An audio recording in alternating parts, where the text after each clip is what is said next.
Lucario wants a round of beers. I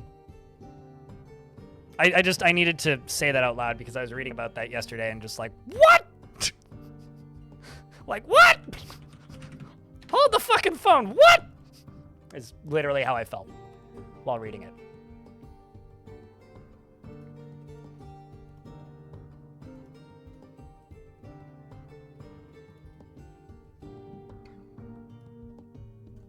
Although I do have to admit that my... Zortos, thanks for the 10-pack of gift subs. Appreciate you. I will say, if you want to do video content as a hobby in 2026, like genuinely, and you don't want ads on it, and you want people to be able to see it, there is actually a platform for you. And no, I'm not going to be like, it's Rumble, it's this, it's that. No, if like you genuinely want a ad-free hobby experience for videos, put them on the Internet Archive. Just put them on the Internet Archive. Like, truly, that is the place to do it. Self-host something or put it on the Internet Archive. Of cooking, content ID'd by a fishing video because of the chopping sound effects. Oh, really? Like the, cutting on a... Wow. Okay. Wild. Wild. I'm just waiting. Speaking of ads, I've got 1 minute and 10 seconds of ads left, and then I'm going to...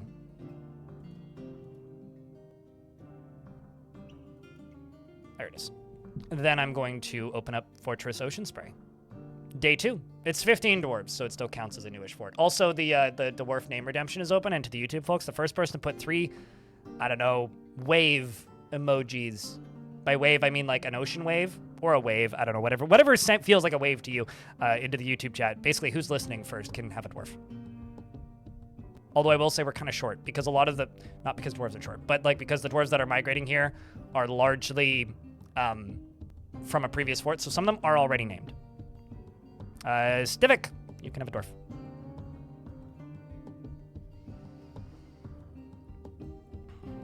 She'd always get asked why she'd fast forward through the chopping sound. That's a game that you could so easily mod that through, though, because you could just put in like a or something, like a fart sound.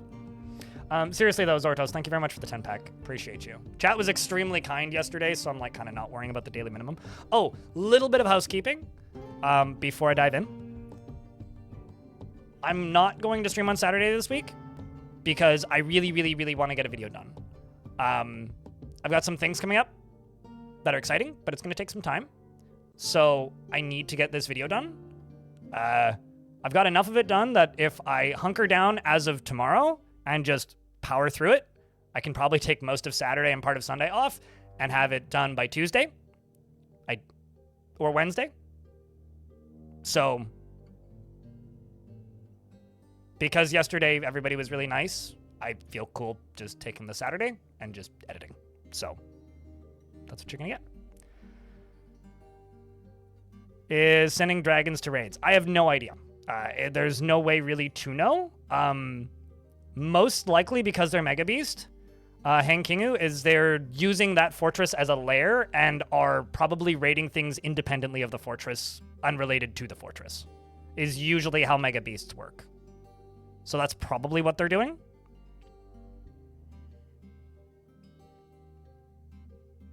Because you'll not have cell coverage and be out of town. Good. So that's the plan for this weekend, is I will be editing. Speaking of Dragon Fort, I want to make a video of that Dragon Fort, so that is the plan.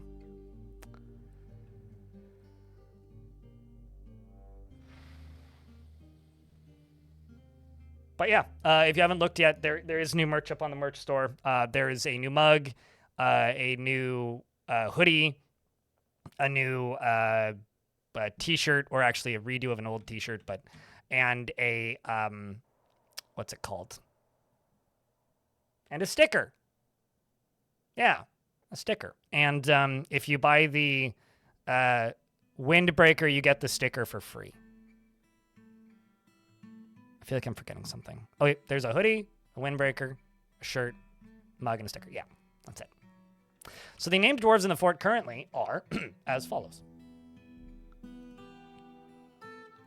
Bully, Ankh, Bastet, Telenartho, Vlad, Darius, Feminoir, Scout Pie, Kenzie McSpuds, Frosty Nudes, Viking Ball, Daggett, Gaia, and a Dwarven Baby.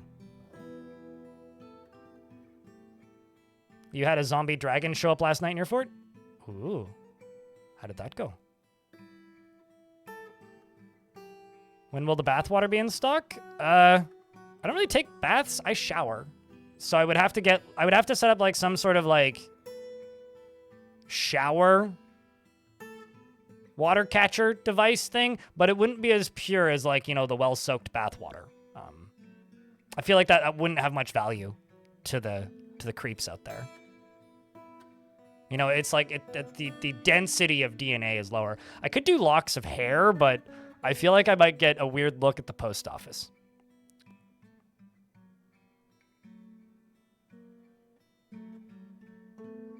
Shower water isn't as catchy either. Yeah.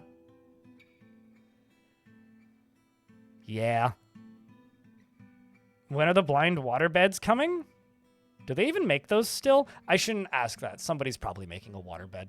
I don't know. Those are illegal in my building. You're not allowed to have a water bed because it's like a flooding threat if they leak.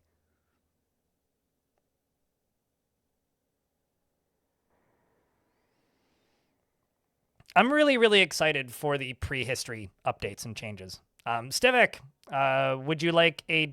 actually, what dwarf would you like? The first unnamed dwarf would be Cattle, who's a lady. We've got Stukos. I've actually literally got 4 unnamed.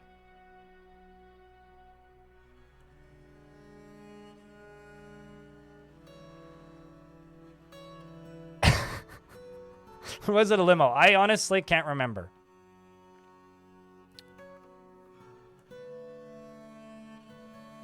Although, if somebody wants to make a cardboard Ferrari out of bicycles, that would be incredible.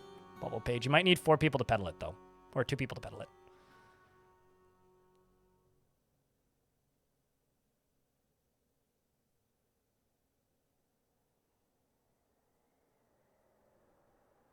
Set up a protein skimmer.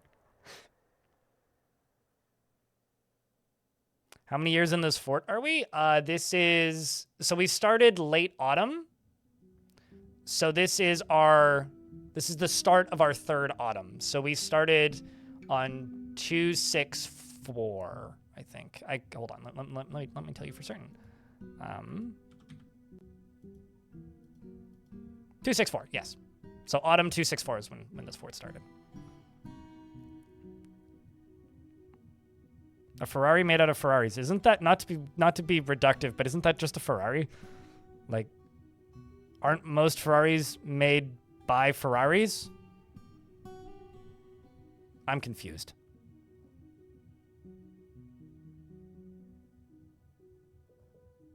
Make a Lamborghini. You know, you're not wrong. Actually, Bully Plate has a really good point. Don't do that. Ferrari might actually sue. Yes. No, you are correct. I wouldn't want to piss off Ferrari Corp. And John Ferrari. Anyways, this is my tiny-ass fort. It has 18 dwarves. 15 of them were migrants. I can math. 16 of them were migrants. 2 of them were babies. We used DF hack to settle on an ocean. It doesn't melt. But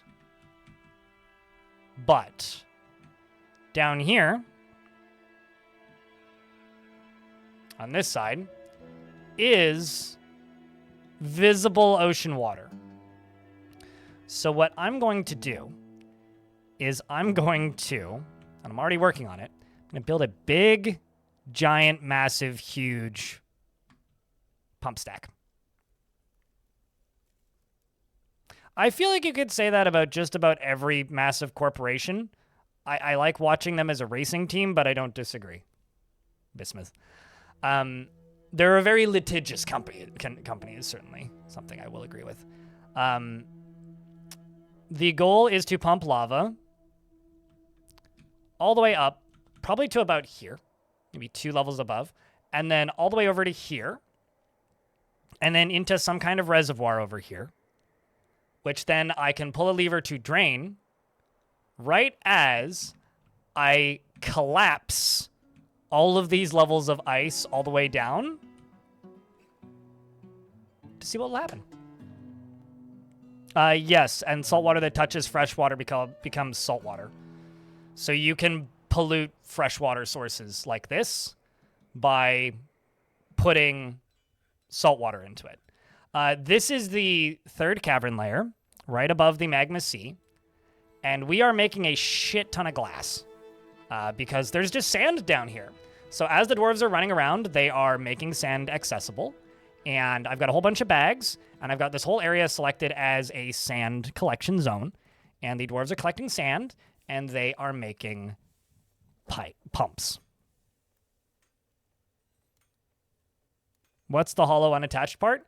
So I'm going to remove as many, if not all, of the layers of ice in one chunk simultaneously, and then dump lava into it. Basically with the idea, hoping that I can control the flow of the ocean water to a degree. And it'll look fucking cool. That's what I'm doing.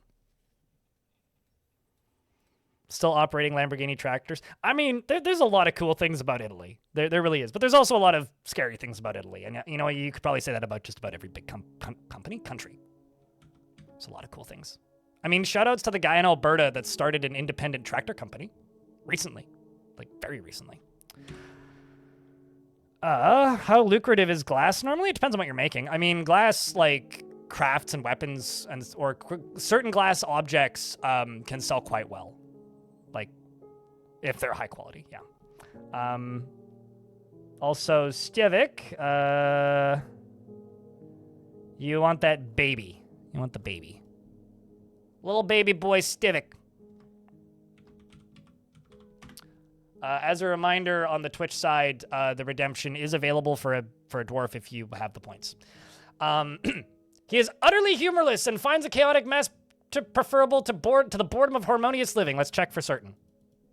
All he has to say is Gagama! Yeah, and I honestly, that sounds like he's trying to summon Cthulhu, so it's probably correct. He is fairly comfortable with others that have that are different from himself, and he is somewhat quarrelsome. He is bothered by this since he values friendship. He is trusting and doesn't hold on to grievances. He can easily fall in love or develop positive feelings. He isn't given to flights of fancy, and he tends to be swayed by the emotions of others. He tends to avoid any physical confrontations and works to spread his natural tendency with his respective martial prowess. There's a noticeable lack of perseverance. He doesn't seek out excitement and generally acts with a narrow focus on the current activity. And scratches his head when he's trying to remember something and needs alcohol to get through the working day. Necron tier, happyless, beardless. It's a good thing you said beardless because I think this is my second to last bearded or not lady dwarf. He personally finds art offensive and would have it destroyed whenever possible. This is a baby who goes, artwork on wall, chocolate milk, whap. Actually, sorry, chocolate milk that's actually 15% Irish cream ale. Splat. And would have it destroyed whenever possible. He ate the banana, chat, and values sacrifice and sees competition as reasonably important and dreams of raising a family. He would have it destroyed.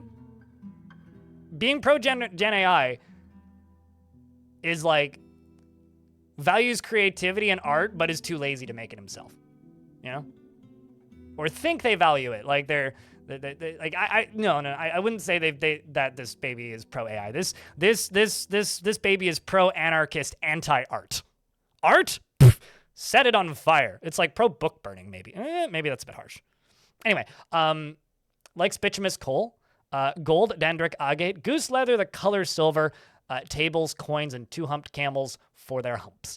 The sound of the adorable bell, and when possible, prefers to consume giant cave spider bananas and carrot wine. I made up the bananas. It's a joke. And brown recluse spiders. Your mother is Ankh. Your father is Daggett. Welcome to the fort. They're water-filled lumps.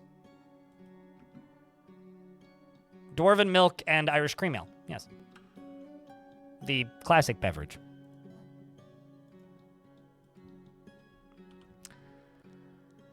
So most of the construction right now is working on this. I'm making all of the, or most of the parts, at least at the source, so it's going pretty swiftly. But essentially, I'm building gabbro, block, and then adding glass pump to it. And this is going to be a good chunk of the start of the stream, is just me building this thing. There's a few ways that I could do this to make it go slightly faster, but it's not actually that much faster, so.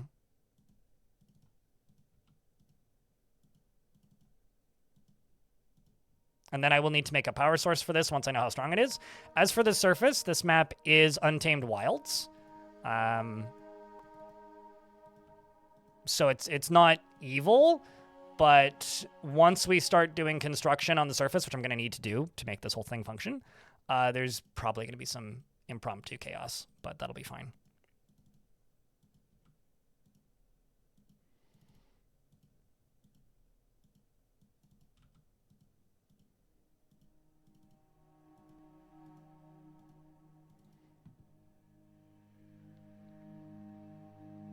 You're in an untamed ocean and giant crabs are not friendly. Vote crab. Crab is queen. Crab rules us all. If you know, you know. If you don't, well, I'm probably going to explain it in the next 90 seconds. I once played a fortress called Waterlungs. Most of the I think the VODs are all on the main channel because that was before I had a VOD channel. Waterlungs. Oh, I need to disable overlay. Waterlungs was a resurrecting evil map that was full of giant crabs, and I thought I would try to train giant crabs, which seemed like a great idea, until I realized that they tend to give birth to sets of 5 and 6 babies at a time. They're born full grown, can't be fully tamed, which was fine initially, until they kind of started exponentially populating and then losing their training because I couldn't keep them trained fast enough. And then what happened was I learned that they can open doors and equip weapons because they have thumbs, apparently, or gripping hands. And that wasn't good. It was a very bad time. And the crabs won, but to a point. And whenever you'd butcher them, instead of just getting, like, you know, skin or hair like most animals, you'd get a zombie crab for every single leg, every single claw, and the shell chitin. So you'd get, like, it was 9 zombie giant crabs per butchered zombie giant crab. And I basically had to make a butcher shop for every single dwarf in the fort. And every dwarf that wasn't butchering was in the military, and I stationed them on the butcher shops. And it was nuts.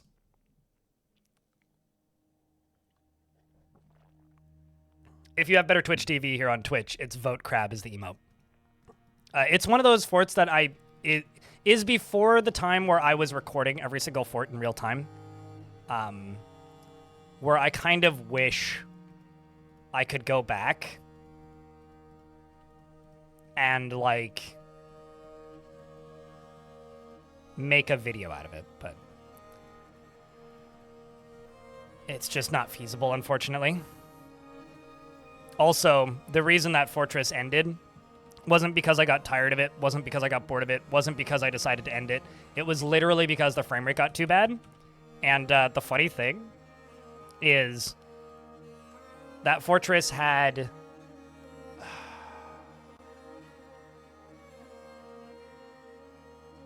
about 10 FPS at the end when SDL2 came out, which was, I think, 2 forts later. It was a little bit after that fort. But when the patch releasing SDL2 released, where it's also training time, I went and loaded it to see, you know, how well it would run, and it had 60 frames a second. Old Man Sass, thank you very much for the Prime.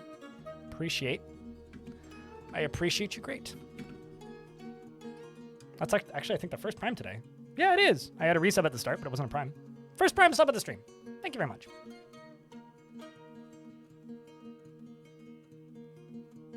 Let's fill them with crib. I tried that, but for some, I don't know if it was a bug or if it's just the way the crabs worked. The baby crabs were being born outside of the cages. So, like, putting all of, I tried to do that, but I had to, like, separate them between, like, male and female crabs, and they make babies, like, every 3 weeks or something. So it's like, and because when you put them all in cages, dwarves only put them into cages one at a time, it was like not doable. So I had to just pasture them all in a room and kind of lock the door. It was horrible. It was awful. It was a dark time, okay? We survived, but I didn't think we would. I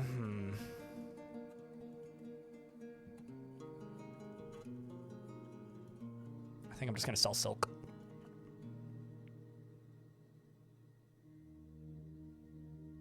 So Necrontyr wants the happiest lady dwarf. You're a weaver? Oh wait, you want me to name it Morgan, not that. I can read. Morgan, you are married to Jagna, who's not here. I think is still alive. You have great trouble mastering fear when confronted by danger. Is easily moved to mercy and is somewhat scatterbrained. Can get caught up in internal deliberations. Also, Judosi, if you're still here, you are totally cool to just post that link that we were talking about earlier on the Discord, by the way. I can't remember if I actually said that you could or not, but I did demand that you post it in the Twitch chat. But she is easily moved to mercy and is somewhat scatterbrained and can get caught up in internal deliberations when action is necessary. Is prone to strong feelings of jealousy. Is generally quite confident of her abilities when undertaking specific ventures. Isn't particularly ambitious, is quite polite, and is slow to trust others, and often feels lustful. She's grateful when others help her out and tries to return favors and doesn't mind a little tumult and discord in day-to-day living. She likes to brawl, and she tends to hang on to grievances, and she tends to make a small mess with her own possessions. Actually, I need to check something. Speaking of Discord.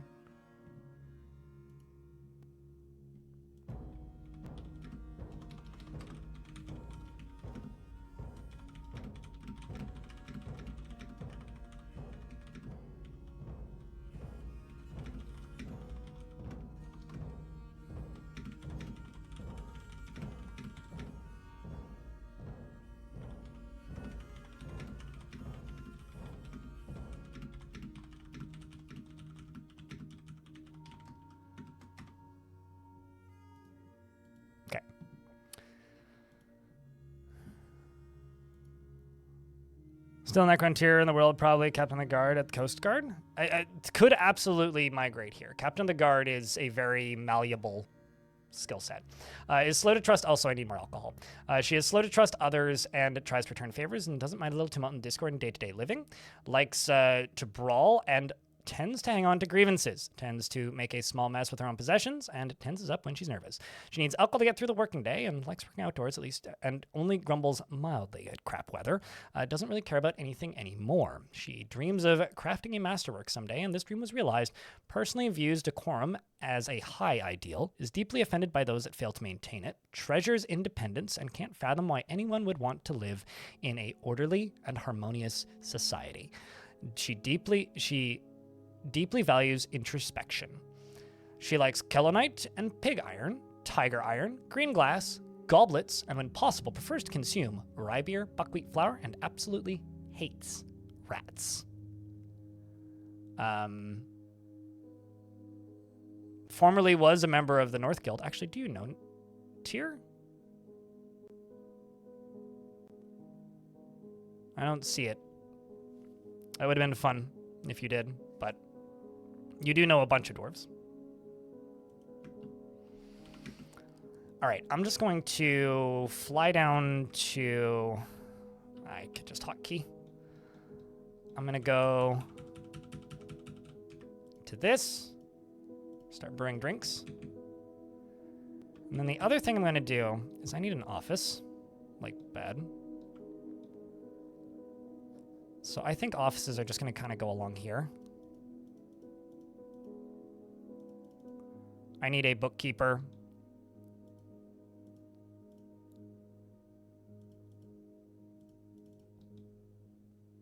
Amongst other things. So we'll get 2 little offices right there while everybody's bringing items to depots.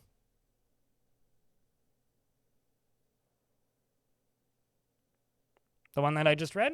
Yeah, kind of. But I don't really have a big enough fortress to need military at all at the moment, but soon potentially.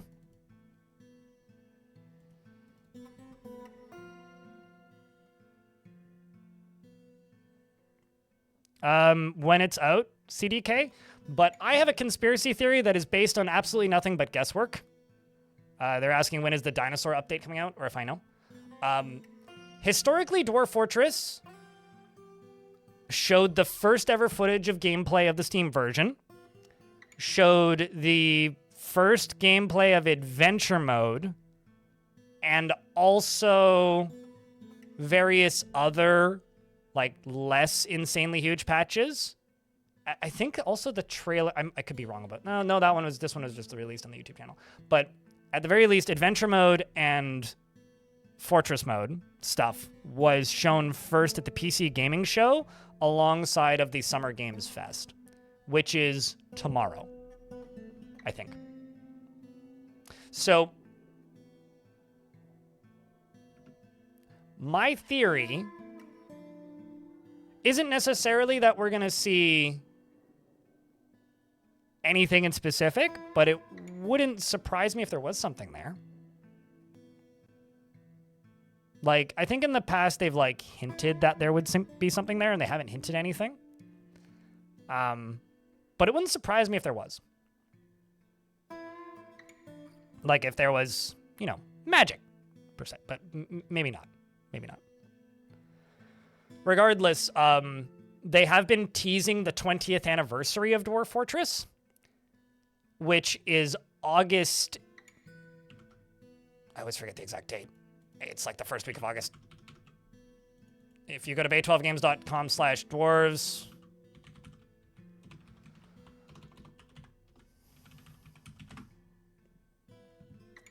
and you go to the All Versions button, and you scroll all the way to the bottom, August 8th, 2006 is 20 years of Dwarf Fort. So they've talked about it being like, you know, it's 20 years of Dwarf Fort, we want to do something, blah, blah, blah. You know, using my somewhat logical, I think, guesswork, it wouldn't surprise me if it was sometime August.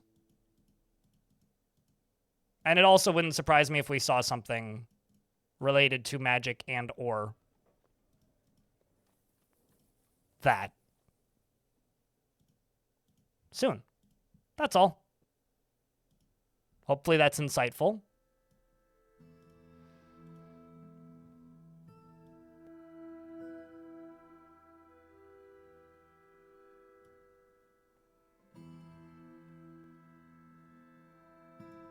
I don't need those socks.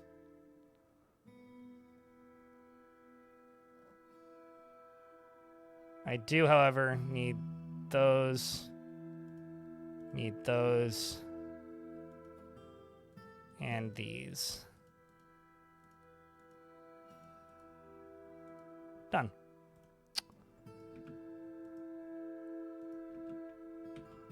And I need a bookkeeper. Daggit. Is now my bookkeeper. Based on historic facts, stuff has happened at certain times, and based on historic patterns and them, like, having that 20th anniversary art, to me it seems like it would be sometime around August.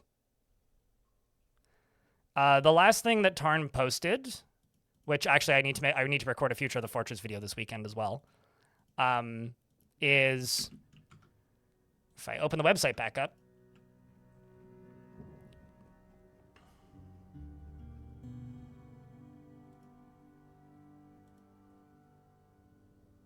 there was a post, a report, and the month's questions, but if I go to the report, this month has been split between dinos and magic. Last month, I started getting some decent procedural distinctions in the magical methods, which was cheerful to see.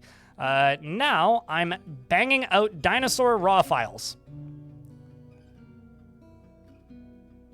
which is a very, like, cheerful to see. Banging out.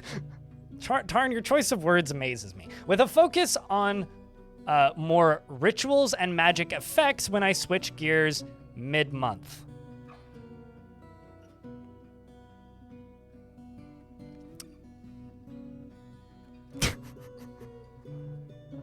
Dino RAR files? Yes.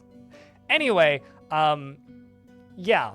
So, to me, like, as far as I understand it, the Dinos update is probably, if anything, going to be some of... If I were to bet, it's going to be pile of new creatures plus some prehistory stuff. If I were to bet. It could also just be pile of new creatures, which literally is just like, Tarn has to sit down and, like, write a few hundred text files. So, like... Because, like, historically, to mod a creature in was literally just, like, make a .txt file, write down the specifics of what that creature is and what it does, give it the correct tags, give it the correct name, and then associate a letter with it. But now you also have to associate graphics with it for the graphical version. So, as far as I know, all the art's been done. I've heard as much. So, there probably actually isn't that much to do depending on what's going to be in that update. If it's just a pile of new creatures, then, like, it could be... That Tarn could do that in a weekend. Sure, but, like, that's in the raw files. That's part of the text file, Jesse. Like, so, like, the old raw files would be, like, it's a creature that lives in the lowest cavern layer. It is aggressive, or not. It is aggressive. It is this size, takes this long to grow. Does it lay eggs? Can it be trained? Can it be tamed? Is it semi-intelligent? Is it not semi-intelligent? Like, that's like the distinctions that it used to always make. Yeah, not complicated. It's just gonna take a bit. But, like, if they have the art done already, like, it's just a matter of him, like, adding the files.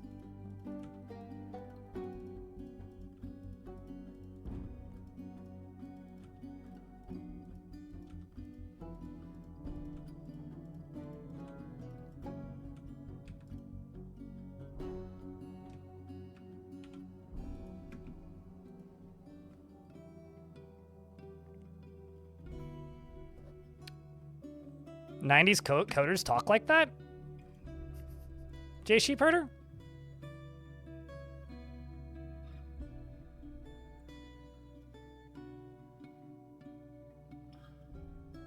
Gotta bang out the kinks? Yeah, no, with, like, a hammer, right? Like, or meteorites. That's how you make the dinosaurs.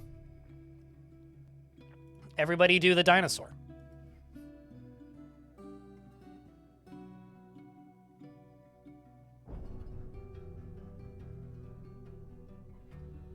But yeah, I don't know. I go up and down on, like, how excited I am for the dinosaur update in general. Like, there's part of me that's, like, fucking stoked and I'm ready. And then there's part of me that's like, I kind of wish I cared more.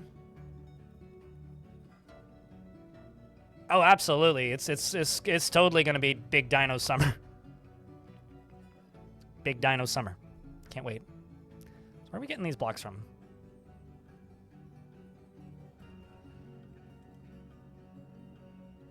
Okay. I'm gonna go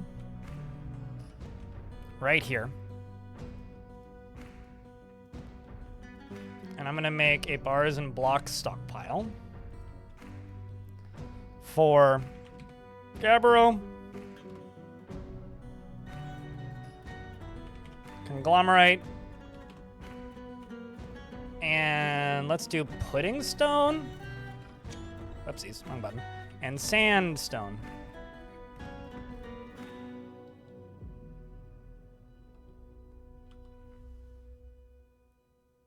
Community's excited, you're excited? I'm just excited for new patches, generally. I'm more excited and interested in the stuff surrounding magic, but I will not complain about a pack of new animals.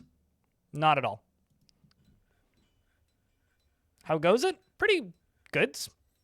I baked a loaf of bread, made homemade hummus, and lay on my floor and listened to Boards of Canada last night as a personal birthday celebration.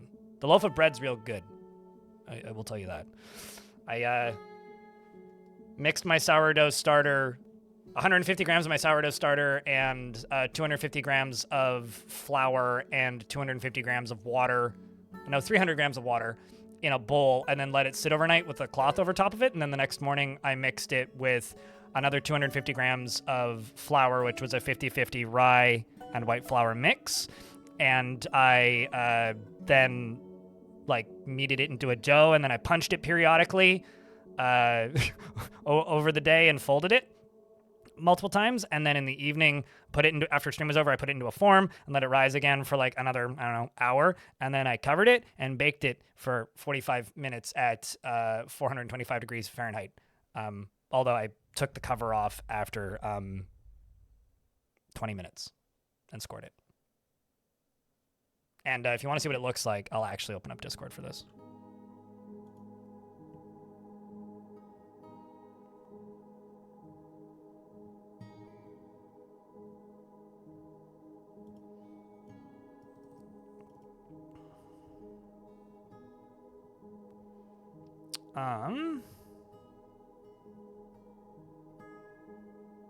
Let me just...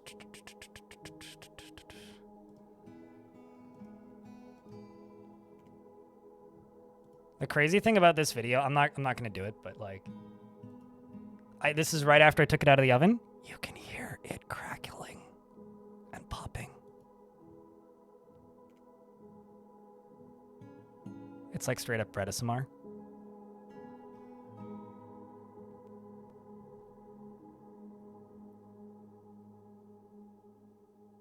It's pretty good.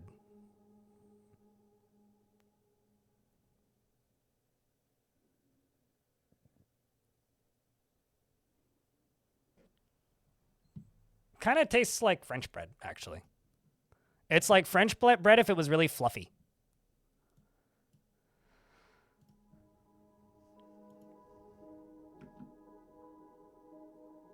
Make grilled cheese with it? Ooh. I like how this dwarf felt loathing after being in the sunshine again right as he arrived here. Because the previous fort that he was in had no access to sunshine. That's interesting. My favorite sandwich to make right now is homemade hummus, my own pickled beets, although I'm almost out, so I need to buy more pickles and make more pickled beets. Maybe I'll need to do a second annual pickling stream on my bots account. More pickled beets, my own homemade pickled beets, a sharp cheddar, and spinach, and then one of two things, either some ham thinly sliced, or I take tofu if I want to make it vegan, and then I sear it with a little bit of oil, and then make a balsamic vinaigrette, put that over top of it. It's my favorite sandwich. A+. Oh, vegetarian, not vegan, because cheese, but.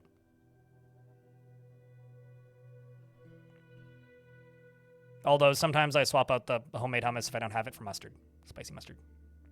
But I could make a grilled cheese with it. I just don't find myself eating that many grilled cheeses at the minute. I eat those a lot when I'm depressed.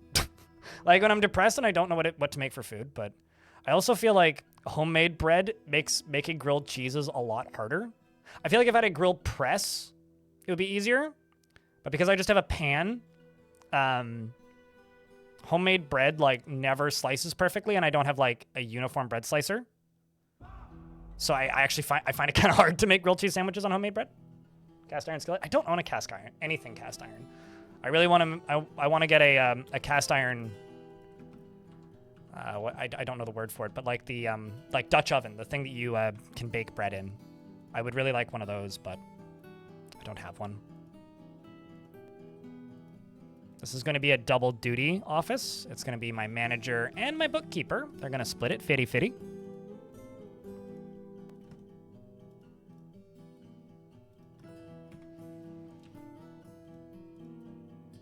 That can be the manager. and this can be the bookkeeper. It's overlapping with that. I see. I'll have to fix that. So this can be the bookkeeper. That can be the manager. And this can be the yikes. Good.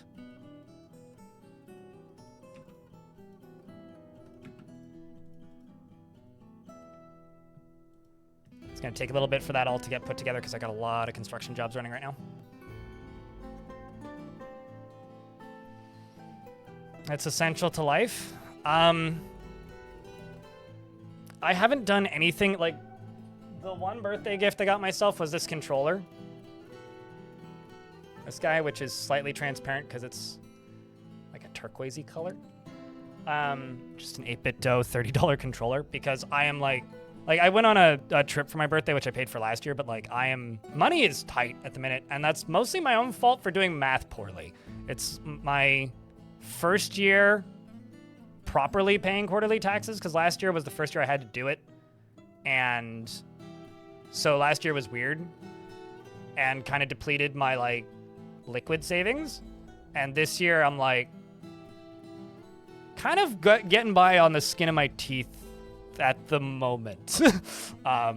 So I'm not spending money on anything right now, but it's fine. It's my own fault. If I didn't buy a bed, I would have been totally fine. Kage, the vacation was great. Thank you very much for the 18 months, by the way. The vacation was fantastic. I went on a I went to Montreal. I went to Formula One. I brought my dad with me, not kicking and screaming, but like he would never have gone on his own, and he had a phenomenal time, which honestly was more important to me. I also had this weird moment on the boat home after the trip was over. I was thinking about it, I'm like, that's the most time I've spent with my dad since I moved out, which is kind of crazy. Like, I've gone on several camping trips, but those have all been like a night or two. This was 4 days. 5 total, including like the day after. I don't know how hard it is necessarily, Greg and then sub, but I would say it's like, it's an adjustment. I've paid taxes like out of my personal income since 2016, but I've been very used to I just have to save up approximately 30% of my money and then just go into it at the end of the year, which is very easy to math for me. But now that I'm paying quarterly, it's like I'm paying based on last year. And if the following year isn't as good as the year before, it gets tricky quickly. And this year has been, it's been 2026. We all live in this year. So I probably will have to pay less next year.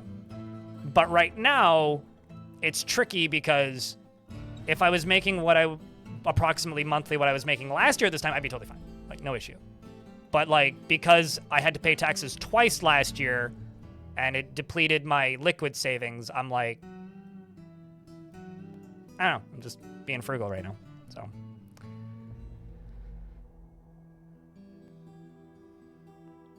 From the Lodge brand cast iron manufacture forge. So, Tackler. I'm sure shipping is expensive, but if you check their dumpsters and find any slightly defective models, I would consider not paying shipping because it's probably expensive, but that's cool. I'm kind of jealous. I really like cast iron cookware. A couple years ago, I think 2021, or maybe it was even 2020. It was shortly after my ex moved out. My mom and dad bought me a really nice cookware because my ex wouldn't cook on anything other than shitty nonstick pans. So we had a bunch of shitty nonstick pans and they were all like falling apart. So my mom and dad bought me a really nice stainless set. So I do have good cooking stuff. What I do when I'm baking bread is I did nothing initially. I wasn't covering them, but what I've started doing over the past 5 or 6 loaves I've made was this thing that I saw at a YouTube channel, which is, those like dollar store bread pans, just the forming pans. If you take 2 of them and just stick one of them on top, you can kind of get the same effect as you would with a Dutch oven type setup, where it doesn't like over crust and get too hard and not rise enough, which has been actually kind of huge. So I'm gonna pause a bunch of construction jobs for a second here because there is just too much of it. I'll let them finish some of them, but I'm just gonna pause all these. I will unpause them in a bit. I need to just get materials moved instead. Actually, why don't I just deconstruct all these? Because they might not move the blocks. And this is faster anyway.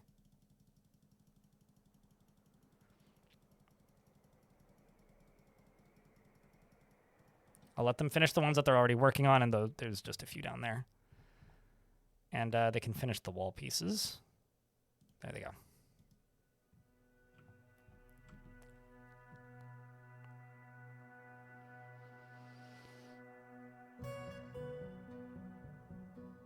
You always put a percentage of your taxable earnings into a savings account and stuff for interest. I mean, I've been doing that, Kage, and I do that, but like, it's different math than I've been used to historically. Also, we just got migrants. This is huge. We didn't get migrants in the last 2 waves. Smoking top hat's the first one to arrive. Who else do we have?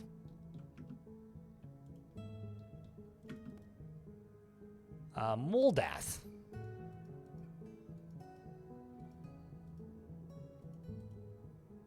Your name is familiar for some reason. I don't know why. Queuing green tea. Vabok, you are a hammer dwarf from my previous fort, and also family member of Kaz. Oh, we're getting sword knight. We're getting the exact same migrants that we got in that last fortress that I lost a bunch of time. That's actually kind of funny. There's Kaz, Kib. Yeah, it's literally the exact same ones. Clone doll. Good stuff. Up to 27 dwarves now. And a calf that needs to be butchered, because I don't really want them at the moment. I will geld the... Well, yeah, I will geld the kitten, though.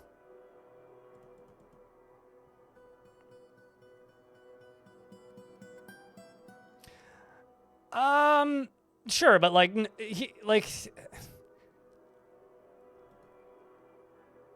I think maybe even catching me off guard is like the wrong wording. It's more just, it's an adjustment that I need to make. That's all.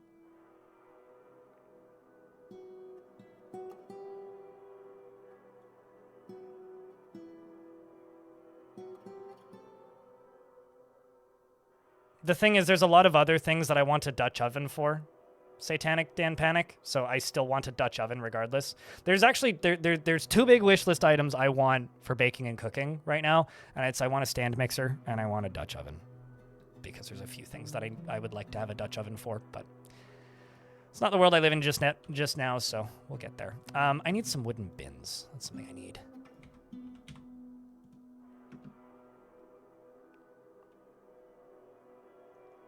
Yeah, I think that's the bigger thing for me. Like, as I said, if revenue was exactly the same at this time last year, when I was making about 30% more, I would be totally fine right now.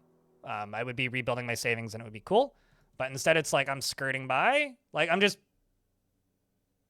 breaking even. And the reason this particular month sucks is because this is quarterly taxes, property taxes, and last month was really bad financially for me because I went on a vacation for 10 days. Like, I went away for 10 days, right? So if May money sucks, June money sucks, and it's just bad timing. That's all it is. Or you'd bet there'd be one at my door. I appreciate the gesture. It's all good, though. Realistically, probably what's going to happen is, because I go to thrift stores a lot and almost never buy anything, at some point I'm going to go to a thrift store and just be like, found a Dutch oven, and I'll take it home and refinish it. I just need to find one at a reasonable price. Who bought a bike during COVID are laughing now? I got 2 free bikes during COVID, and then repaired one of them, which basically cost as much as a bike, but yes.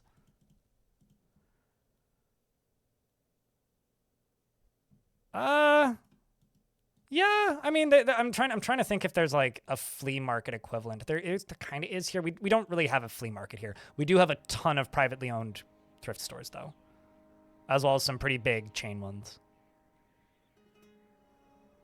So happy to have a stand mixer now. I just want to make my own pasta again. Yeah, I want to make my own pasta again, and making pasta is so much more straightforward with a stand mixer.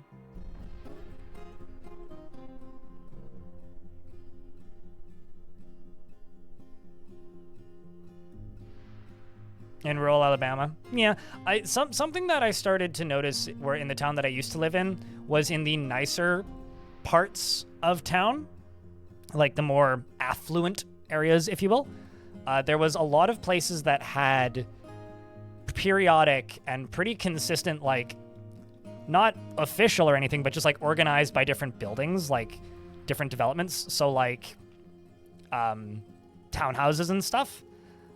Where they would just have like it's garage sale day, and those were pretty cool when I found those, because there would just be like, you know, it's 40 townhomes in a row, and every other one has a garage sale in front of it, which was actually a really neat thing to discover right before I moved. It was like the summer before I left, so there's probably something like that. I don't know.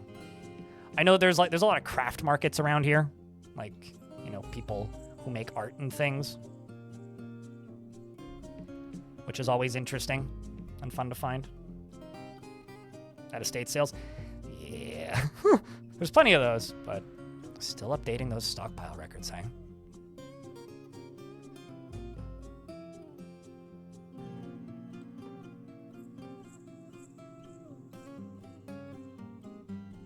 But as I said, I'm not spending any money right now. The only thing that I'm doing is I have a $100 concert budget, which is for impromptu small shows and medium-sized shows. And it's one of the reasons I'm vegetarian at the minute at home, basically, is because meat's expensive.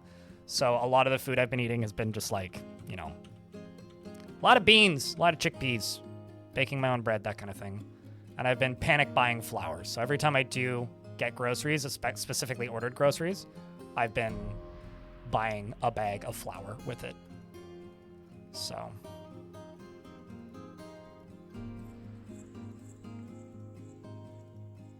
but I think I've got about as much as I need some more rye flour though. But that's the only thing that I need to stock more of, I think.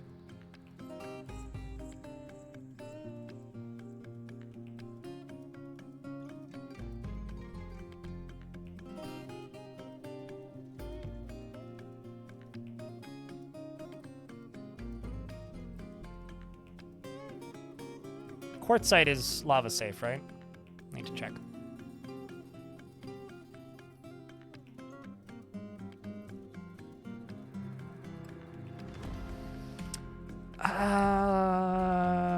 Stone use. Cassiterite, dolomite, galena, hematite, kaolinite, magnetite, obsidian, platinum, sulfurite, alunite, basalt, bauxite, chromite, gabbro, alunite, mica. Olivine is, oh, that's good to know. Periclase. Okay, well, I'll just use olivine. Actually, let's double check that. I never trust it.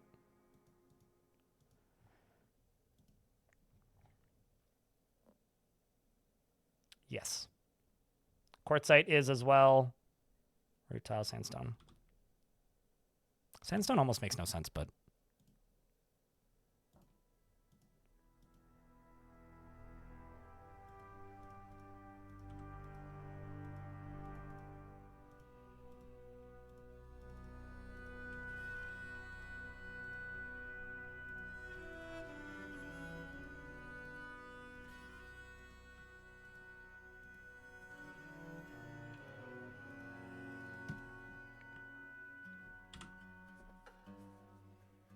who am I going to see first? There's a show that I'm going to which is really close to me, at a venue called Wheelies Motorcycles, which is a weird story behind it. It's technically a biker bar, but it's less of a kind of what I would think of as like a biker bar and more of a bike collector's bar. The last time I was in there was actually with my friend Kevin, and him and one of the bartenders had a metalhead staring contest. If you've never seen a metalhead staring contest, it's when two metalheads stare at each other and squint at their t-shirts and try and figure out what they say. It's that kind of place. It's like, it's a decipher? No, it's decrypt. No, it's dissolver. It's kind of how that goes. And it's like, yeah. And then this is, I think hemorrhage was what his shirt said. Anyway, besides the point, the bands that are playing there is Vicious Cycles, and then a bunch of local punk bands.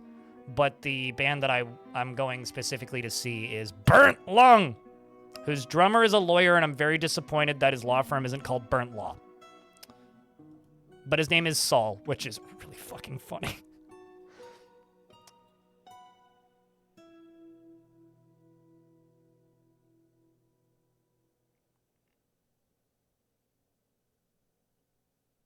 Hello, Bastet. It's good that you're visiting your grandpa. And then there's another show in a bit that is Black Wizard, who I want to go see. In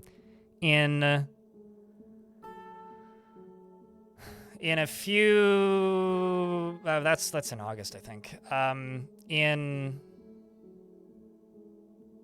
July... I need to actually look what weekend is. There's a festival that's happening in the city, which I'm going to go see, which is all prepaid for. That is Modest Mouse and Anne-Jane de Portrain and Wolf Parade, which is going to be kind of cool to see.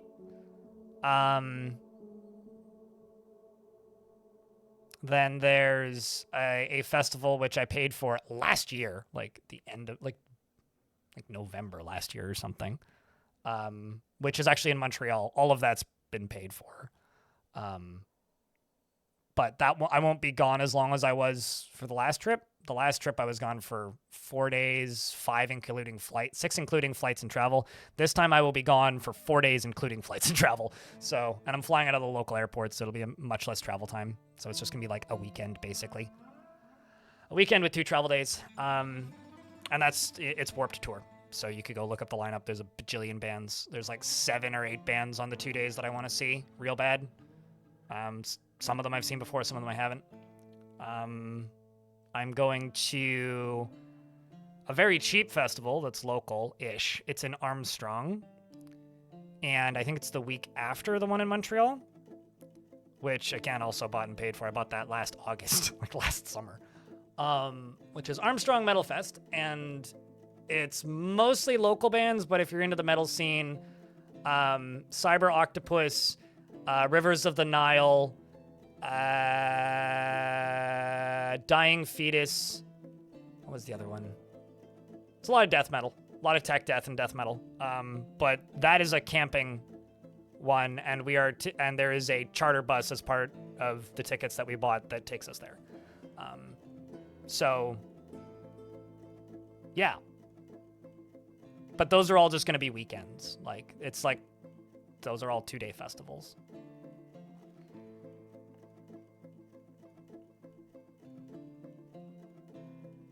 They have a new album coming out? Yep. I just want to see Modest Mouse. Like, I haven't listened to them much since the late 2000s, but like, I don't know. I have a lot of nostalgia for Modest Mouse, and it's just a very easy opportunity because it's literally like that festival is like 200 meters up the road.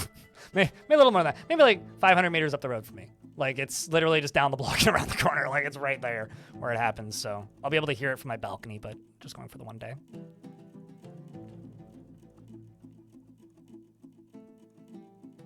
So Clark Haywood in YouTube chat says, the band Dishwasher. Let me ask you this, though. Have you played the video game Dishwasher? I'm just saying.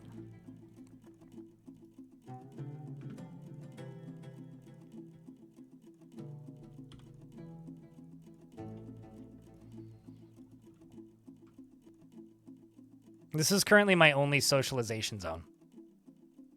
It's this Miners Guild. So we've got a bunch of legendary miners.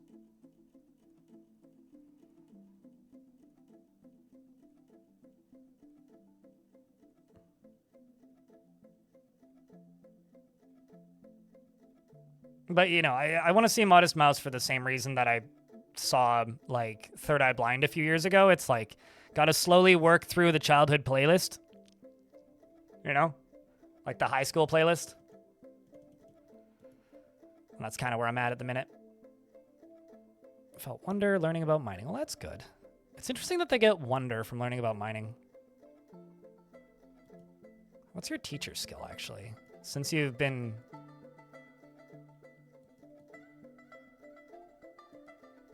Talented teacher. It's really interesting. Teachers are very curious skill to me. Because it kind of quietly affects a lot of things that are not immediately apparent. We're about to get hit by some ads, so I will pause the game when the ads start. So you shouldn't miss much. But I do have to say thank you to everybody tuning in on this Thursday. You're very kind, chat. Thanks for hanging out. Thanks for watching. Are naturally super interested in Diggy Diggy. I think that the dwarves are like mixed about Diggy Diggy because they hear it and they go, oh, this is a great song. But in reality, then they're very frustrated when they find out it's not about digging a mine in Dwarf Fortress. It's about so-called humans playing Minecraft and pretending to be dwarves. I think they're quite offended by the cultural appropriation, to be honest. Also, they do in fact eat dwarven goat's milk. See? Eat. Or not dwarven, just goat's milk. Frozen goat's milk. It's kind of awesome, actually.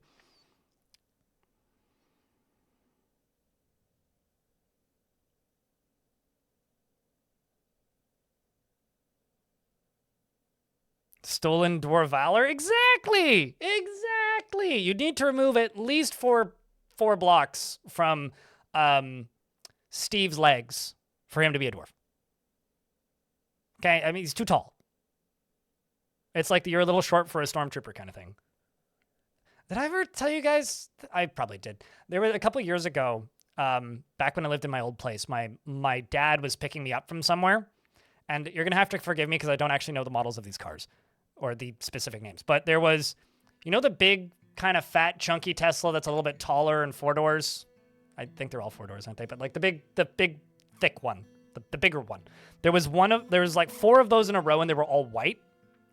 And then at the very front of the line was the smaller one. The Model S, I think. And I pointed at it and went, Dad, he's a little short for a stormtrooper. And my dad like almost ran a red. He laughed so hard. Whatever the smaller one, I don't know. It's normal Tesla is what I think of it as. It's the Tesla looking one. The one that doesn't look like it like drank too much in its 20s. No, that's dwarves would consider that flattering. It's like you're living properly. That's like saying tight. Is working out every day like culturally appropriating the Spartans? I don't think so.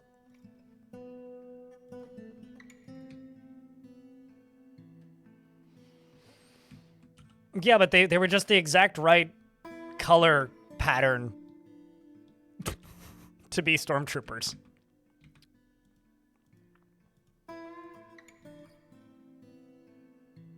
should just start making Gabbro blocks, specifically.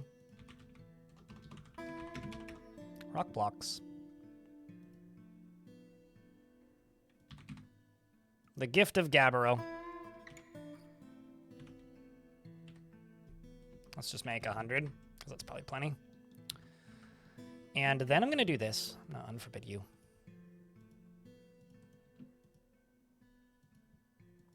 That currently has 2 wheelbarrows. Let's bump that up to 5. Make this a little bigger.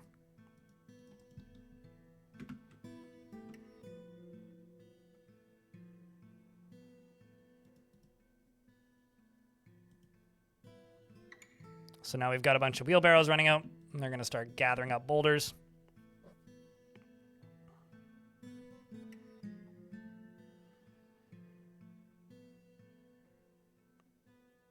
I will say, the cultural appropriation joke for me actually has some reality to it, because I do feel a little, it's not Dwarf Fortress. Not my Dwarf Fortress whenever I see people talking about Diggy Diggy Hole, because it's like, well, that's a different video game though. I do actually feel that way. But I don't mean it in a serious way.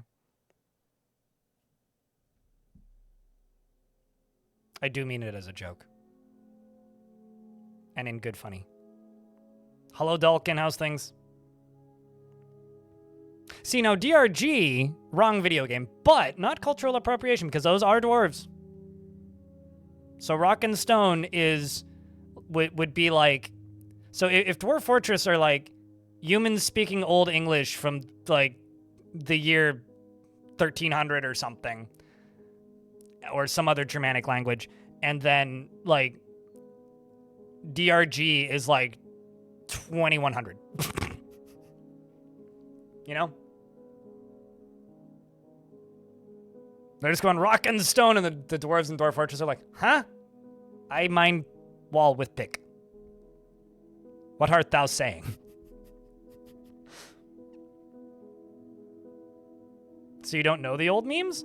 Diggy Diggy Hole isn't a Dwarf Fortress meme. Diggy Diggy Hole is a Minecraft fan song that was popularized by the Yogscast, who then sang who then like managed to help that song get popular enough to the point where like actual musicians covered it. And it's I am a dwarf and I'm digging a hole. Diggy diggy hole are the lyrics. And I say it's cultural appropriation because you are not a dwarf in Minecraft. God damn it. That's all. I'm putting my foot down. With this high boot on. Thunk. And also, unpopular take, I guess, but Windrose sucks. Really bad band. They're just not very good live. Doesn't Simon roleplay dwarf? Roleplay. It not is dwarf. Is not dwarf. Is Steve. Not dwarf. What part of this do you not under... I don't know. I'm just being a shit disturber. Don't mind me. I'm just trolling, quite literally. That song's fine. Yogscast is fine.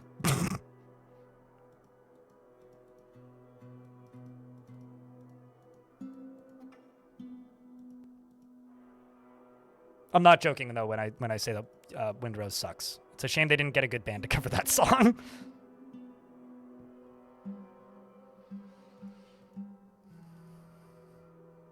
Jack Black looks kind of dwarfish though.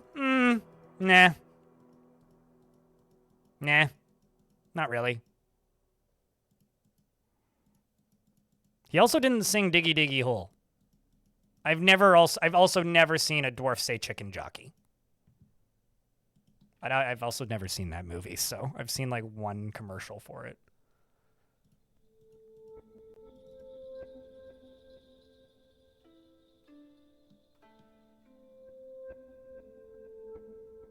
Windrose is great live. Disagree. I could hear their metronome and their backing track, and it was louder than their vocalist. So I don't know if I agree with that. Although I'm a bit of a... elitist is the wrong word. I'm very particular about live music because I've seen so many bands.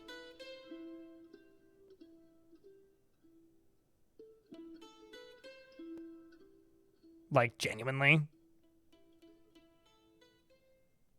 I've seen so many shows and so many bands, local, big, small, and not, that I have opinions, and you can disagree. It's okay. It's just my opinion. The show that I saw when they played was not good.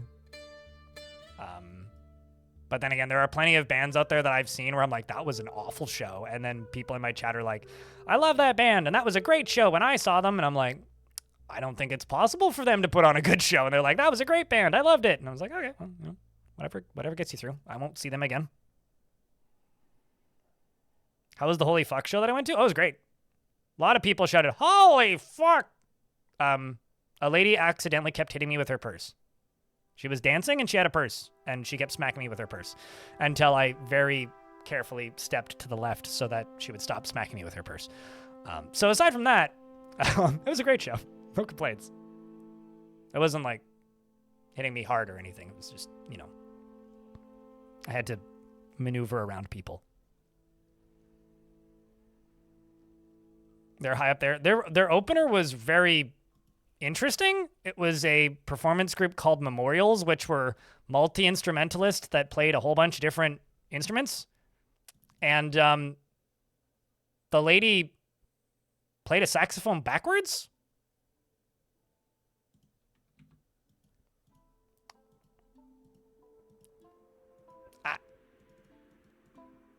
It kind of sounded like, you know, when you stick your ear up to a seashell. Admittedly, it was only for like one song for a moment, but like,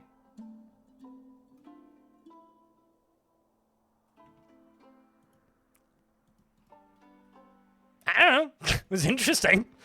I'm happy I saw it. I don't know if I would go see it again, but it was interesting.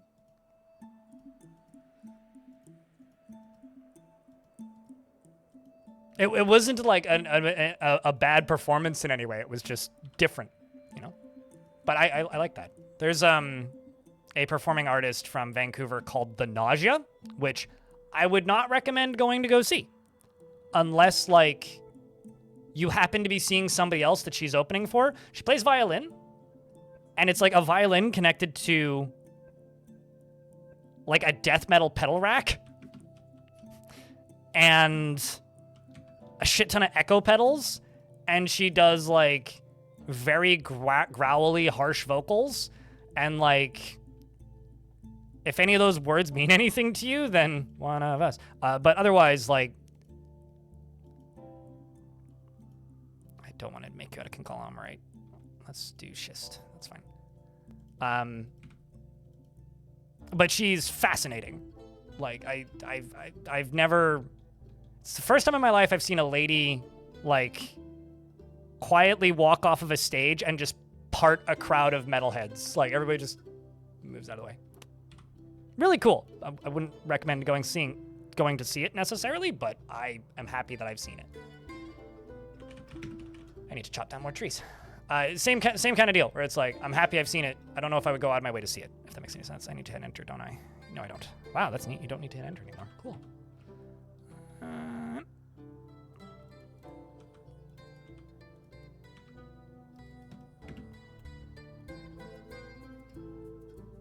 Play a harmonica with a vacuum? Wait. So just like took a harmonica, turned on a vacuum cleaner, and then stuck it to the vacuum? All right, that's new. Never seen that before. On Twitch, there is a setting in the like little gear Billy played, which is allow screen turn off, and then there's another setting which is just audio only. But it's up to you. Thanks for hanging out, though, regardless. You can do that through Twitch, though, if you're looking for that specific feature.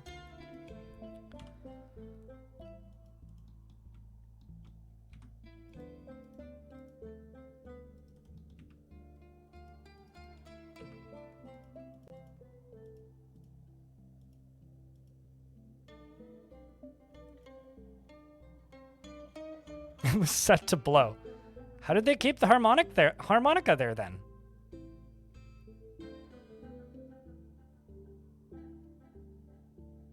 Hi, Bully. So like Apocalyptica with vocals? No. Apocalyptica sounds like cellos.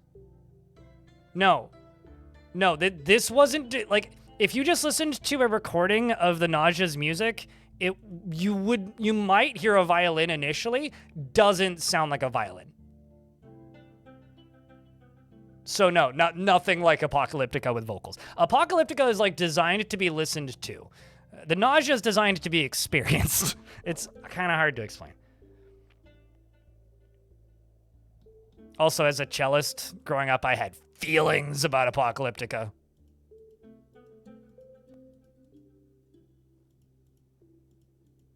Their cover of 1 is alright, though.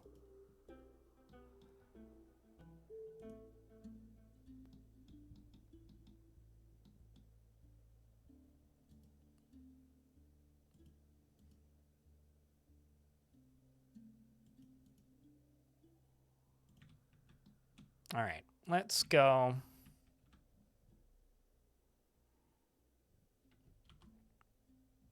Up to here.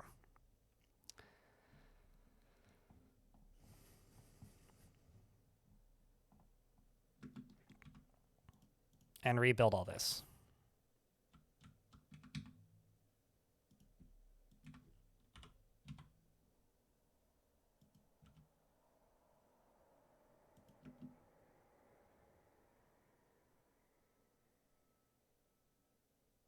It was the same lady that called me homeless that I talked about yesterday? No, that was a crazy grandma.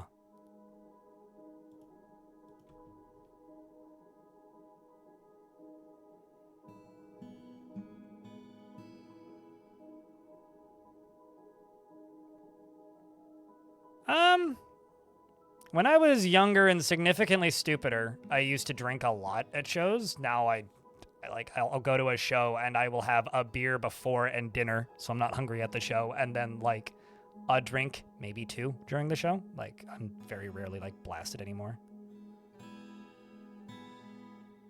I've never seen psychedelic music in a planetarium. Significantly lower budget, Zortos. Although I have seen Tangerine Dream. That was pretty cool. It's the only show I've ever seen that's had an intermission. Fucking shoutouts to Tangerine Dream.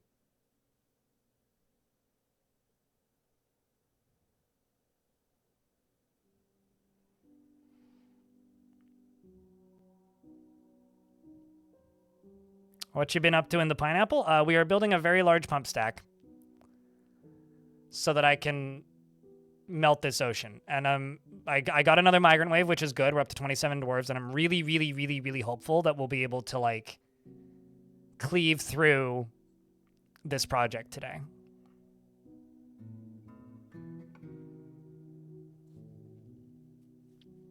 Haunted forest, haunted shrubland, and neutral shrubland. Okay.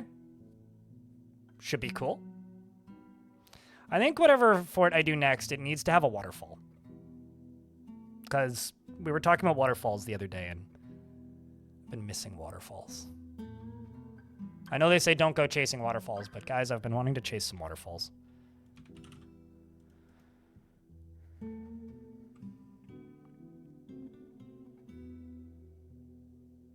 So chat, what are you guys up to this weekend? I've been told this, Dill. I've been told.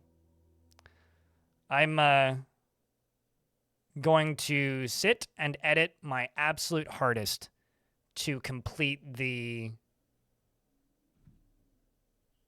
video that I'm working on. That's my plan. I'm thinking it'll probably be about an hour. It's gonna be the video on the Dragon Fort. How long are you planning to run that for, Zortos?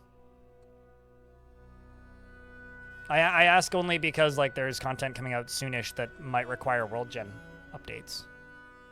Or like starting a new world.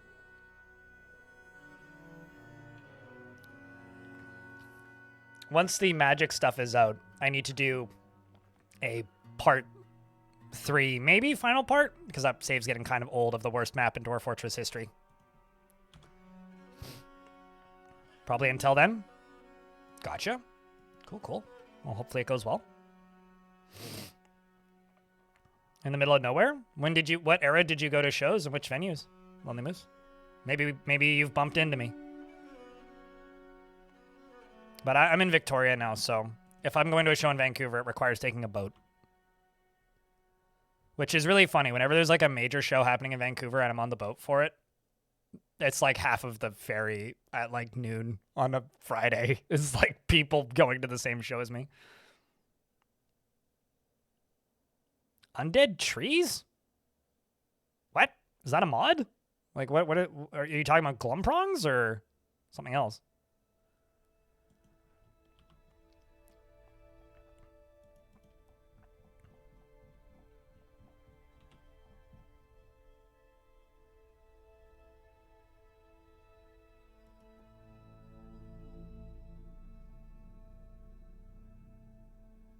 When it's ready, Intercold. Not sure. We know this year. That's about it.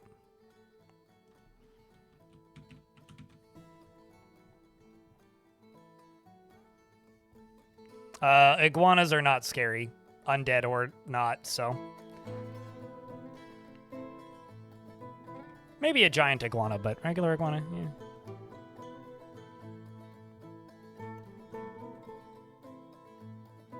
Make Dwarf Pooter emulation of a Z80 based game. I would use Intelligent Undead for that. Don't try to use vampires.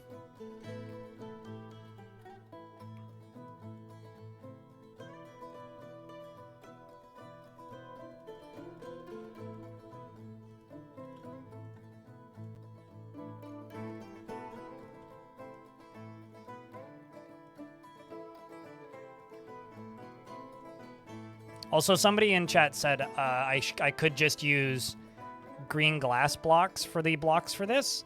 The reason I'm not is because then it would add a whole nother job to the production of the pipes, and I'd rather just produce more pumps quickly. Because everything gets bottlenecked by sand and bags pretty quickly, and I'm trying to minimize the number of glass jobs I'm doing at a time. Although I'll probably start making a whole bunch of glass blocks once this is actually, like, completed the rest of it. Because I'm still on layer minus 70. Like, I'm gonna need, like, another 140 tubes and corkscrews. So I'm probably gonna need to queue up more.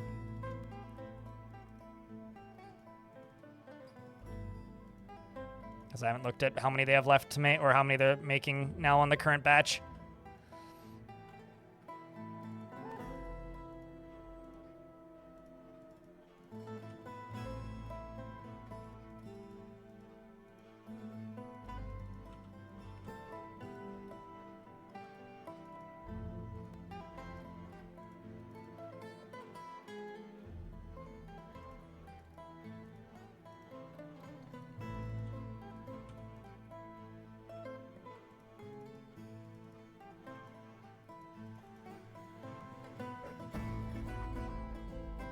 But pretty much any metal that's like 2015. Oh, I've absolutely been at the same show as you then.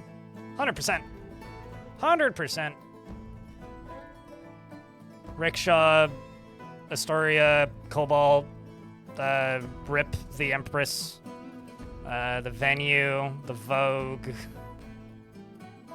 Although it's been really interesting since moving to Victoria because like I see the local scene here, and because it's very similar to Vancouver, there's just less. There's less total venues that have that kind of music, but similar numbers of shows. And I see all those people, and then I go to shows in Vancouver at the Rickshaw, and like maybe half of the people I see at a lot of the shows at the Rickshaw are just people from the island, which I think is really interesting, actually. Like, the island is kind of holding up the Vancouver metal scene in a way. What the Terrified region actually does, but no weather so far. Yeah, it always takes a little bit to figure it out. You have a Warhammer game planned for Saturday. You work most of the weekend, and you need to get your fall pattern designs off to tech. Gotcha. Yeah, I have one video that I need to finish, and then another one that I need to start. And what am I draining with the pump stack? I'm not draining anything. I'm moving lava from the lava sea to the surface. Is what I'm doing with the pump stack.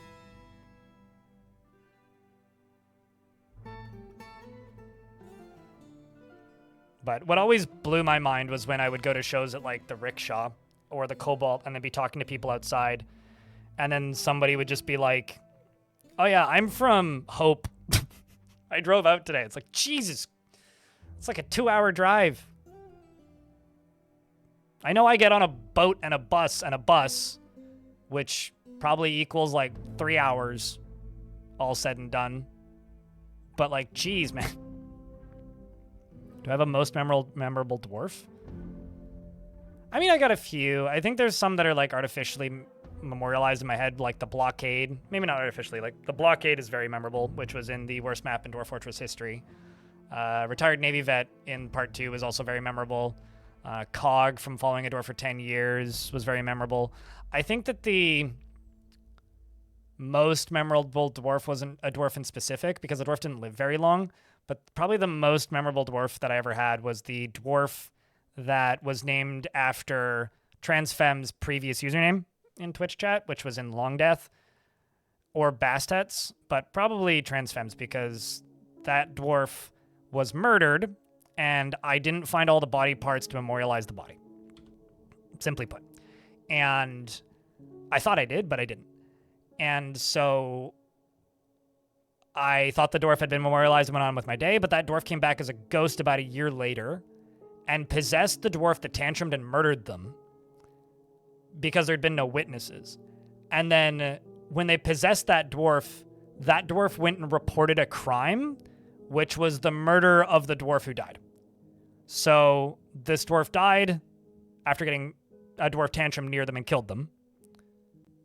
Then their murderer got possessed by that dwarf's soul, and then that dwarf went and confessed the crime of murder to the captain of the guard.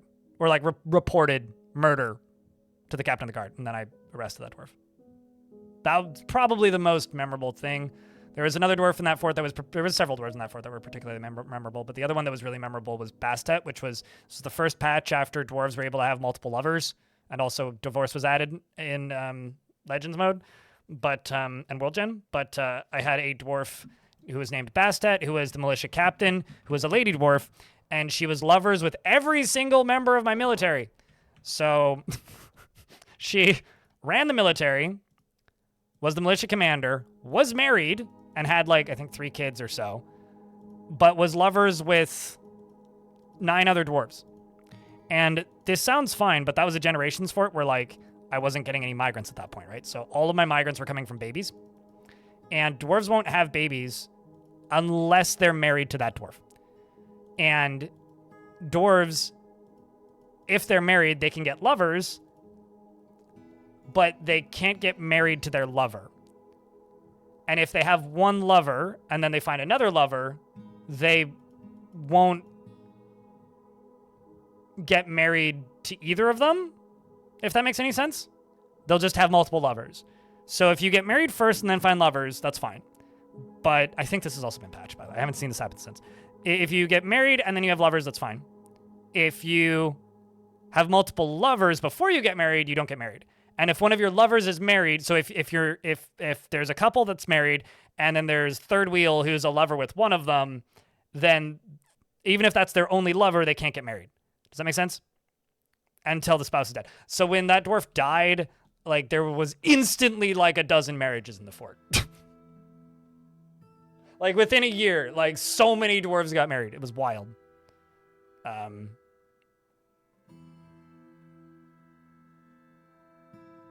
Nope. City of Vancouver is not located on Vancouver Island, and it's also not fake Vancouver in the US.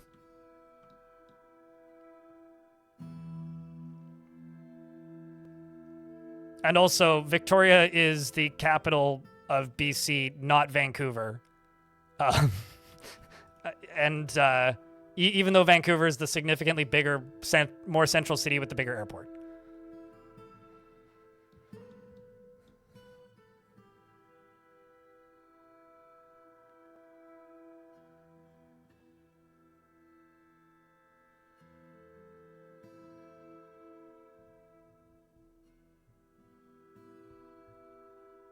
It was about the dwarves? Yeah, I was talking about dwarves. What do you think I was talking about? It sounds like you could just kick it once or twice and it would die. Bismuth wing.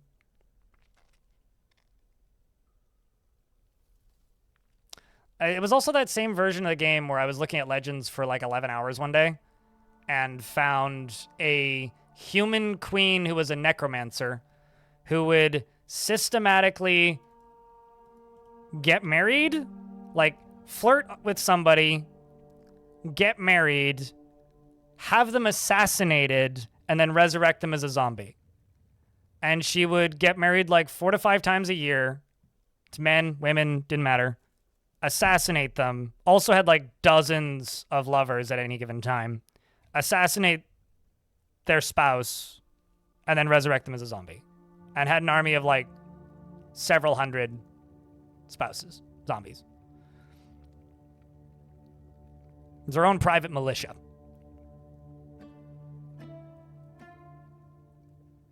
That was also pretty cursed. No one caught on? I mean, when you're a queen, there's nothing really to catch on to. Because you're queen. Like, you already run the place, so...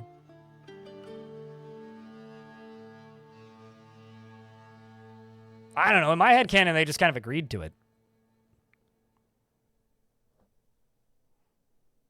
Maybe she was real good in bed. I don't know. I'm not judging. I was just reading the stories.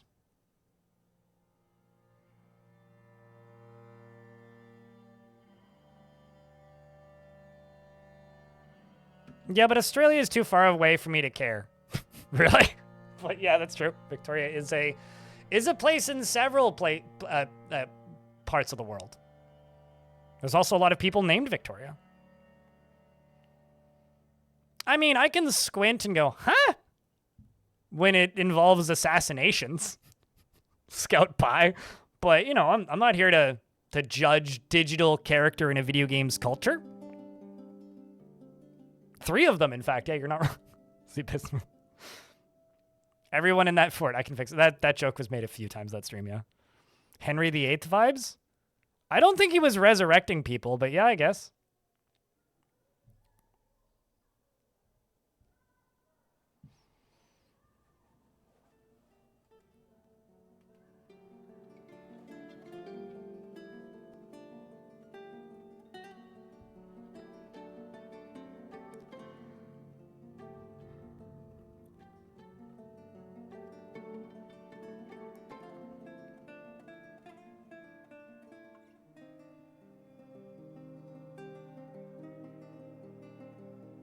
Are you through the ad now, Vagart? Because I just said arg, they just got an ad right as I was commenting on their message. Because I just kind of agreed if you're through the ad.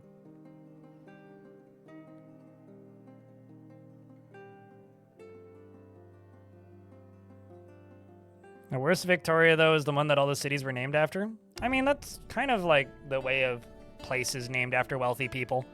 Which is why all of the best punk venues in the world are like along the old Canadian rail and stuff like that. Huge parts of town named after people that were objectively terrible. Like there's a very well preserved, they call it a castle, it's mostly just a really big mansion that's very old. Here in downtown, you could look it up. Craigsminch Castle, I think is how you pronounce it or something. But it's a really cool building. Really cool thing to go see if you're a tourist here. And there's like a bunch of DVDs just like explaining the history of the family that like basically built this city and helped make British Columbia what it is. But like, you're just like looking at all the things that they did, is like, wow, this was a fucking horrible person. Holy shit. Like, my God. It is what it is. But it is history. Gotta look at it and learn from it.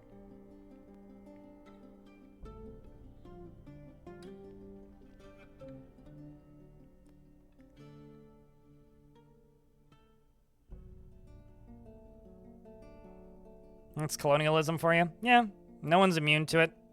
I try not to feel guilty about it, but just to be aware about it, aware of it, if that makes sense.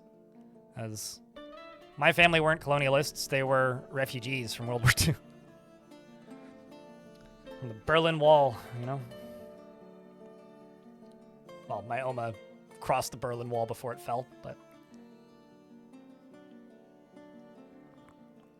way before it fell.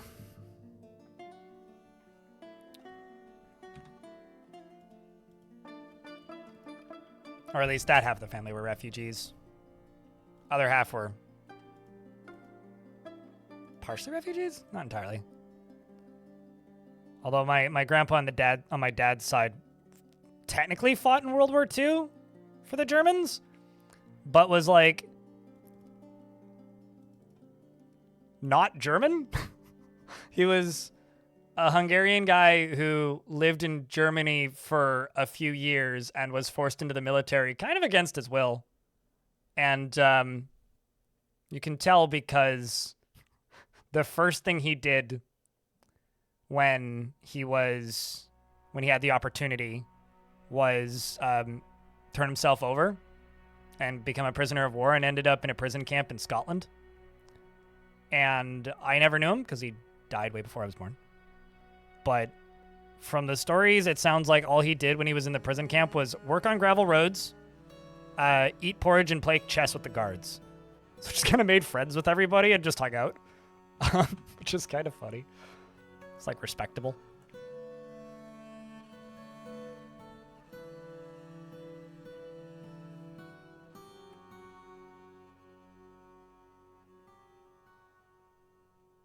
So in YouTube chat, Tablet Lenovo person says, "Hi everyone, today I had a massive goblin invasion, lost 50 dwarves including the queen, manager, and militia captain. How are you doing?" Chat, how are you doing?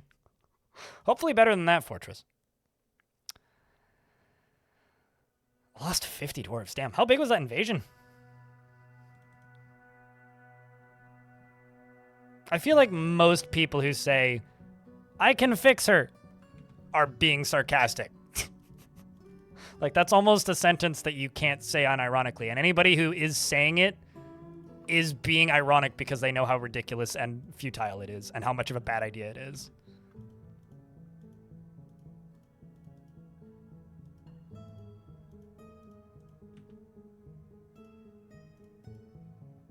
Like, if you're saying that, you know. That's what I'm trying to say. Yay, all caught up on the bedrooms. Okay.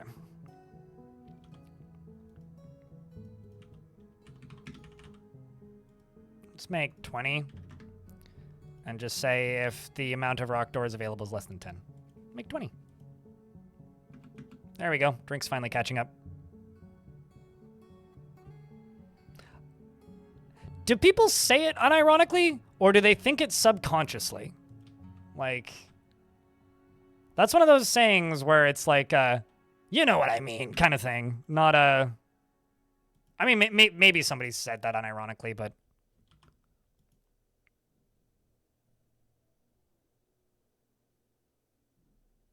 I find that almost hard to believe, to be honest. All right, sand, 300, 150.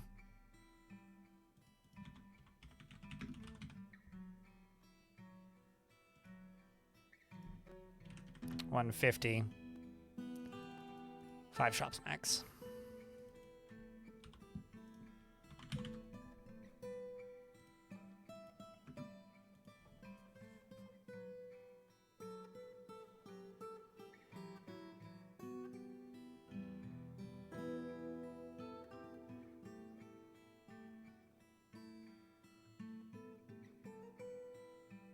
Every joke has a few guys that are unironic. No, totally, yeah. I mean, it's like every stereotype is based in reality. Every joke has somebody that's somewhat real. A lot of these dwarves want martial training. They also all want to make merry. We can make merry when we finish the pump stack, dwarves. Long ways to go. We'll build a tavern when this pump stack is complete.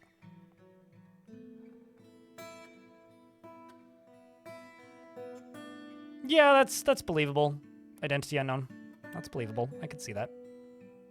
People think it, then they fail, and then people are like, you can't fix her. Then they realize, today I fucked up. Am I making mist generator or just moving water up? I'm moving lava up, not making a mist generator. If I was making a mist generator, I would have 40 of them by this point. This would be like the world's biggest mist generator. No, I'm taking lava, and I'm taking the lava up here, and I'm going to put it, I don't know, like here. That's what I'm doing.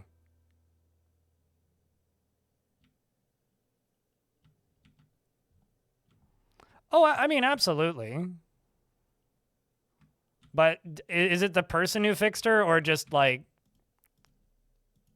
I think like the whole basis of I can fix them as like a joke is it's the only person who can fix them is them. Like, right, like that person can fix themselves, but you can't fix her. You know, you can't make this, you can't make it what you think you can. It's not possible because the only person who can fix themselves is themselves.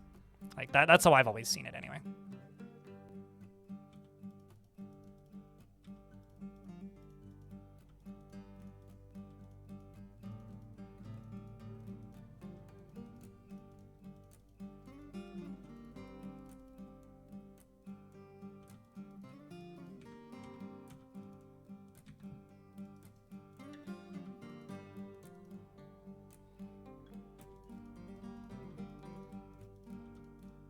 I don't think I've doubled it up, but I thought I did for a second there.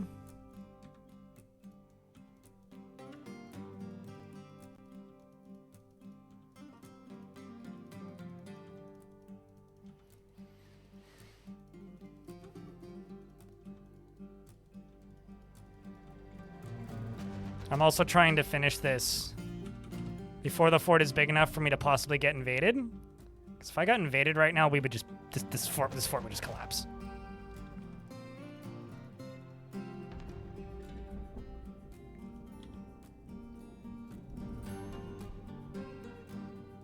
Like, just straight up, we would just collapse.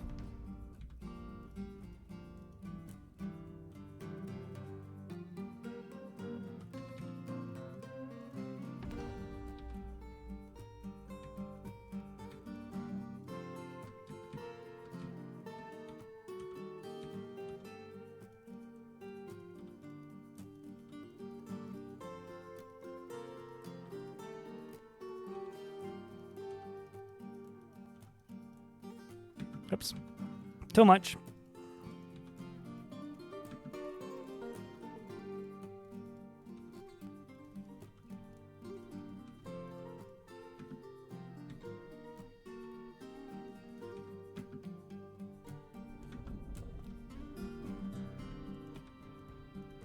Screwed this one up too. So from there to there. There. There. There. There. There, there, there, there, there, there. Perfect. And you, and you.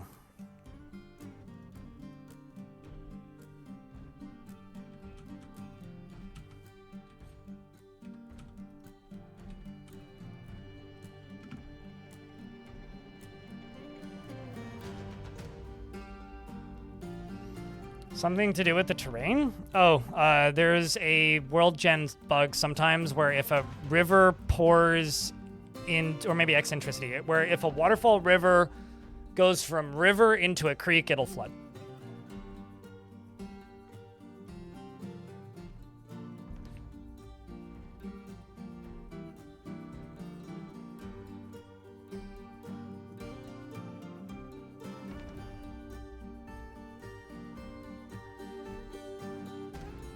The identity unknown's correct. Therapists don't fix you. They just help you figure out the tools to fix yourself. Hence, I can fix her as a joke. Don't always have the bags for these, but I'm trying. Do I have pigtails? Don't have any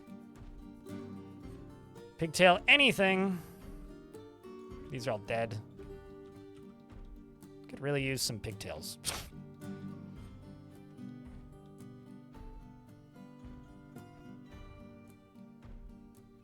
I mean, it's our glass forge, so yeah, it's gonna be toasty.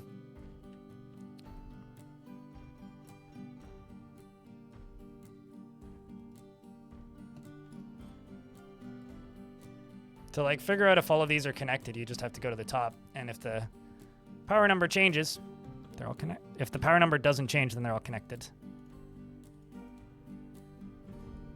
All right.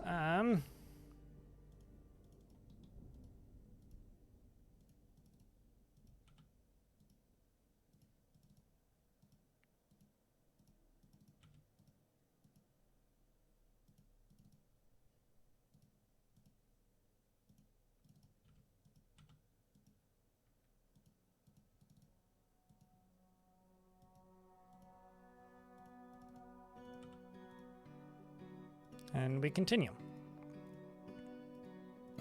Says the first time I built one of these and it worked, I literally like threw my hands into the air with joy because I fucked it up twice and had to rebuild it.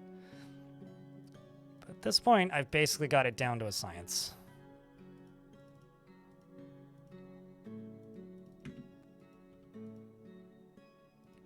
Because you just need one wrong tile and the whole thing collapses. And you have to reassign all of it after it drains.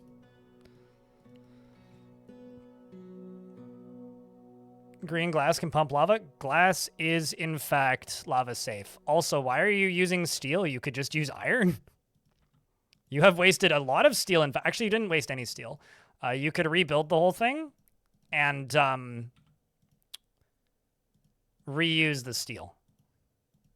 So I would argue that you've probably wasted no steel, actually. Why are there two? There are two zombie harpies. Cool. It's been a while since I've seen harpies. Aren't harpies... No, I guess they are an evil biome thing. I was thinking to myself, like, aren't harpies like a good biome thing? But no, I guess you're right. Green glass is nice as well because it's way lighter.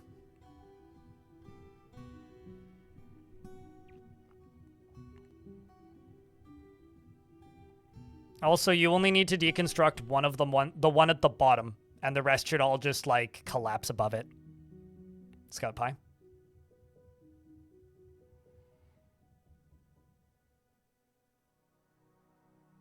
The nausea. Not a girl, or not a cello girl. Violin. Here. Let's see if I can find her band camp.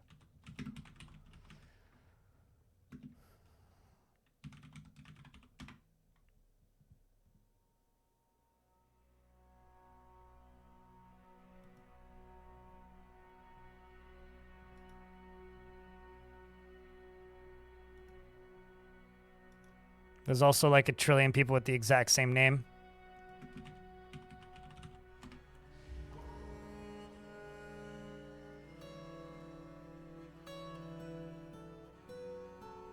Experimental Chamber Doom.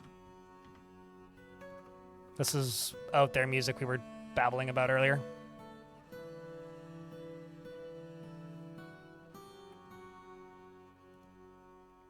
Vabok, the Bone Carver, has been possessed. I think that's our first artifact, actually. Which means craft store shop, probably. Likely will need bones. I mean, they need legs or arms to move, and to fly they need functional wings, so. Lava is what we're going to pump. To the question in YouTube chat.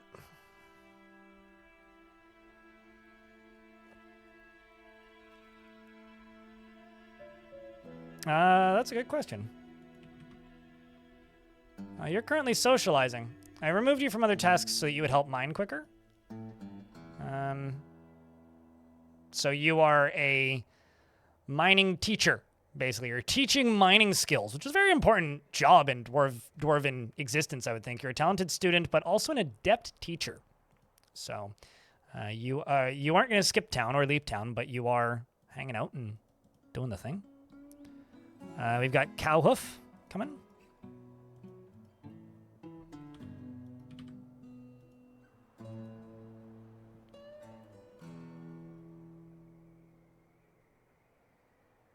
I mean, you're a very talented miner. And we've got our first artifact running, which is Cow, calf bone, and Kesserite gizzard stones. Any bets on what that dwarf makes, chat? How am I going to power them? I don't have a solution yet, but probably water. I haven't decided if I'm going to use water from the ocean, or if I'm going to use water from an aquifer, or if I'm going to use a cavern. Probably a cavern, or although I could also just use windmills. But probably one of the caverns. A spiked sandal. Wouldn't that be a scandal? The spiked sandal scandal.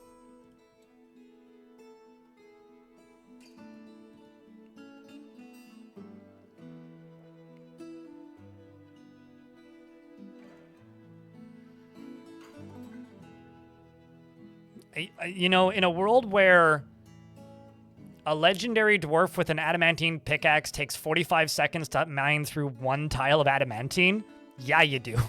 You do need, in fact, to teach the dwarves how to dig quickly.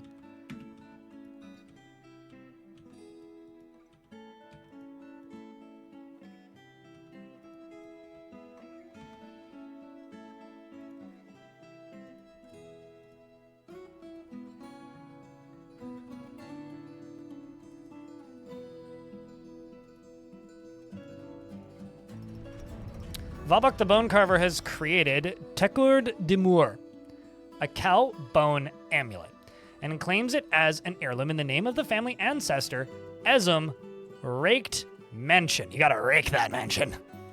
Get rid of all those leaves. I will take a look at that in a second. Just let me queue up a bunch of these.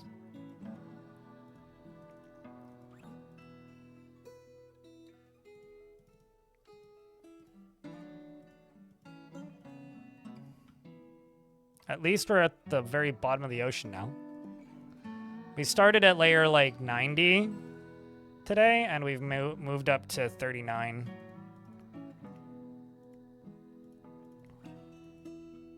But yeah, I prefer just making a river somewhere because they use less resources and in some ways less space, and they don't make you vulnerable, whereas usually making power on the surface is inherently more vulnerable.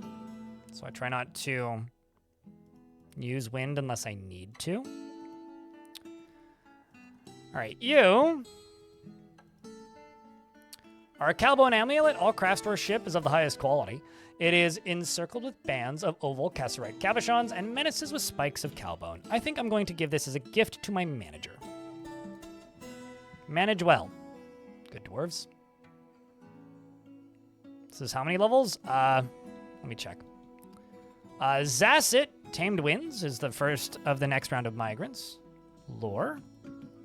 Cyril, Cloudy Roads. Take me home to the place where I dwarf. Picked Earth. Alath. Zasset. Locum Lost Gels. Ooh, you have a Nomal! Look at that! And you've got a bronze pickaxe pre-equipped. You'll love to see it. Legendary Miner. Would be greatly appreciated. Imush. Some rando bunny.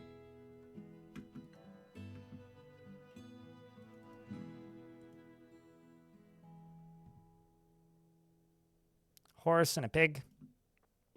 A Kenton. Cattle, who's a military dwarf. Iteb, the gem cutter. Kogan, the well-dressed. Trapper. Peasant. I'm looking for pre-named dwarves from this faction from before, so I don't miss any who come in. Armor Shaft, I remember that name.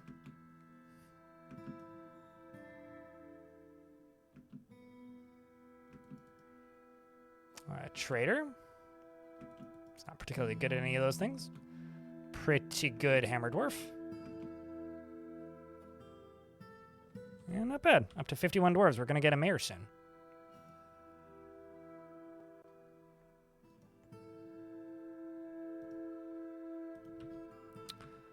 I also require a farmer shop.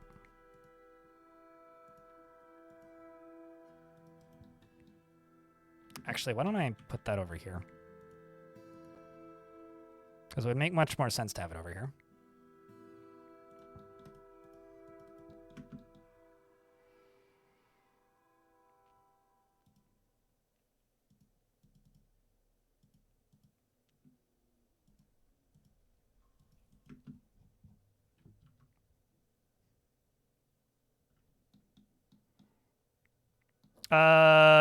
For pumps, it's 100 per pump.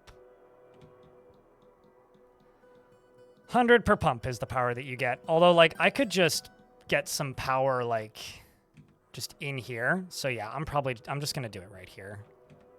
Like, I'm just going to dig along this.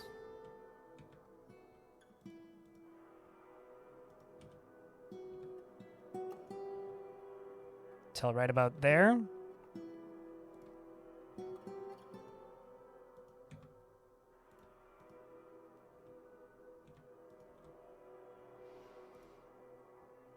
And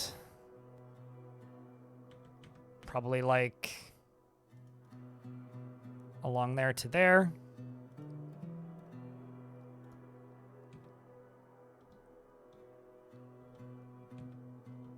Maybe not quite that close because that goes too close to this.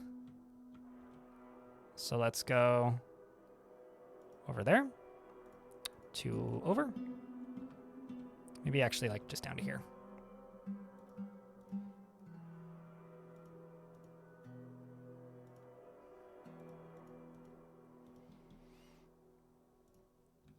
And then that'll actually work just fine. And then a little line along this.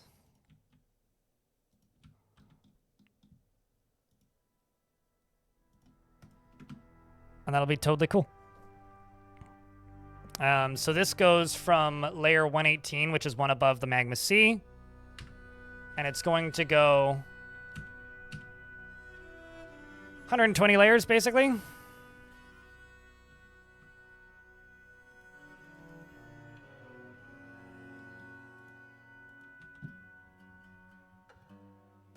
More or less.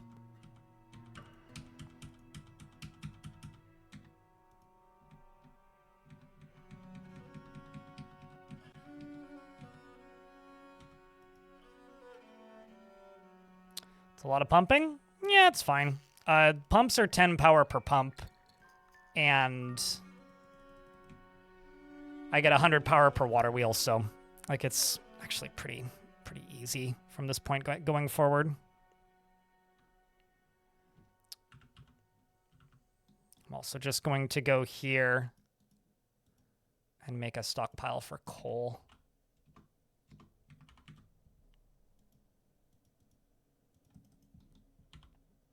And we had another baby, which is Moldath, who's child of Id and Kib. Well done, Id and Kib. Congrats to the happy couple. Hopefully they're happy and not upset.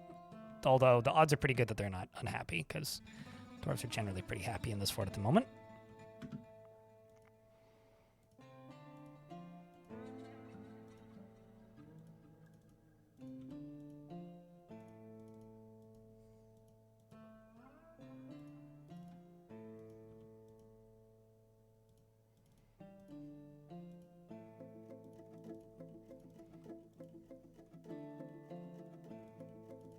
Although I will say we must have killed a lot of the Crundles, because I did have a big influx of Crundles about a year ago in game. They kind of have all stopped. So we must have killed them all. Can't have been that many in this area. I did kind of murder a bunch of them. I butchered some of them. There was also some creeping eyes for a bit that got hucked into the ocean, and that's how I learned that creeping eyes don't need water, don't need air, so they can live happily underwater. But 10 power per pump. So basically just like look at the amount of power needed and just like 100 power is what you get per wheel. So it won't take that much. 40 layer pump is tiny. Absolutely tiny. Like absolutely tiny.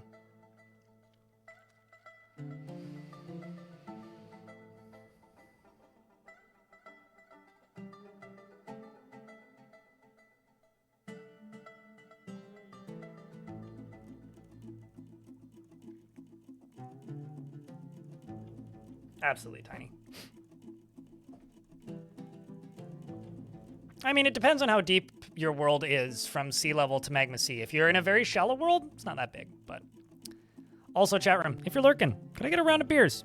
I just want to know how many people are lurking in the chat. Just want to say a real quick thank you to everybody tuning in. And just a reminder to everybody, we do have new merch up on the merch store. That's all.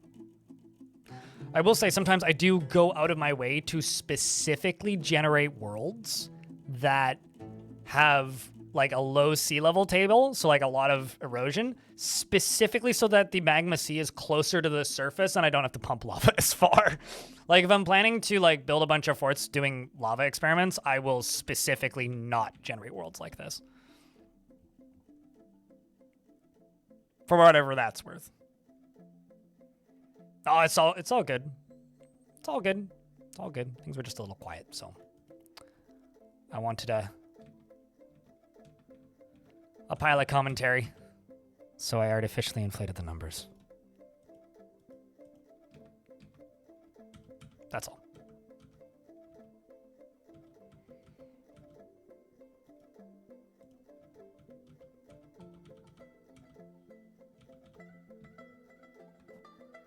A pile of what? Brr. I know as in being chill. Brr.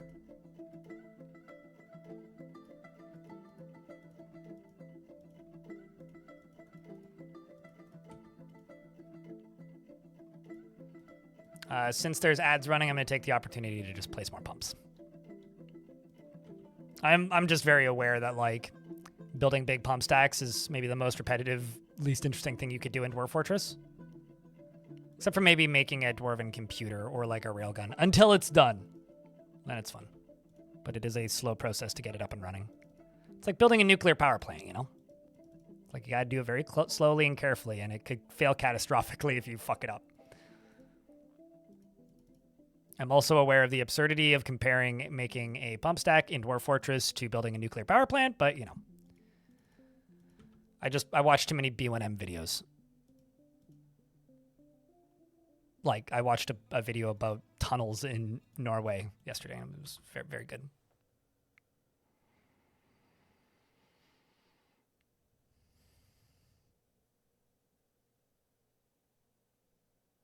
Yeah, no, if you increase erosion to get wider rivers, that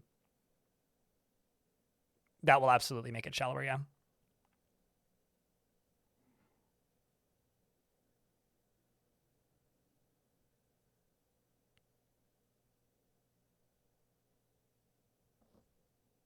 There's a dick joke in there, Dustin dude, who says Swedish made comment enlarger.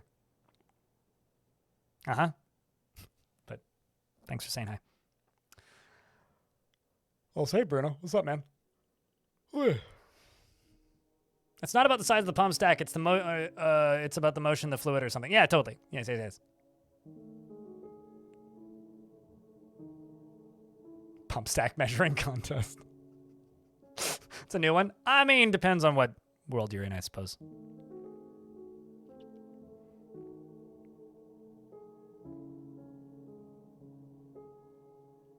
Pro tip, as far as wide rivers go, they almost always need heavy aquifers. Like the major rivers, almost always. So, just keep that in mind. So the more moistness and the more aquifers you have, the higher likelihood of wide rivers. But more erosion helps, but it's not the only goal. Or the only, what's the word? It's not the only primary outcome, I guess.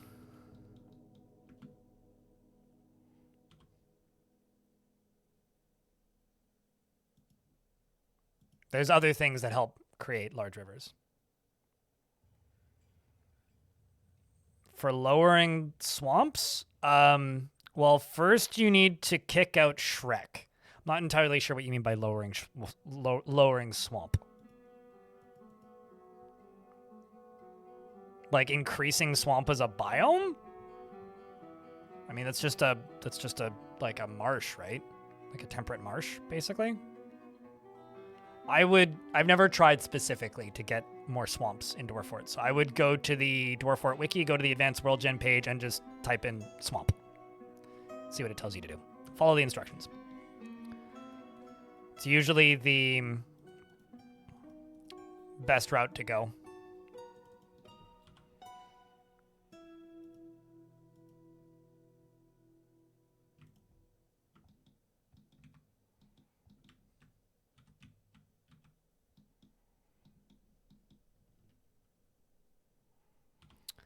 I'm also going to do a thing. Wooden wheelbarrow. 40. Gonna need a wheelbarrow brigade soon.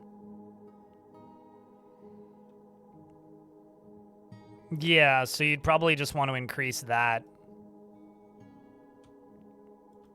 But because I've never specifically tried to locate like swamps in Dwarf Fort, it's a little tricky to say specifically. So I think what I'm going to do actually is I'm going to go just fortification.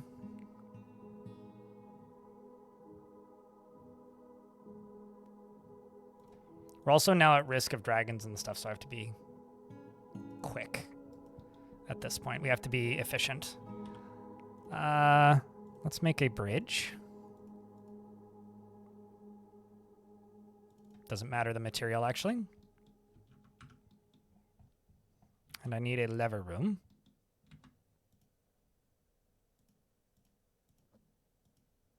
Probably 2, actually.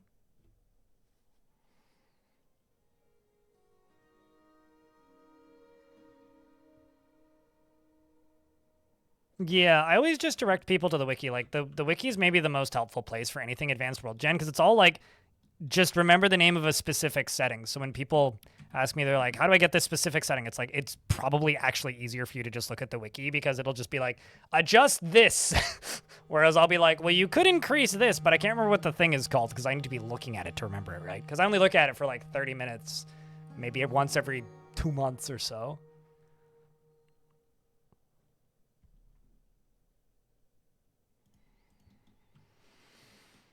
All right, so that can be closed. And then I'll need another one probably around here.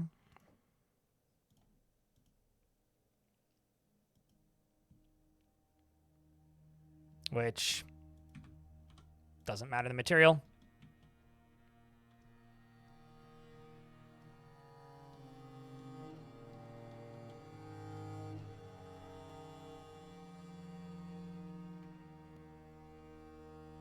Go to the wiki as RTFM. I don't... Oh, read the fucking manual? I was like, that's I know this.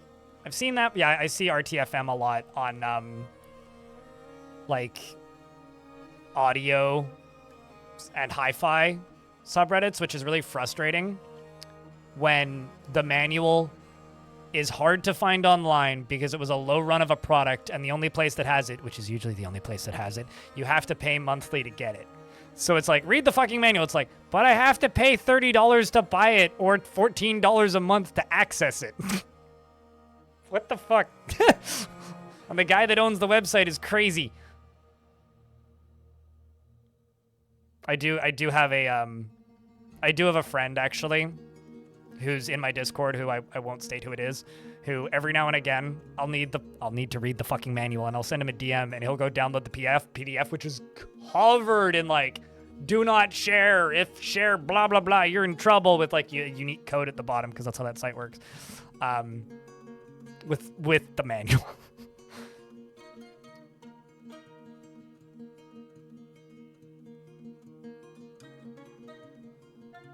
Routing pipes. It would be really nice to have a, like, maybe not a little saner, but like give us more options with pipes, you know? Like I don't need specifically like, you know, I don't need it to be saner. I just want it to be crazy in a new way, you know? Because I think if it was just like a pump that goes into a pipe that goes up, that would be too easy. Like, it would be cool if it was a pump that goes into a pipe, but it can only go up like 5 levels per pump. You know? So you could stack like 30 in a row to make it go up like 30x whatever. Like, make it crazy, but make it crazy in completely different ways. But maybe make it way lower flow unless you make a pump stack. Like, still, like, give us a reason to do the thing that the community's been doing for forever. Oh, hey, I need a guild hall now. Great. I think I already have enough value because I already have a guild hall. And it's already 24.92 value for the Miners Guild, so it's going to be done. Awesome.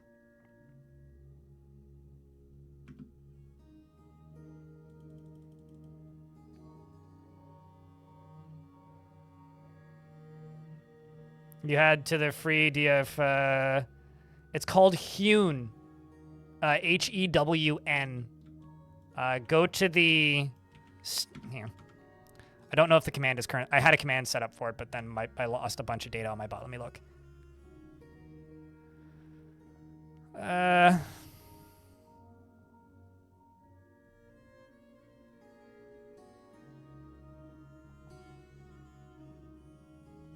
The one thing I really hate about modding scenes these days is the amount of AI-generated promo art. I understand it's like it's free, but like, man, it just makes me go ick when I look at it. It's just gross. This is it on Steam. I'll just link in both. But in the description, there is a link to the forum version and like how to grab it for the classic version and how to install it. All the instructions are on that page if you just look a little bit. That's all.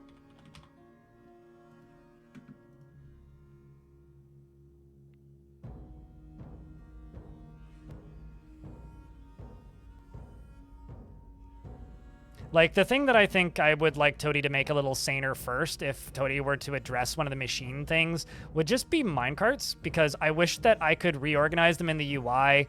I wish it was easier to group them.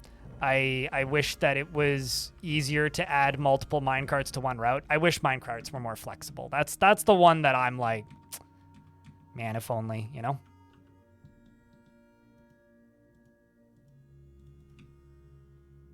Okay, let's just get this sorted.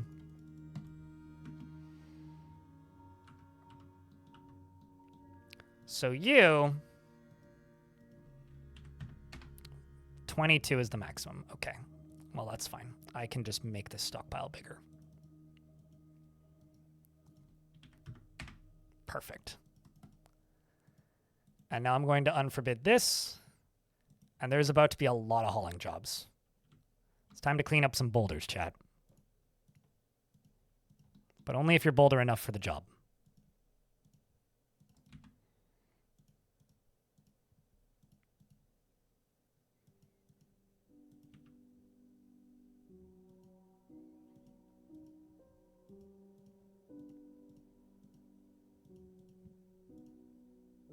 Oh wait, never mind. It's a grand guild hall. Actually need to increase the value of it even more. Kind of screwed up. Oh well. I'm just gonna go down here and make a smelter. And right next to it, I'm going to make a magma forge. And just see what I can make out of metal.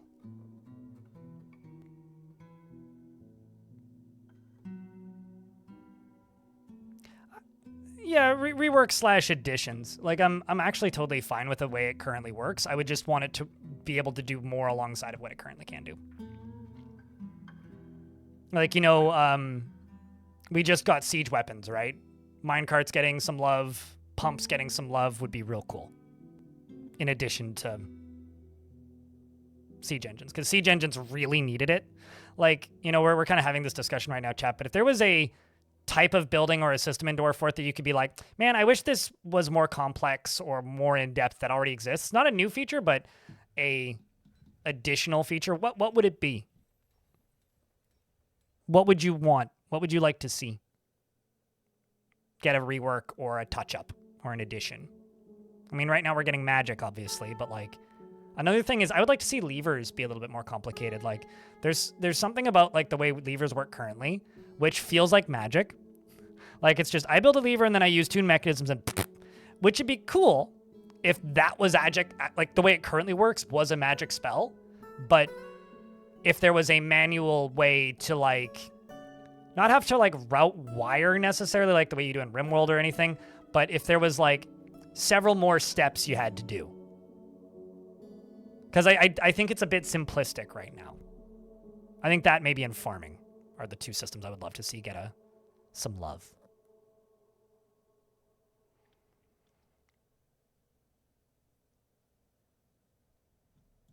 Like, I feel like there's a world where, like, connecting levers could make them completely redundant and useless if the system was too intense. Like, if you had to essentially use, like the shafts the way the, what's it called? The way, like, connecting power to stuff works right now worked. Like, if it was like that, that might be a bit much. But if it was a much more nuanced system, I would be super cool with that.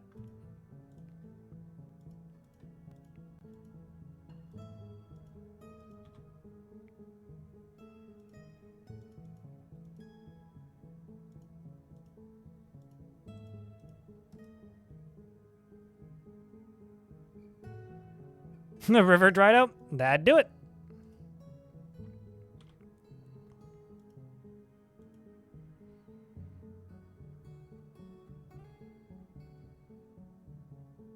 A honey rework? Yeah. Yeah. Yeah, that's a good one.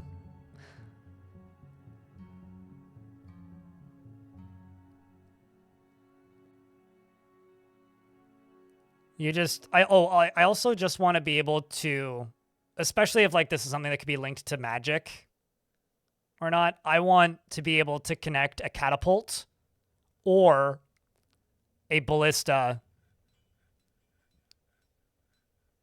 to a pressure plate. That's all. And actually, Tarn's talked about this one, traps, you know, traps needing bait, large creatures needing different types of traps are all pretty high on my dream list.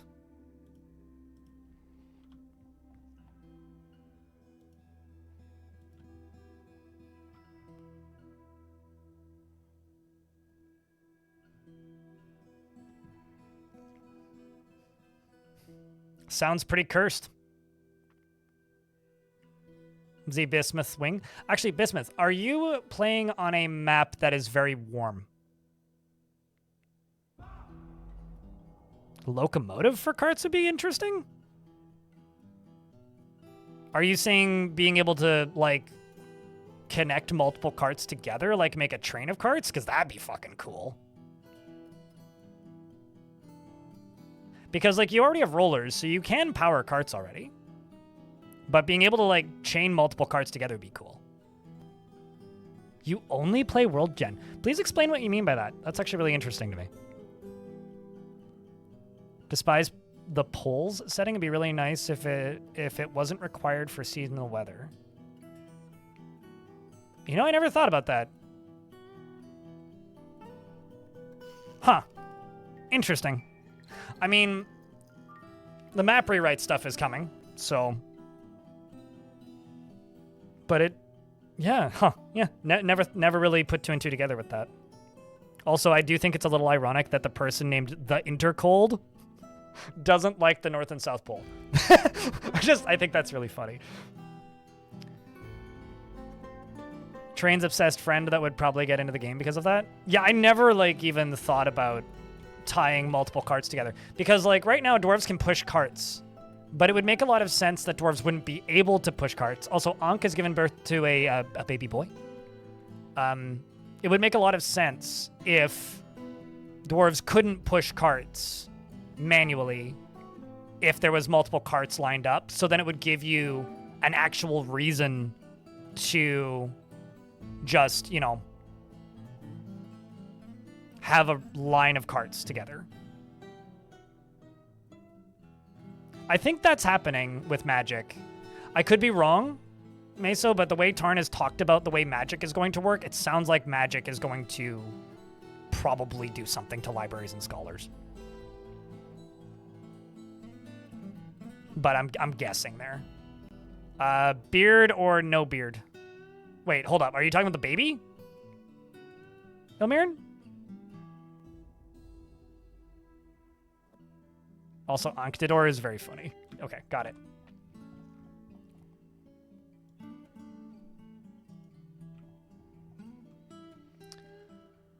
Onkson.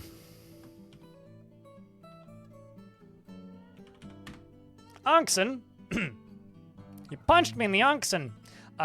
He forms fleeting and rare emotional bonds with others and isn't given to flights of fancy. He tends to assume that the worst of two outcomes will of course be the one that comes to pass.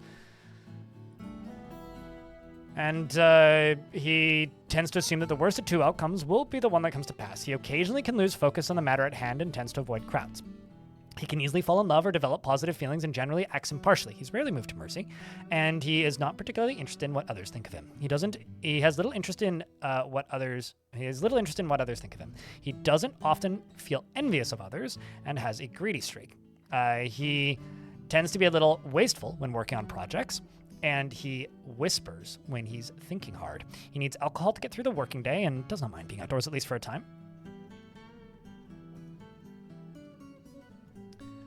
He personally sees war as a useful means to an end and does not care about fairness. He dreams of crafting a masterwork someday. He likes gypsum, plaster, bronze, harlequin opal, bull shark leather, giant muskox horn, gray parrot bone, scepters and pigs for their snorts, dragonflies for their faceted eyes, and the sound of the tulip of rhyming, and the sight of the aquamarine of roughness, and when possible prefers to consume finger millet beer and absolutely hates bats. Something that I'm excited for that's coming soon is that when you get a baron in the future, you will be more likely, or not more likely, when you will gain more options for diplomacy things that you can do in the overworld. Like Tarn has talked about the armies stuff, where you'll be able to see armies in the overworld and be able to muster troops. Like that's something you'll be able to do once you have nobility. I'm very excited for anything that makes nobles more valuable, outside of just like them being pseudo-therapists and value adds. And the way to arbitrarily get Mountain Home. Like, it'll be neat. I can't wait to see, like, oh, now you have more options for stuff that you can do because, you know, this is now available to you.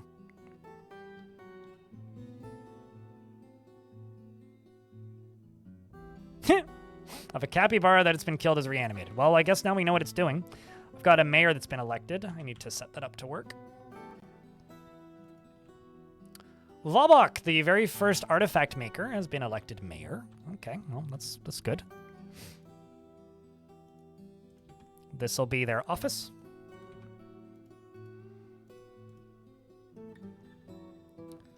Let's check bars. Nope. Is anybody making gold? Very far away, I gather.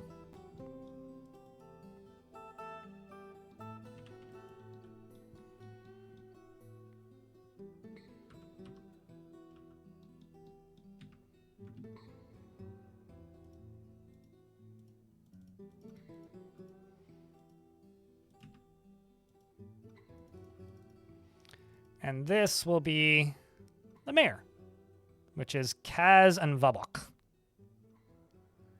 Obviously, you still need a few different things, but at least you will be able to functionally do all of your tasks soon. I'm actually just going to say all or for this. See whatever we got. Make a few things.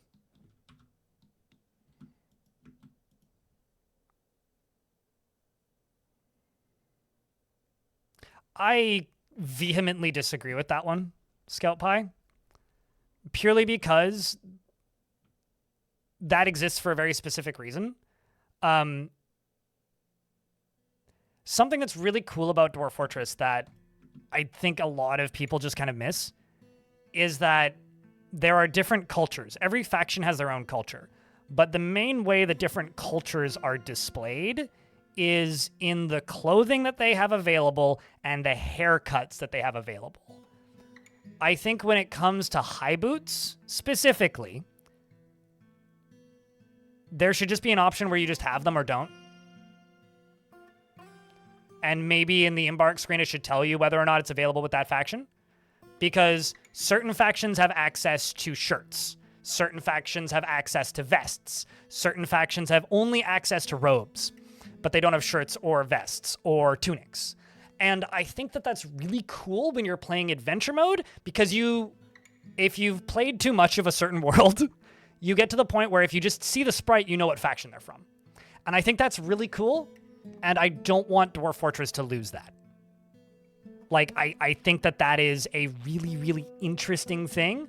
So I kind of like that too much, if that makes sense. Like, it gives you specific reasons to trade with certain factions, especially in a world where the diplomacy is better.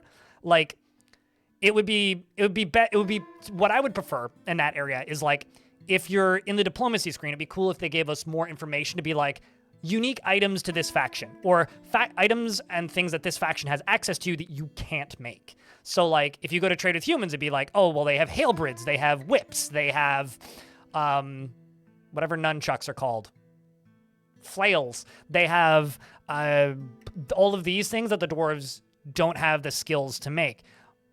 But, like, so trading with this person is beneficial. So, like, it emphasizes trading, and and it's also why I'm, like, iffy on tech trees in general, at least for the things that you can currently do, because every fortress in a certain faction has access to make metal. Like, they have forges, right? So it would be really fucking weird if you start a new fortress in a world, unlock forges, and then start a new fortress in the same world and don't have forges again. That makes, like, zero fucking sense to me. So I'm very cagey about anything that's like tech trees, which is why I'm really curious to see what Tarn does with the magic stuff, because that would make sense if it's like knowledge that's specific to a wizard. Then if that wizard is in your fort, then you wouldn't have the ability to use those spells unless you get a wizard with similar skill sets. But that wizard could learn other spells. Like, that's interesting to me, and that's kind of how it's been pitched from what I can tell.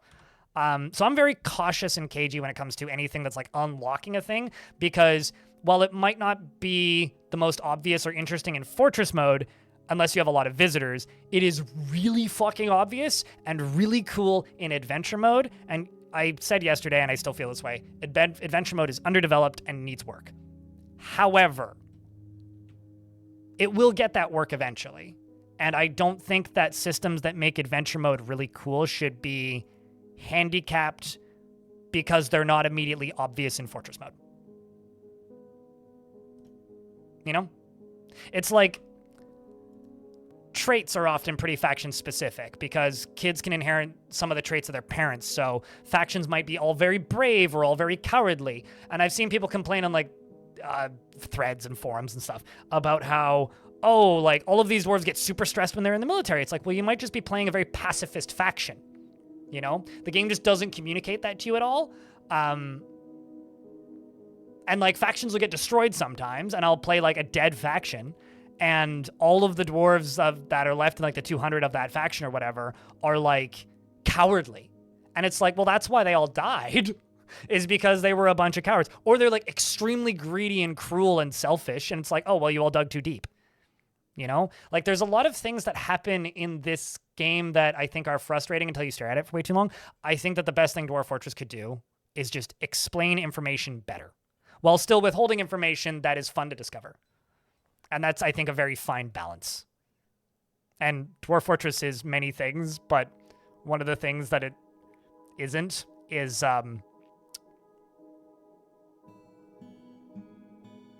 good at restraint. It's kind of all or nothing in a lot of cases.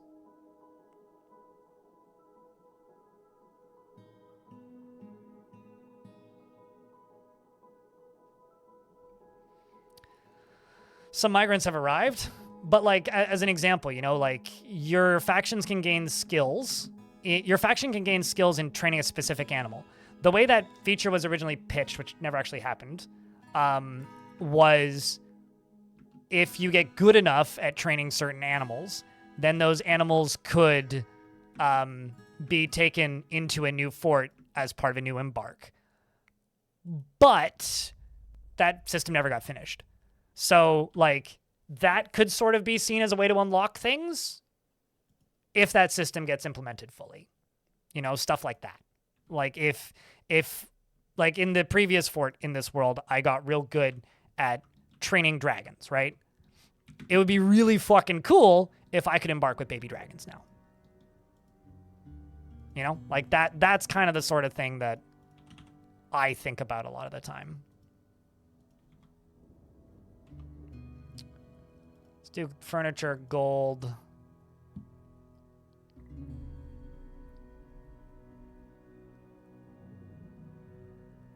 Could do 2 gold doors, I think.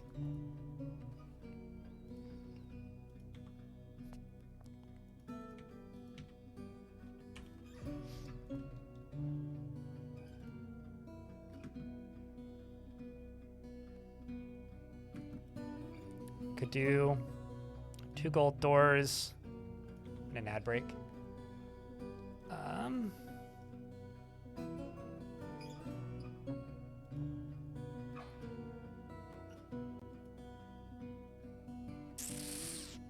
That's 3.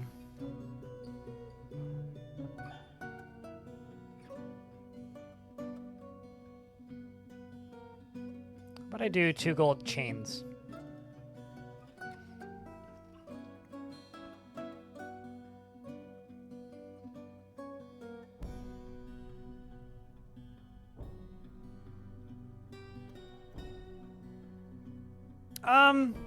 To figure out if it's really straightforward in adventure mode. You just walk into any city and like start looking at signs or looking at people's clothing. But like if a enemy goblin army is invading you, you can get their symbol in fortress mode by inspecting their helmets or their breastplates, depending on the faction.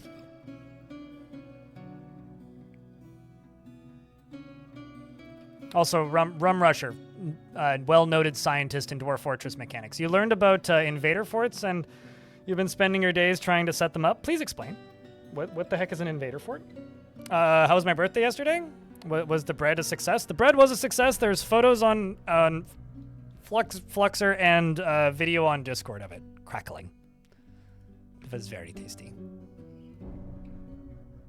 And it was enough of a success that I'm going to take Saturday off of streaming, and I'm just going to edit. So, it was a success. We also launched new merch, which can be found over at the merch store. I've got several new clothing items, a new hoodie, a new mug, a new windbreaker, and a new sticker, and a new t-shirt. Kind of a re-release of an old t-shirt, but still technically a new version of an old t-shirt because I made some edits to it so that it was less pricey. But if that's something that you're interested in, I would take a look. Have a look-see.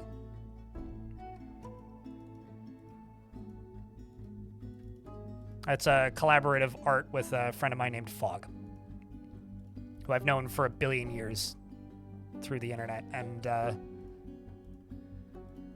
he runs a YouTube channel called Fog_UK where he makes videos out of Planet Coaster. And some of them are really fucking awesome. I'm not gonna lie.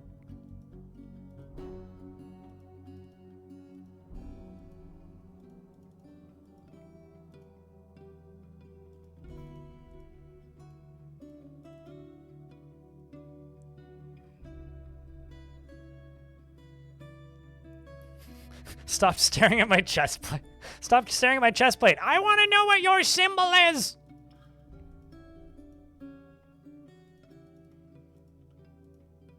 I mean, you know.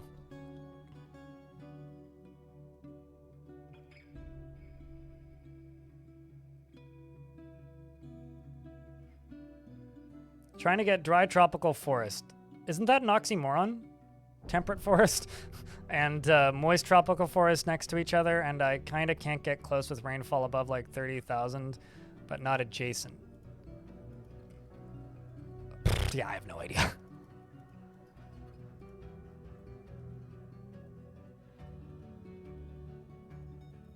Fully reverse the temperature changes from the pole setting, though, through great effort. There's no easy way to override the temperature in tropical zones. I do have a question. Like, why? What are you using the worlds for if you're only playing around with World Gen? Are you just reading legends, or are you like trying to just figure out the puzzle of how the World Gen itself works? Like, what's the end goal for you when playing around with World Gen? Mostly the puzzle? Interesting. My older sister played like the free version of the Dwarf Fortress for a bit when she was playing D&D more actively. I think she still plays D&D. I don't know if she still uses Dwarf for it though. But she used it to generate worlds and then would sit there and read legends for a bit and use that as like names, places, and a few like basically like as a world template for D&D worlds. Or like countries in D&D, basically. But I don't think she like got too deep into the actual world gen settings. I think she just literally generated a world and then read it using default settings.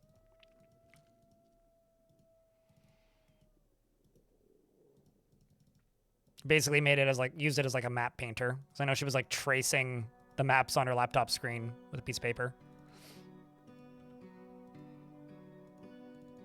You want another good news, chat? We made it to the top. Look at that. We did it.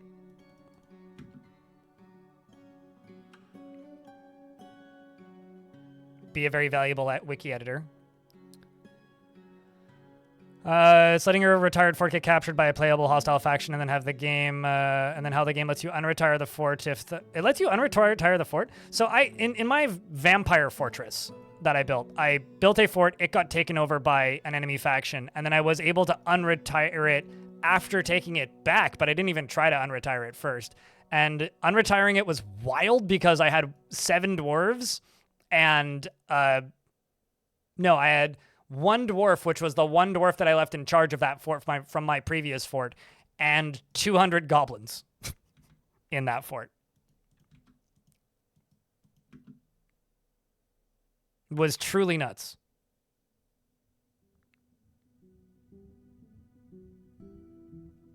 With force admin with like 90 plus dwarves. So one had, one have to deal with no hospitals. Interesting. Wouldn't they migrate in though?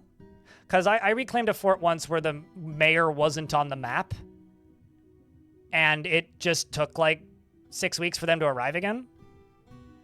Like, wouldn't it just take a year for everything to just like kind of normalize?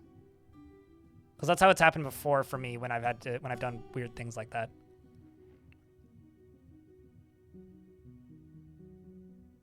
Divinity Original Sin has a dedicated mode for D&D. Really? Huh. Interesting.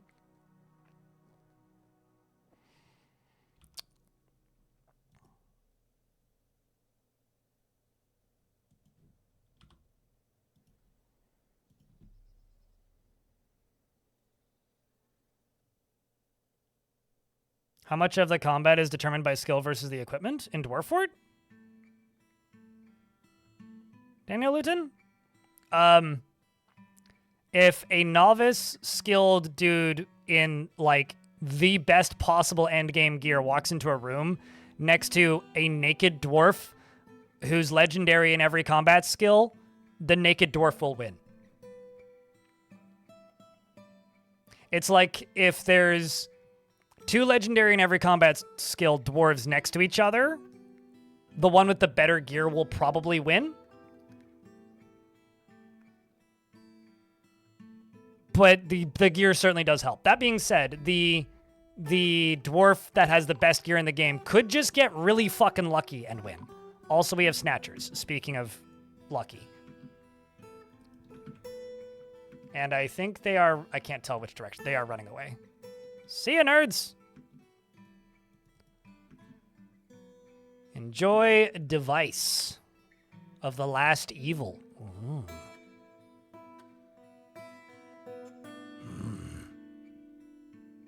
I feel like that name is a lie. There's going to be plenty evil after them, but...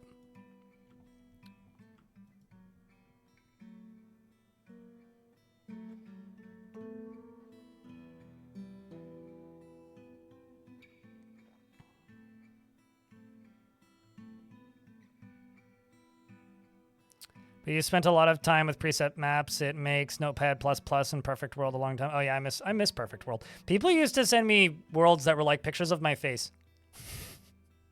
Using Perfect World from back in the day. Not to be confused with Perfect World, the video game publisher. Divinity Original Sin, that's the name of the game. I'm pretty sure. Like, Divinity Original Sin is the name of that game, but tablet and the Lenovo person, is it the first or second one?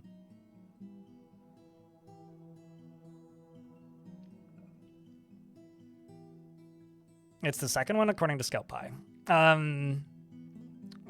Like, at best, getting a mayor is probably how it fixed itself, but it's been wild time getting 6 guild requests and having to prep for the counter invasions with only civilians and no military doors. That'd be really fun. But it has to be one of your forts that's been taken over, right? So hold on. If you reclaim a fort that's been occupied by enemies, are you the enemy faction or the faction or your faction? Like, which faction are you when you start?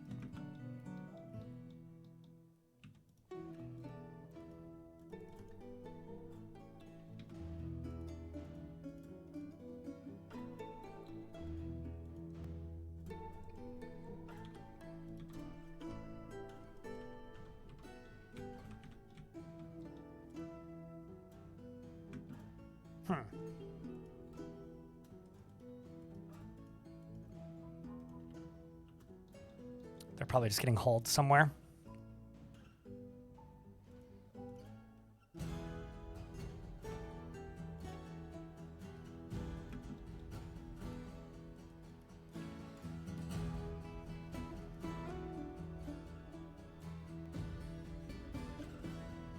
Oh, that's wild. I wonder if Toady knows about that. Okay, yeah, also that would probably fuck things up even more. Because I know that if you reclaim it, Rum Rusher, or like not reclaim it, but like if you capture it back as that faction and occupy it successfully, then you play as that faction. And then you would get like the mayor and stuff. But yeah, if you're playing as like not a dwarf faction, it would make sense why you wouldn't get the right nobility ever. That is kind of fucked up. I'm not gonna lie.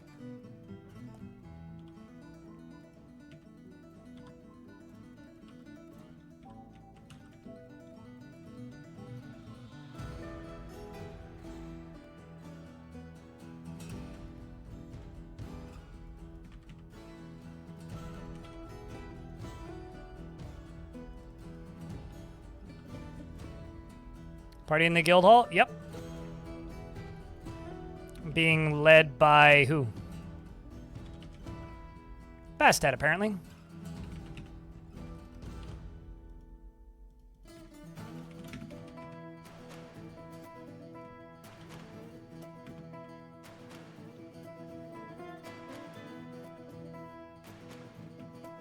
Okay.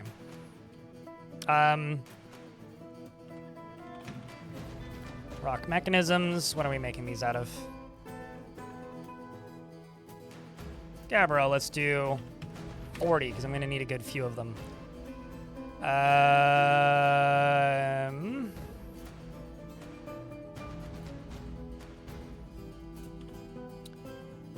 Sand. Green. Glass. Block. 1,000. 1,000. Go bananas, dwarves. Go bananas.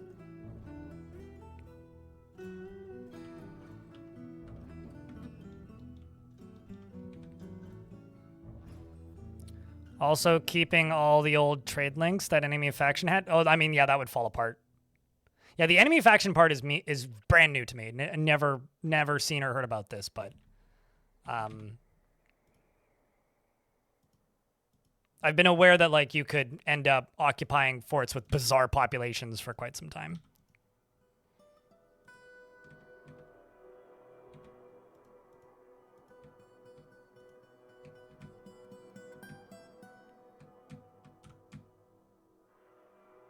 Now let's just hope that the dwarves aren't dumb enough to do the dumb thing, Just get stuck on the wrong side. Spoilers, they're probably dumb enough to do the dumb thing.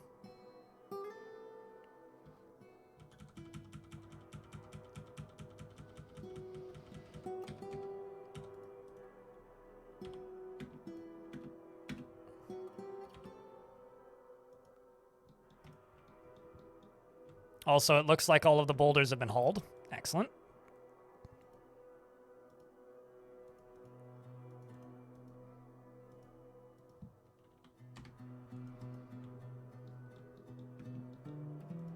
This can be set to everybody does this now. You can be plump helmets year round.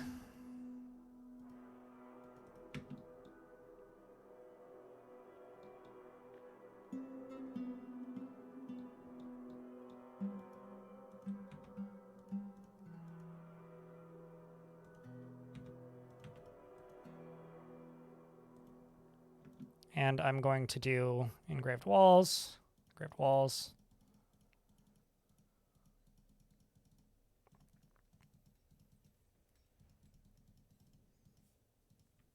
Sweet.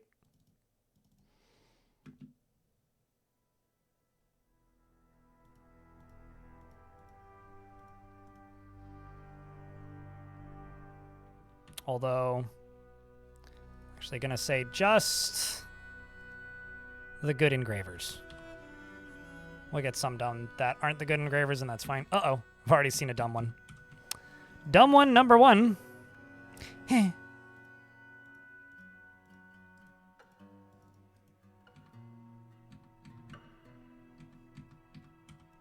Uh-oh.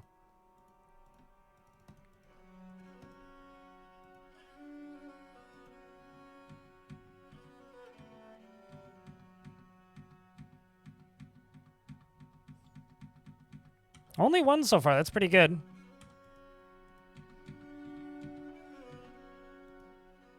Pause that.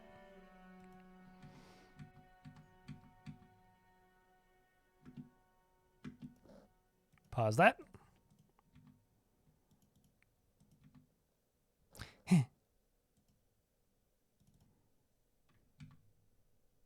Actually, no.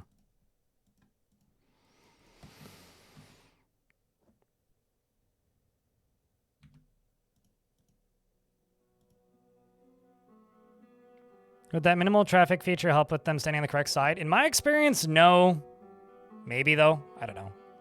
In my experience, it's just do it a couple times. Although putting them in a burrow and then locking them out of half of it tends to work.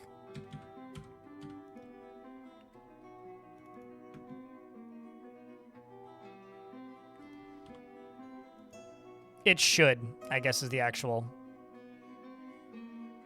response here.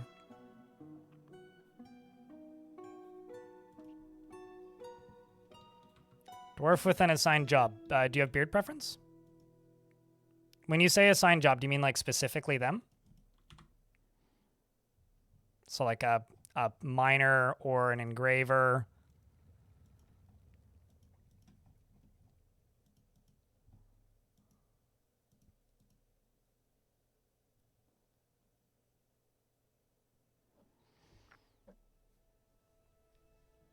Like, what do you mean specifically? Bookkeeper or a priest?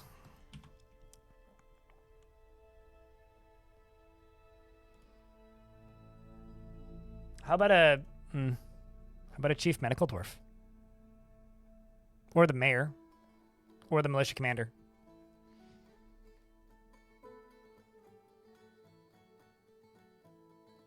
What do you think?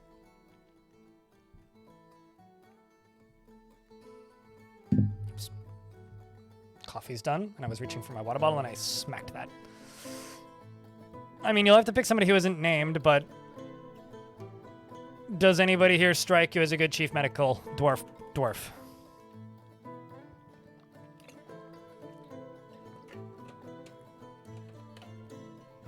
So far, you got a wicked story out of this that was memorable. Be it the case that it was from some silly custom mods. Oh, fair enough. What was the broad strokes, Rum Rusher? I am not going to go through the dwarves and tell you.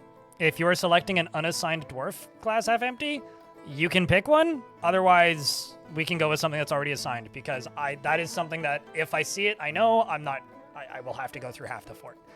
So no, I will not do that. So either you pick from the list, and if they're good, they'll stay. Otherwise, they'll get fired. Otherwise, work with me here. Is there really no way to clean mud still? Build a floor on it? Unbuild the floor? Smooth it? Fortify it?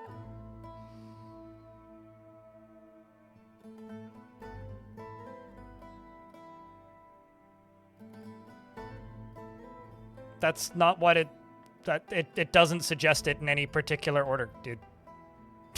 So like when you click on this, if nobody has any relevant skills, which is the entire fort, it's just the order that they are like in any screen. So like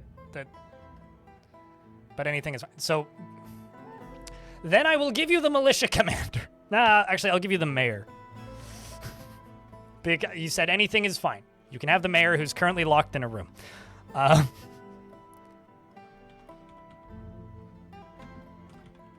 Half empty. Dagger soothed. It very easily falls into love and develops positive sentiments, is not particularly interested in what others think of her, rarely feels discouraged, and has a greedy streak. She likes a little excitement now and then and is conflicted by this because she considers tranquility to be tranquility preferable to tumult conceptually.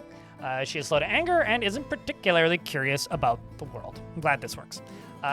She doesn't handle stress well, and she is moved by art and natural beauty. She is troubled by this, and she dislikes the natural world. She generally acts with a narrow focus on the current activity. She is slow to trust others, and and also this dwarf is much more important than the chief medical dwarf, to be fair. She sometimes acts with little determination and confidence. She is not inherently proud of her talents and accomplishments, and she tends to be swayed by the emotions of others. This is just kind of a bad fort right now to make that specific request, because I don't have a military. I have no real assigned dwarves to speak of, and I literally just have a singular guild hall. Like, that is the entire fort. So she is not inherently proud of her talents and accomplishments and tends to be swayed by the emotions of others. And my militia commander was made the militia commander because there was Crundles in the fort and I needed them to punch them to death. So like, nothing's really been thought out in that sense.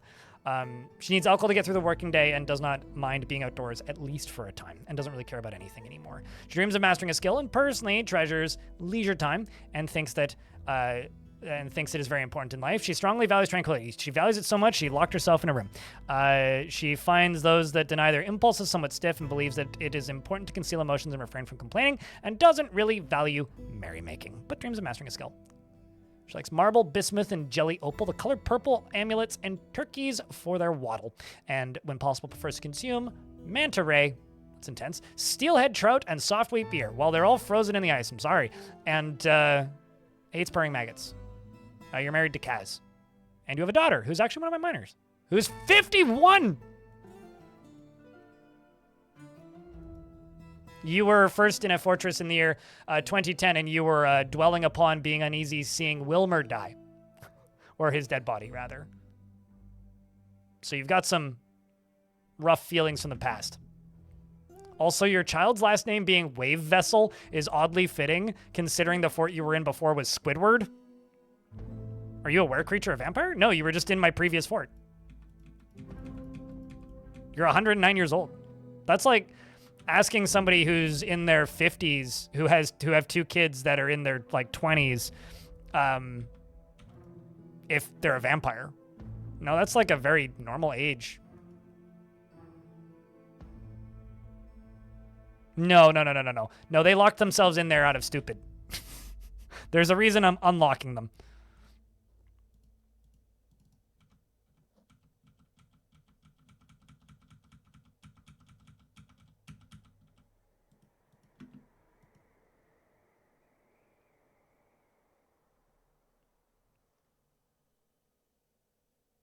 Also, in regards to the side that they build from, they tend to go from the side that the piece came from. So if the block was on the same side as the pumps, then that's going to be the side that they're going to build from. If the block was on the side of the stairs or came from the side of the stairs, they'll build from that side. So it's a bit fiddly in that way.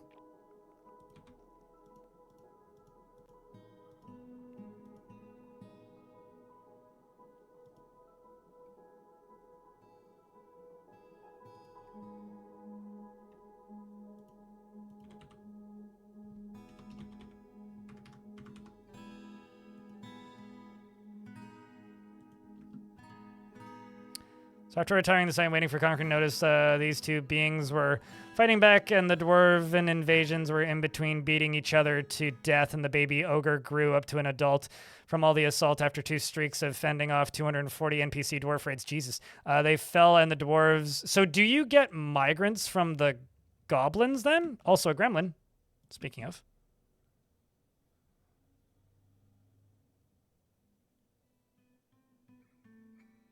Cool. Make a gremlin trap, just because it would be real easy. But I'm just kind of focused on this.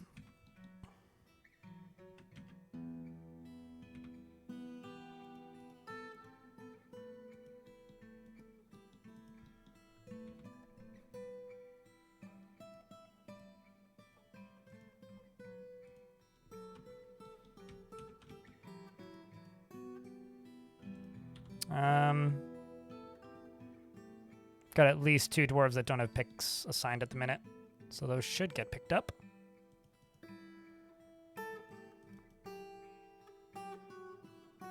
None of the commands work, Diamond. None of the commands work. They haven't worked since I reinstalled my OS at the beginning of the week, which is something I do need to work on, but and get fixed.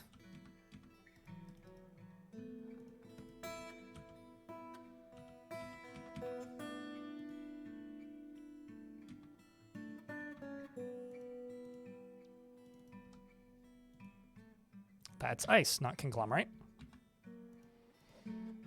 The actual reality is I don't actually need to do all of these. I just kind of want to.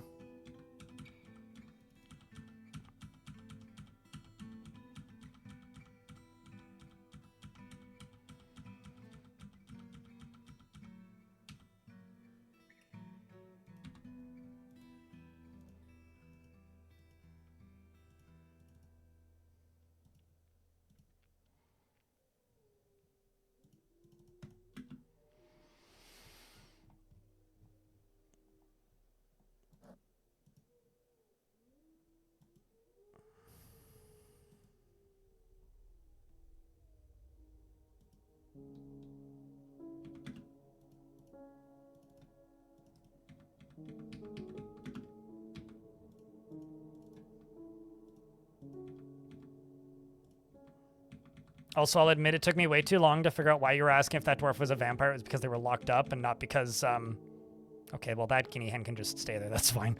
It's because they were locked up and not because, like, they had a child. Because that is a very normal age for a dwarf to have a child.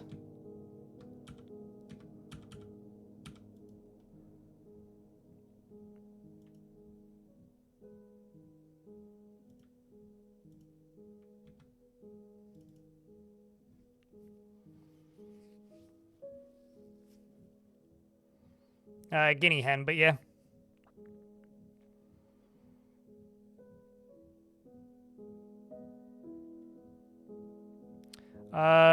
In the short, it was a goblin faction I left behind, fended off several dwarves until they died, and when I unretired, the 2 beings were there still, and I had a dramatic...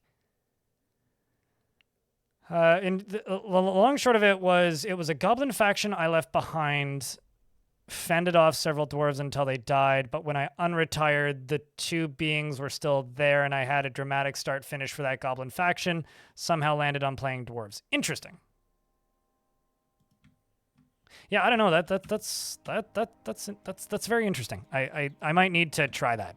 That is kind of up there right now at this exact minute in time with like playing. Did I? How have I not? Okay, what?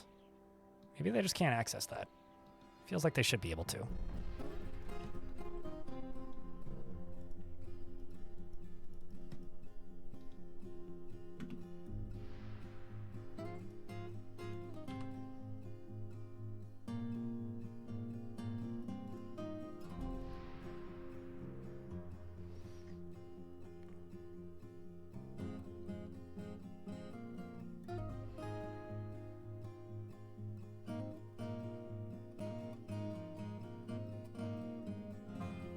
Gremlin coming for your job. Vote Grimmy for mayor.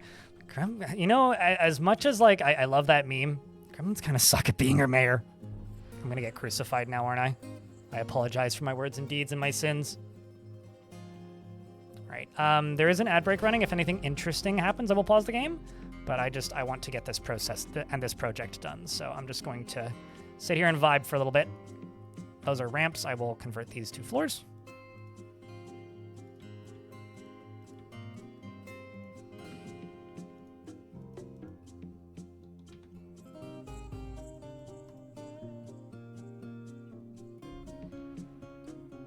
This is kind of a sectioned off area, so it's probably fine to just leave it like this.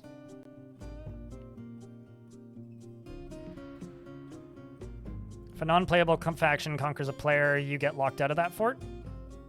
So it has to be like dwarves that conquer it, right?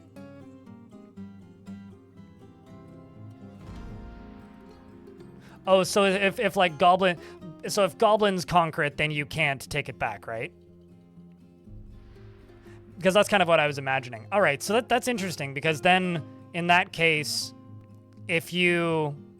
Because I will state that if there is a large civilian population in a goblin fortress and you're able to demand surrender and occupy, you get to play as all of those goblins. Because in that vampire fort, I had a fortress that was of like 10 dwarves that got taken over, and then I invaded it with an army and demanded surrender and occupy, and left one dwarf there, and then reclaimed it, and there was like 250 goblins on that map that were all playable. They were all just peasants, and one dwarf. That's what I was thinking essentially was happening, but all right. Still interesting, though. I need to see if I can figure out if I can replicate that, or if it happens to take advantage, because that seems really neat. You need to retake it back with another fort. Okay, yeah, no, that's basically what I thought. Because I was reading that as like you were playing as a goblin faction. So, okay, yeah, no, I've essentially done that then. I understand what you're talking about now.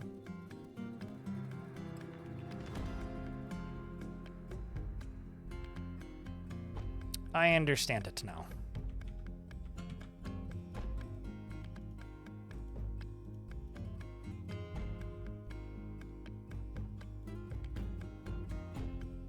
So I'm going to pull one lever, which is going to close the plug at the back. And I'm going to pull this other lever,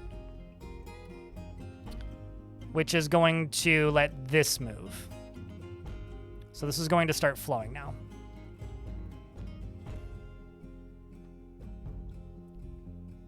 And there we go. Now I've just got to build power.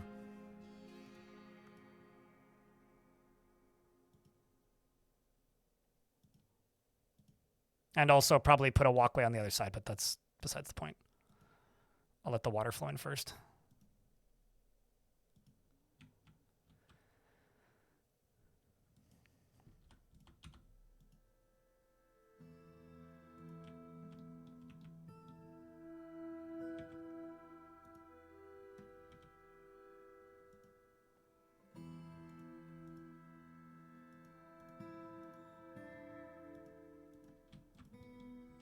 So let's just go up this and see how we're doing. I'm looking for dwarves and stuff that isn't completed or canceled for one reason or another.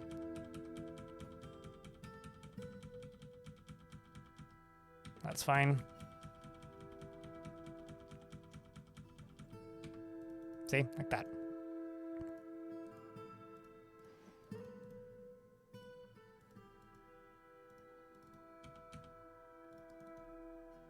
Or this, or that, or that, or that, or that, or you.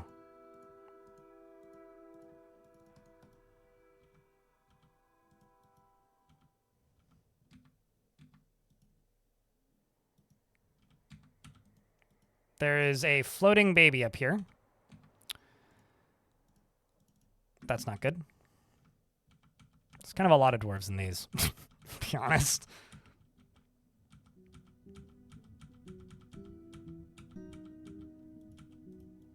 This is 23, so...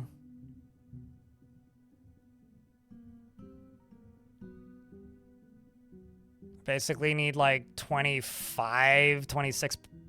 let's just say 30 wheels. So 15 mechanisms.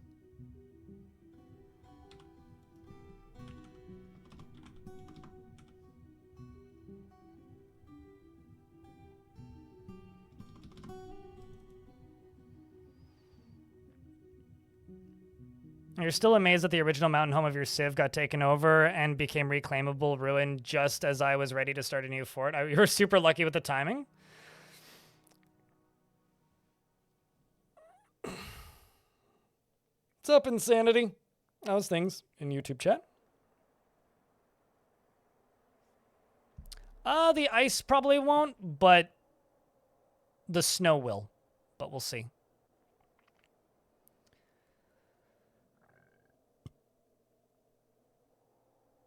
All right, so how over the top do I be with the top of this, chat? That's my question.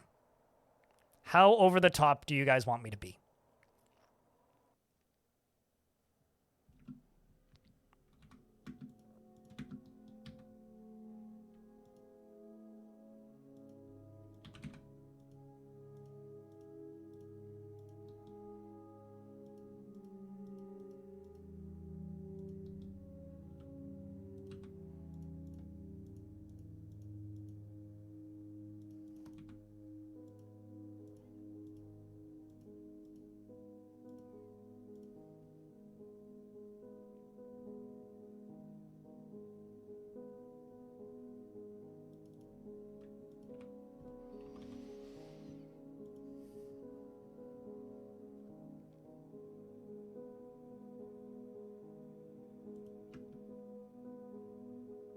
Define over the top. I am building a structure that's designed to make obsidian out of an ocean. How much do I overbuild this? You want confetti, sparklers, and balloons. All right, I'm putting that on the list. Confetti, sparklers, and balloons. How many candles?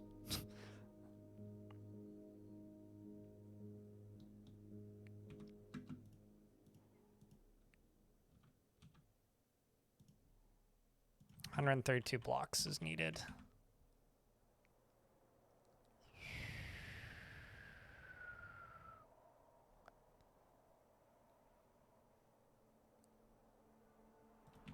The material actually doesn't matter all that much.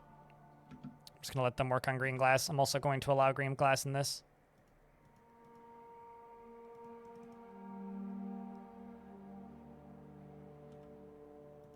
Just for speed of construction.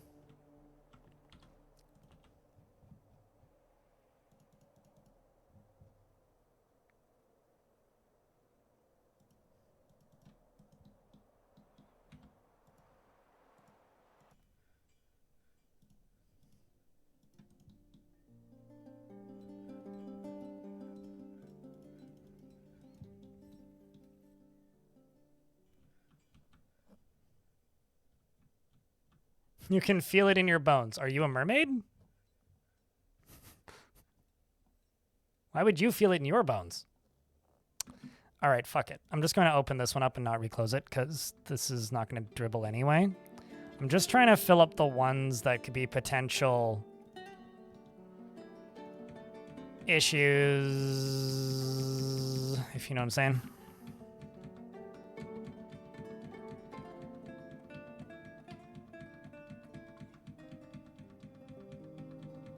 Because if they can drain and dribble, that's not ideal.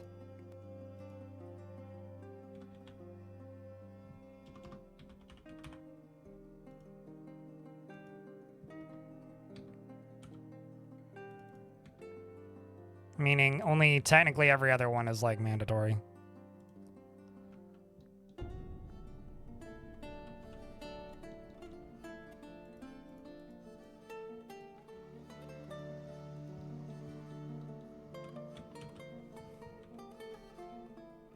God damn it. Fucking... the hell? Oh, you literally climbed out. Well, alright. That's good.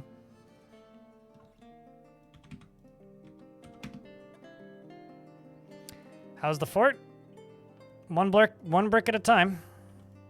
Let's also just try this, because fuck it.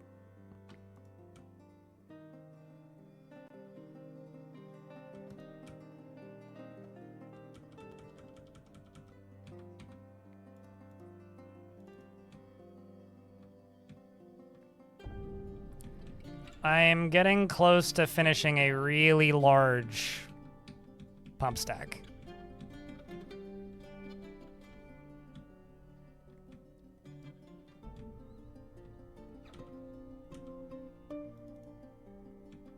Is partially how it's going.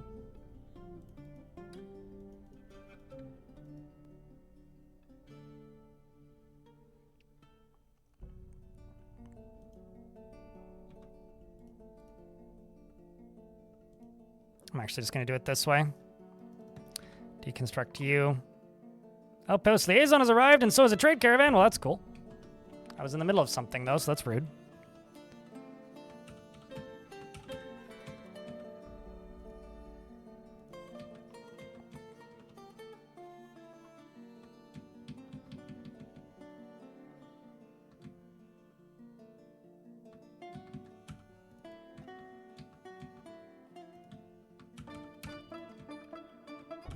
Actually, no, wait, that's not where I was going to put that. I was going to put that there so they can gather that.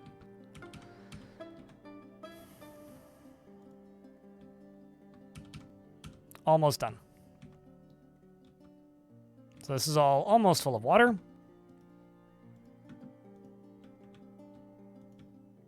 All the way along that side. 2 wall pieces right there. Cool. The ocean doesn't unfreeze. I wasn't sure if it would when we first embarked here, but it doesn't. We've been here for several years, which is why I'm doing this, is so that I can unfreeze it.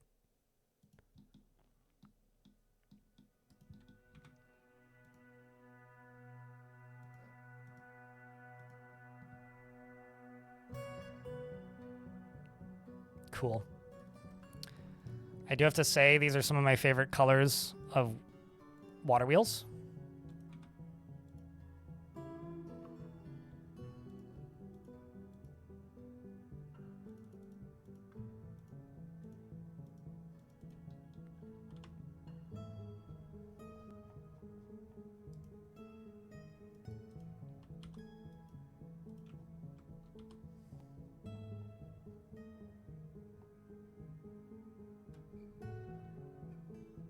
So many dwarves are sleeping. It's just bad timing.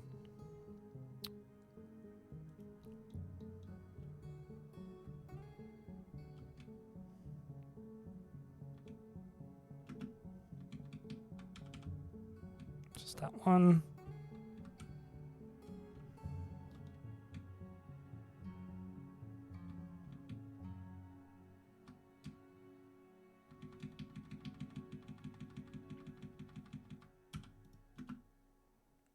So you get done. The cavern map looks crazy. Yeah, it's a pretty intense one. All right, then you.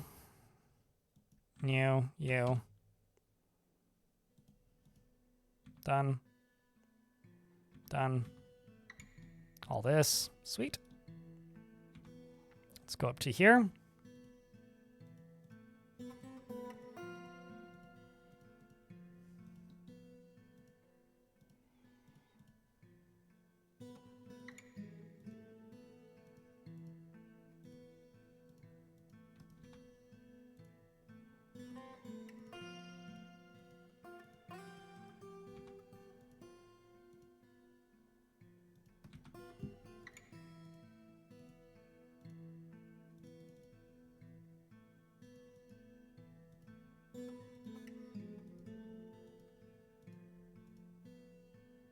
And then on this side, I can do this.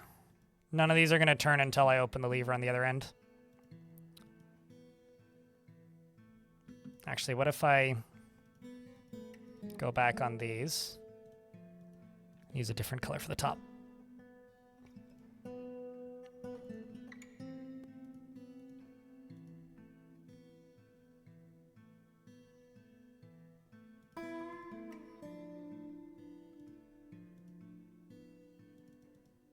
I feel like I ran out of these faster than I thought I was going to, but maybe I didn't. Oh, maybe I was just being dumb. It's entirely possible. Yeah, Dwarven invaders, I think, can dig. But, makes them scarier than literally anybody else. Half Empty meets with the Outpost Liaison, and they say, I'm your liaison from the Mountain Homes. Let's discuss your situation. There's much to share. Information has been added to the Civilization and World Info. I'm gonna request steel bars. They want shields and bucklers. Also, I'm well aware that that is not the most optimal thing. I'm going to bring tube. -3. And corks. -3.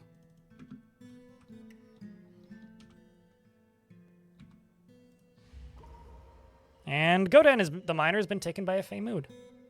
Hardest fortress start so far? I haven't played a hard fortress start since the worst map. None of them are really hard. It's just kind of, I need to figure out what I'm up against. Nothing about this start was hard. Absolutely nothing. It was a little bit tense initially, but like, no. Nothing about it was difficult. Usually when things are hard, it's completely outside of your control too.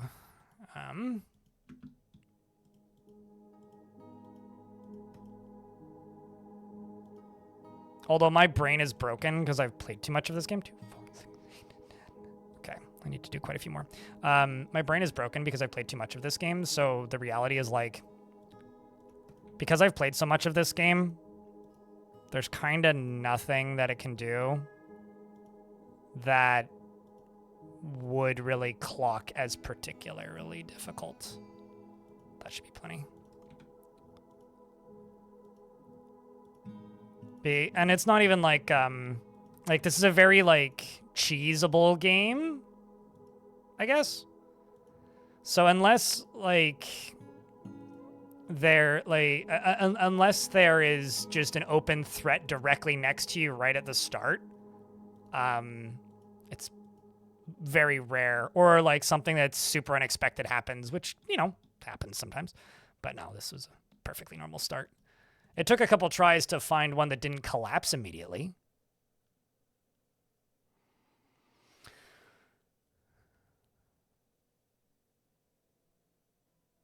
They are giant piles of dead turtles. I mean, I blew somebody's mind in chat relatively recently, Quendelf, by just saying put a refuse pile underneath where your fisher dwarves stand. Problem solved.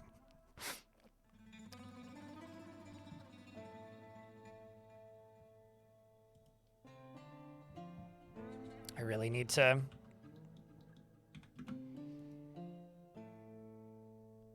work on the value of this. That's not what I wanted. That's just what's closest. Yeah, I guess we never did make a gold door. All right, well.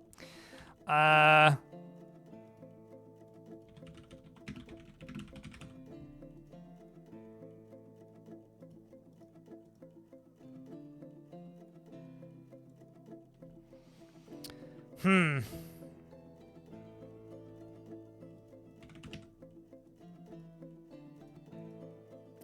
$32 tin, 8 copper. I think those are the rest are probably traders. So let's do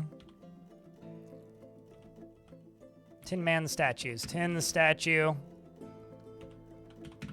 Tin. Yeah, we'll just do 10 tin statues. And what else can I do to increase the value of this?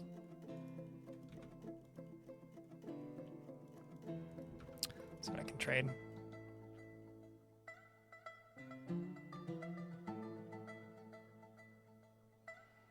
If a siege show up, overall kind of just destroys the site instead of occupying the invasion. Yeah, no, that's my experience as well. They usually just destroy it, because if you succumb to invasion, the game wants you to be able to reclaim that fort, right? 5 dwarves were immediately killed when you spawned next to some giant crocodiles or something. Yeah, the crocodiles never came back. I wanted to get my revenge, and I wasn't able to. It's happened a couple times. It's always giant crocodiles, but yes, that's happened a few times. I think that one day where the value, or the, not the value, that one day where somebody's honking their horn repeatedly. I lost my train of thought. When Steam version first released, that first day, there was a bit of time where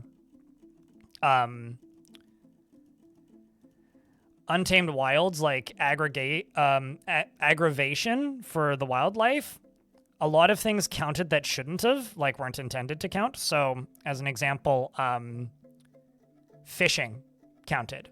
And every single tick they were fishing was the equivalent of like chopping down a tree. So the almost immediate result was just like, I got murdered by giant chinchillas. Which, very memorable. Maybe not the most playable, but memorable.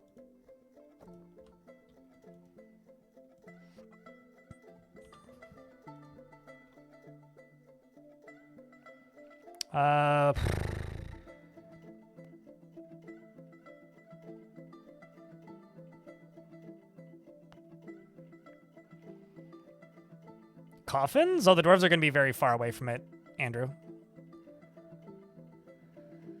What am I trying to do here?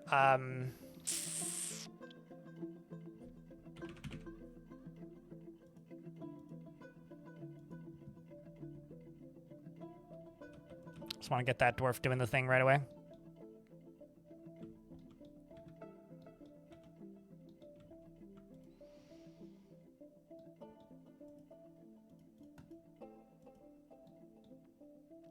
I've been streaming for 5 hours with no break. I'm gonna go take a piss. I'll be right back. 2 seconds, chat. It's gonna be an ad in 8 minutes. I'm just gonna run it right now. So it'll take me about 90 seconds to get back anyway. I'm also gonna pause the game. BRB.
All right, I've returned.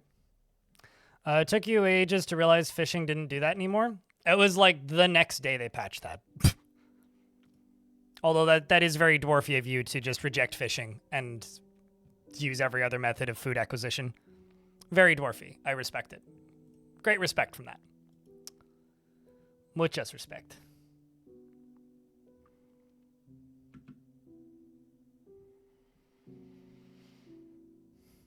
I kind of fell out of the goblin cap for a little bit in the middle there.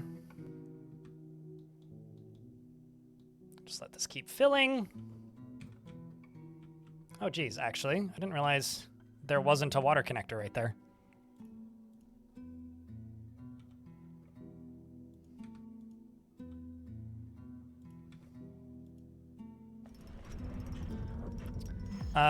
Godin Yushatsagod, you shat on God, indeed, has created a Gabbro coffer and offers it to the pineapple sponges. I will have to put that in that Miners Guild, because I need it. Hopefully it's got decent value attached to it. Right, it said coffer, not a cabinet.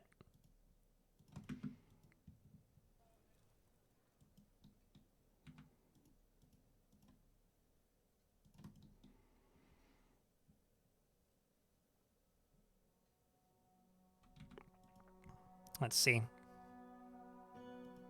No tin just yet. This is a Gabbro coffer. All craft store ship is of the highest quality. It is studded with tin and encircled with bands of round Gabbro cabochons. On the item is an image of dwarves in Gabbro. The dwarves are laboring. The artwork relates to the foundation of Oceanspray by the pineapple of sponges of the North Guilds in the early spring of 264. On the item is an image of a penguin man in pyrite. It's Pyro, right? Okay, we are working our way up. Still a long way to go. I'm actually going to do this.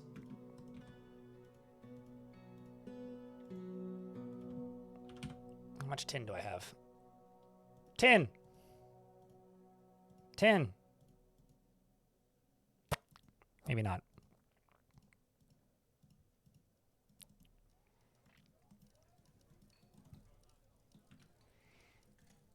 Oh, actually, shit. What's the value of that door? 600? Well, it's getting there. I just need those tin statues, I guess.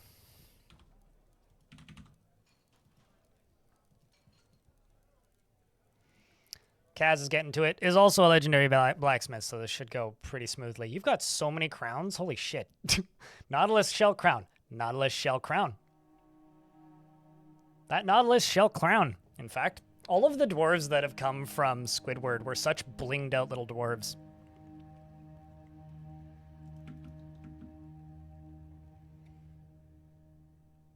Okay, I've got several tin statues now.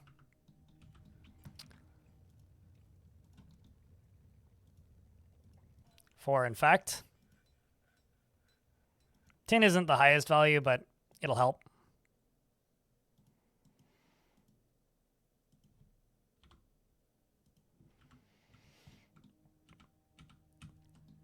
All right, so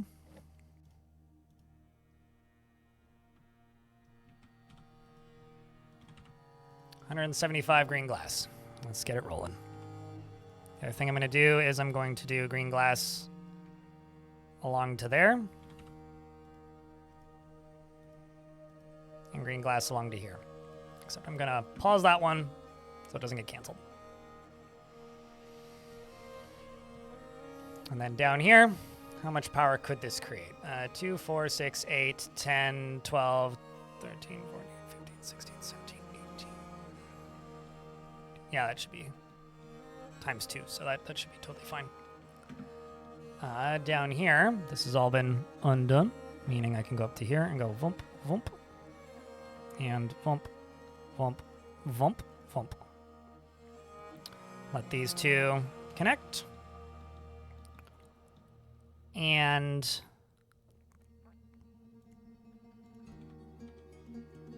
you down here can just be like all the way around. And put a wall piece right there after the fact. Actually, I could just let this layer fill up, but maybe not the best idea. Anyone recommend some good bird catching techniques? You're still on the roof over a food stockpile? No.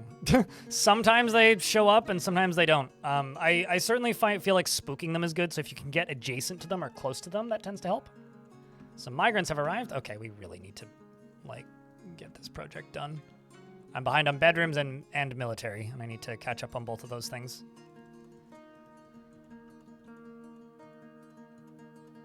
Okay, so last time I'm just gonna try this. Fix, retrieve units. This isn't a weird spot, so there we go. Just a bunch of peasants and some baby llama or alpaca. I think that's an alpaca.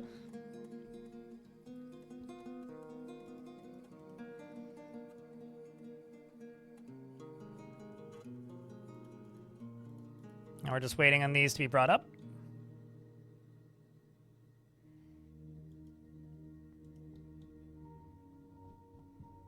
Which is, you know, a process.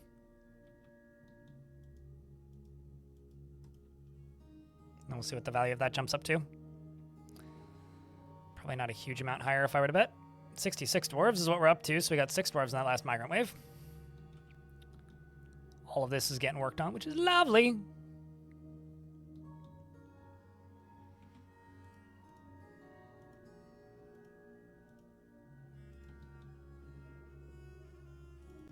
This can get clicked.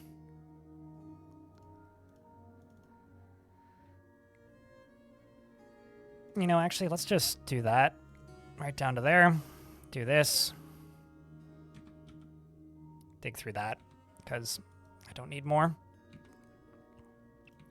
But I will need at least 2 doors.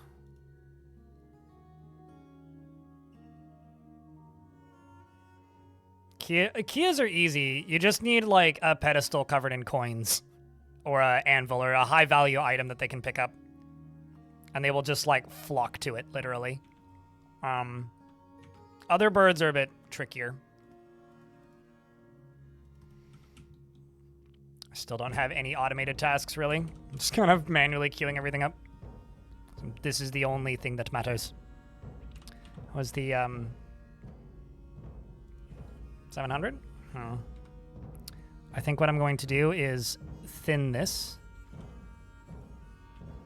Is what I'm going to do. Whoops. 84 metal. Oh, I see. It's because I clicked the wrong thing. Floor. Block. Gabbro it is.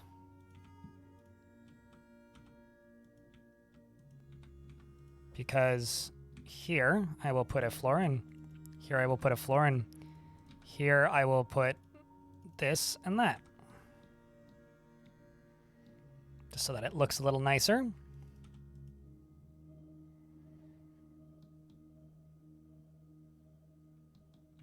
And then you are also going to get a door.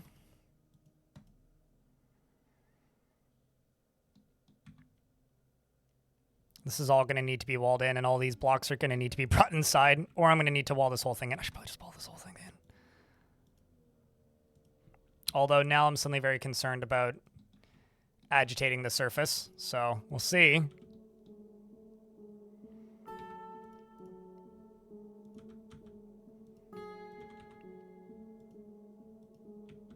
Green. Green. Floor piece, floor piece. So let's jump back down to here. Cool, so that can all flow in here and help fill this up. Good stuff. And then you, down here, can just be opened.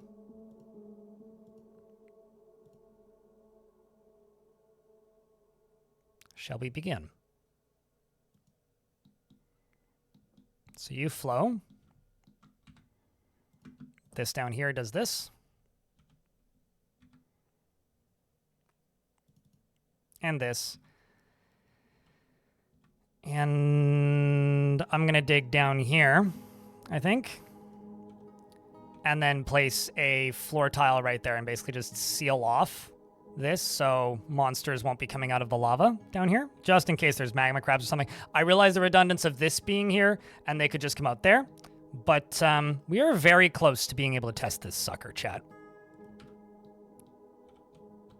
Now, the initial test won't be an actual full test fire.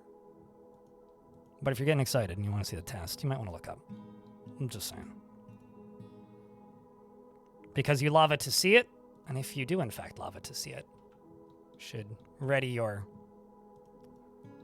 Holy shit, that was done quickly. It was like before I could queue up the lever, it was already done. It was a very efficient fort at the minute. Got lava safe mechanisms connecting. Let's give this a pull.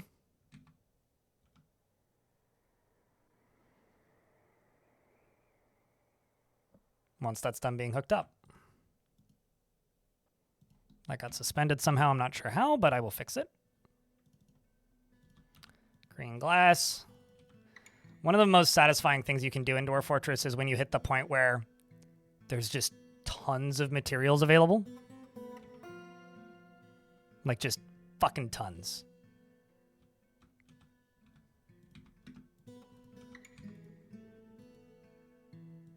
I should have used Gabbro.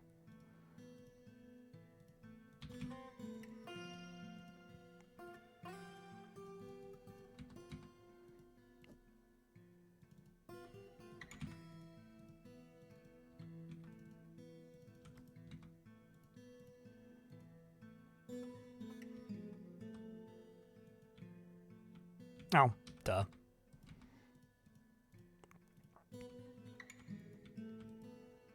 Except right here, I'm just going to get rid of these. Can work as a center access. I was going to say black metal bars? Damn, dude. You know what the Terrified biome does? Blighted Ash Thralls. Oh, you got spooky fog or mist or weather or something? That's always terrifying.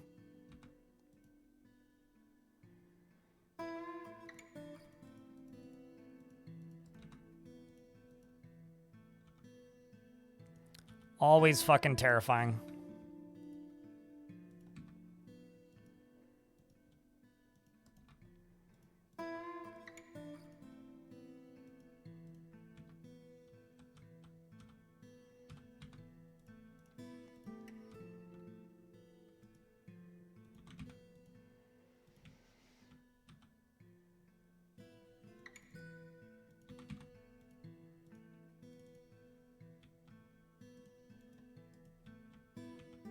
Okay. So let's do one final scroll through here and just make sure that everything looks swell.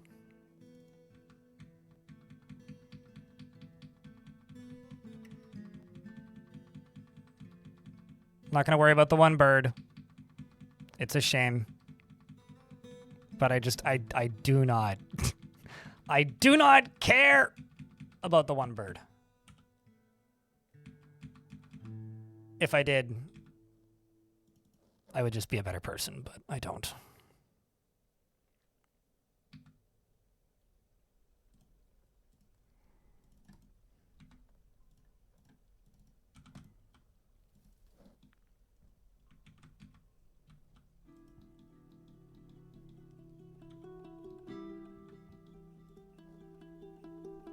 It's not quite producing enough power.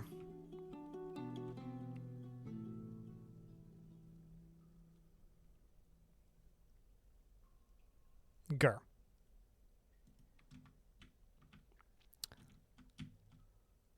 Because I need that to hit the end. So what I think I'm going to do, actually... I'll close this. Close this. Actually, just place one of those down there. Just get down here by going through this. Because right now they can't do it, but once that's dug through, we can.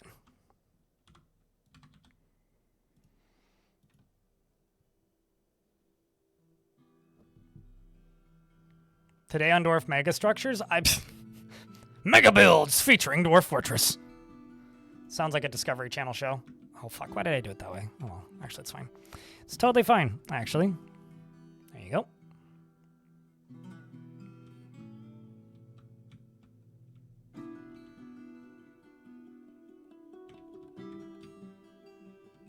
I can also, like, pause this and drain it.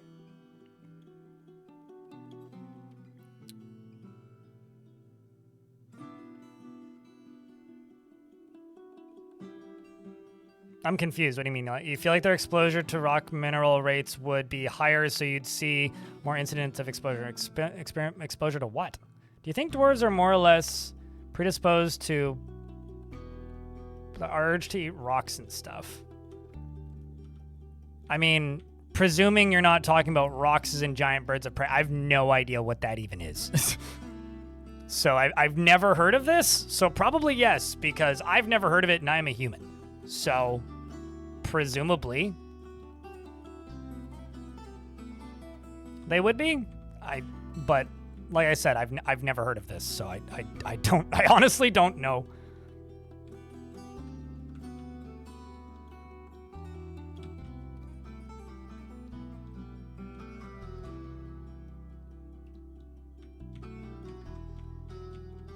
Okay, so that's done. Let's just get that walled in and open this back up. Because if I... Why do I have hungry dwarves? Oh, it's because you were just eating. Got it. This is now open. And should fill up slightly quicker.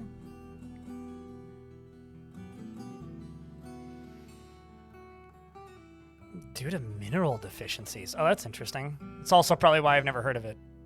Being a dude who's never lived with... Well, actually, that's not true. I have lived with a pregnant lady. My mom had my sisters when I was alive, but I was also like 3. Or had my little sister while I was around, but like I said, I was 3. So it's not exactly a actively contemplated memory for me. Okay,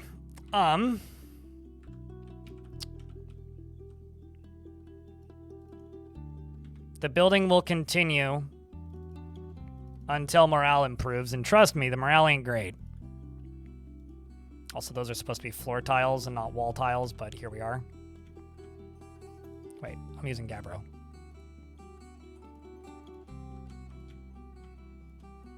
I'm supposed to be using green glass.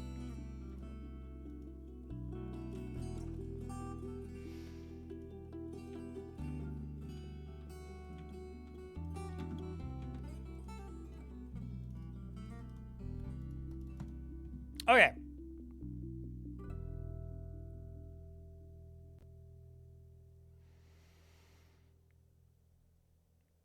Yeah, when I see that word Pika, I think of the small rodent that screams loudly and kind of sounds like a Pikachu. Which the last time I talked about those creatures as small rodents, somebody in chat pointed out that means penis in Portuguese. So, you know. I need the rest of those tin statues because they're not very valuable. Please tell me that statue is of one of my legendary polar bear people. That will be incredible.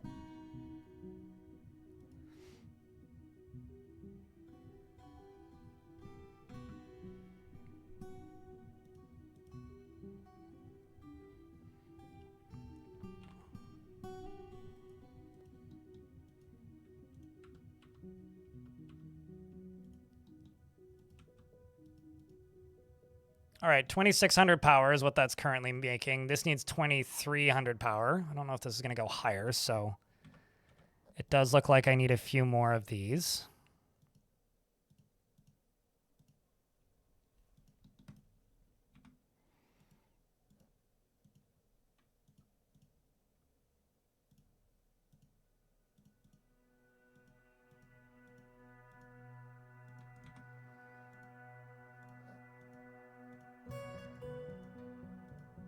I can fix the materials used later, but for right now, it's just... It is what it is.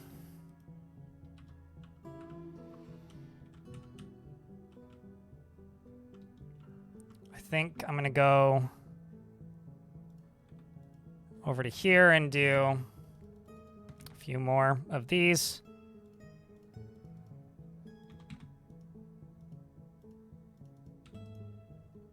Because it kind of makes sense to get both these little these situations, and it also speeds up construction.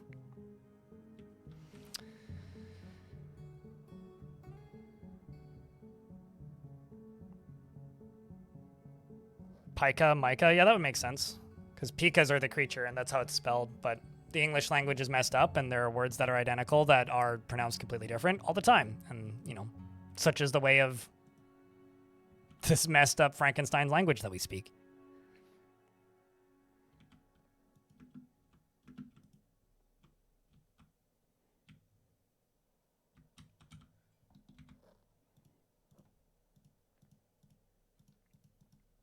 These are the parts that need to remain safe.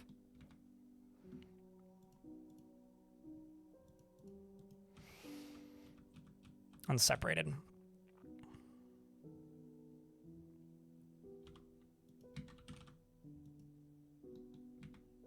I think I'm just going to make another still real quick. Just go up to here and say brew. If the amount of drinks is less than, I don't know, 250.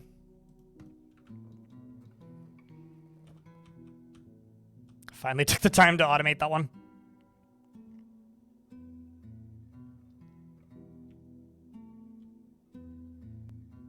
It really bothers me that they've moved the ability to rotate the orientation of the water wheels with the keystroke in the Steam version.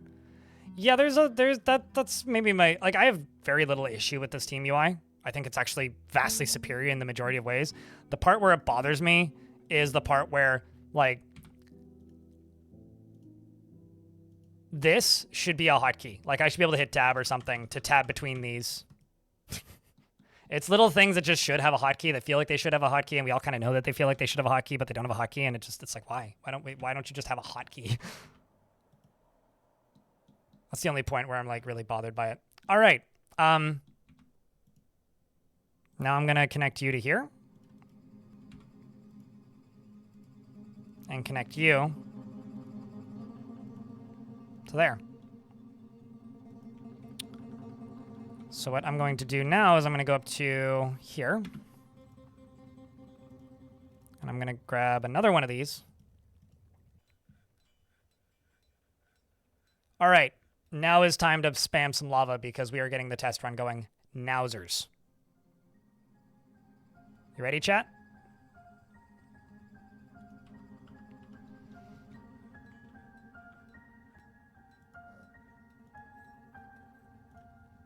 No, don't do that. Do that first. So this is going to get built and connected to this.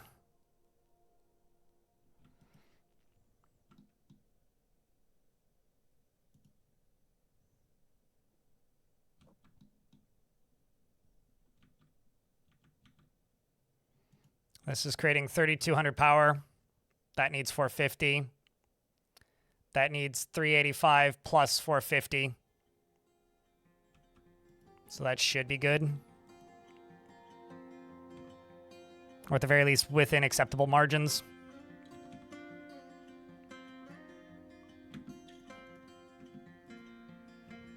Talon is doing the constructing. Do pumps daisy chain? Of course. Wait, hold up. Krampus. Have you always built pump? Because, like, you've been around for a long time playing this game for a while. Have you always built pump stacks with power running to every single one? Oh, you've never built one before. Oh, wow. Wild. Okay. They daisy chain if the one below has power. Okay, so basically the way they work, the one up front and the one behind both act as a power source. And you can power them from above, below, all the way around. So this is powering this one. But they only need the front part, or sorry, they only need the back part to be on solid ground to function. If there is a mechanism underneath them. So there's open space in front of them. So they go up to here, and then they go over to here, and they're supported, and then this is sitting on a ground thing, and then it goes over to here, and it's supported, etc.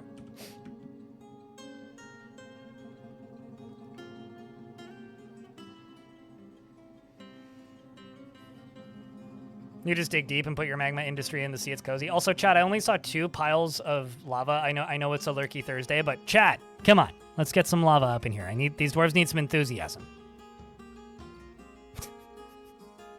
Streamer trying to inflate his emote usage. I mean, actually, more people said pump in the YouTube chat. YouTube folks, you guys can help too by simply posting red square emoji.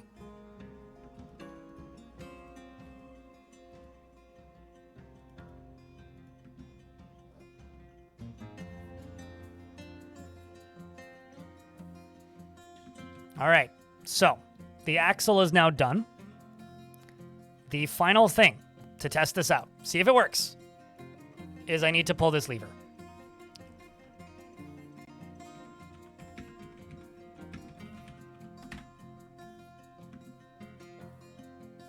Or maybe instead of that, let's go fire, water. Fire, water. You oughta fire, water. So this dwarf right here, Darius is going to go pull that lever.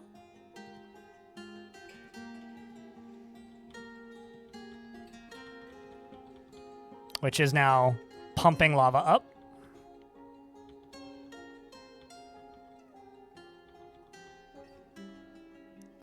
And I'm going to go to the most important level, which is this one. Sorry to the poor Doran, blazed bright. You are in fact getting blazed bright. You are a very noble sacrifice.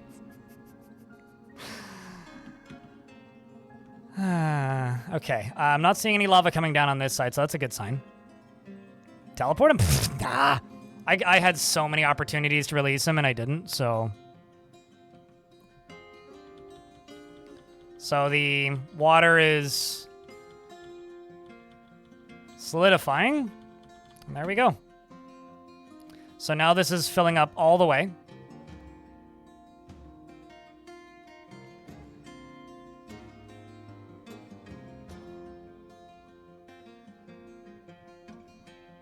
All the way.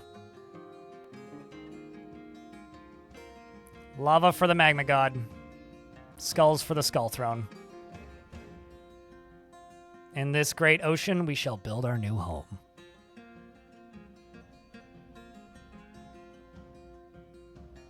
And this is where it's filling from. Also, this is draining my my lava tower, which is kind of funny. All right, so now I've got this lava up here, which is great. And I've just got this to finish up. Here I can just go gab, gab.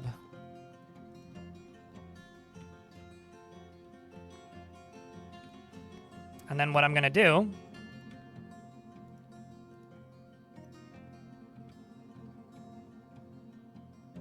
shall we begin? The real fun.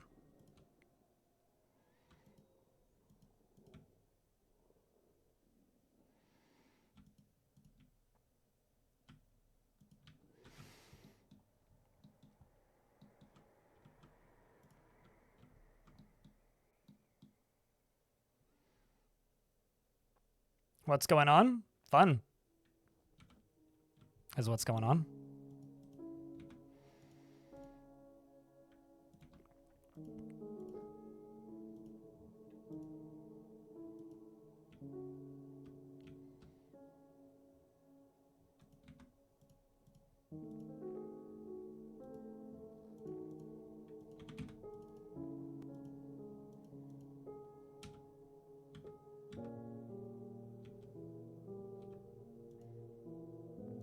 There's suddenly a bit of lag. Might actually be due to temperatures because of this. Unless there's lava spilling somewhere, which there isn't. So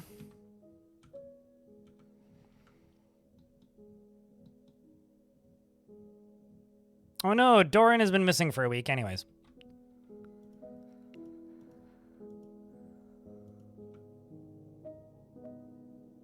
Test number 1, though. Grand success.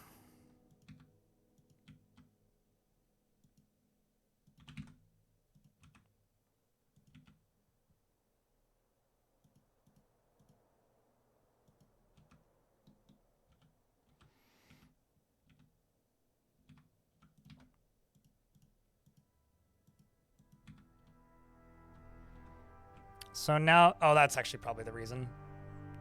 For some reason, I've never figured out why. This kind of channeling is pretty rough on the frames.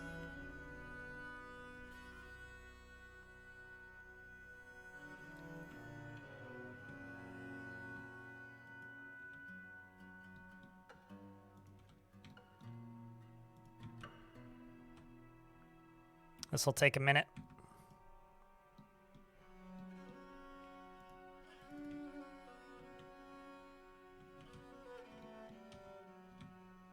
It's just the one, right?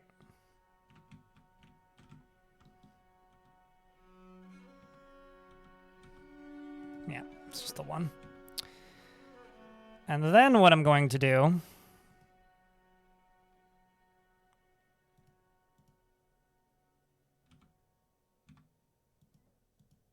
is place one of those there. Go up to here. Grab this bridge. And we're going to need another lever. It's going to be connected to you.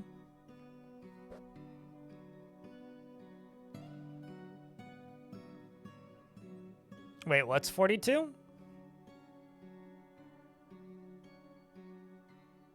I don't know what you're saying. What's 42? Also, hey, Rolf. It's good to see you. Frames? Oh, it was 60, 70-ish. It's literally because of the channeling. I guarantee it's because of the channeling. Channeling is pretty harsh on the old FPSers.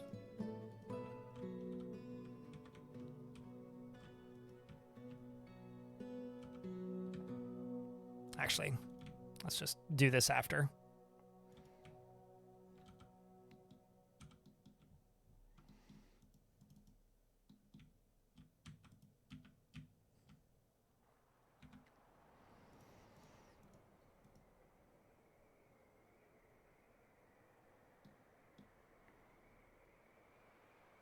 But yeah, I guarantee you it's the channeling.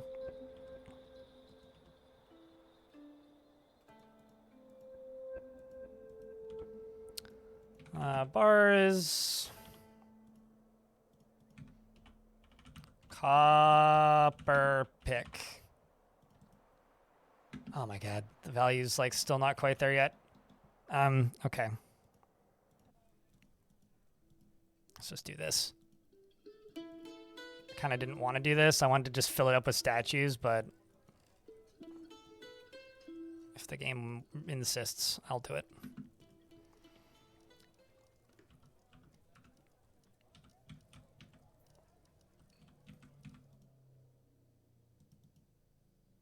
All right, Dwarf, you're going to need to get down from up there.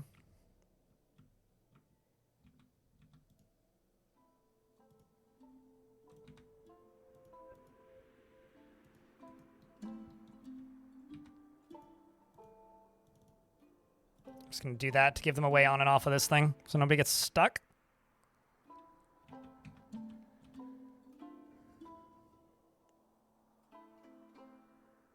After doing obsidian casting? Oh, yeah, no.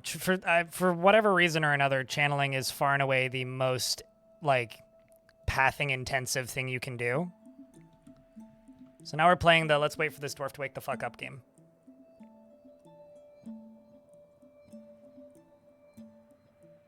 It's a pretty simple game. We sit here and we wait for this dwarf to wake the fuck up. There you go. Then I can close this.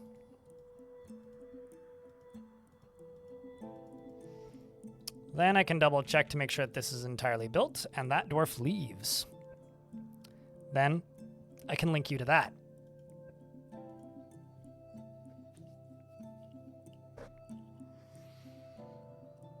And then we can test the next part, which is opening this.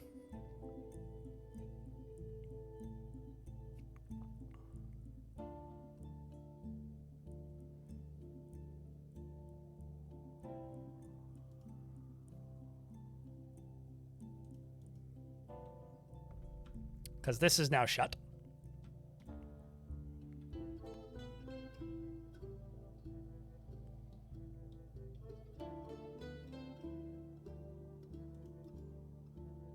Where is this dwarf?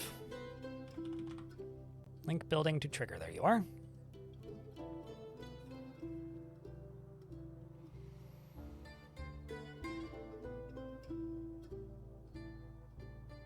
I'm kind of tempted to see if I can just fill in the entirety of the original fort and just make my front door up here.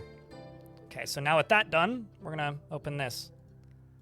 Although, I hate to break it to you, chat, an ad is literally about to play. I'm gonna wait until the dwarf pulls the lever, and then I will pause the game. And then when the ads are done, I will unpause. And if people say, oh no, ads, just point out that we're good. Let me wait. Pull the lever, drunk! Like I just said.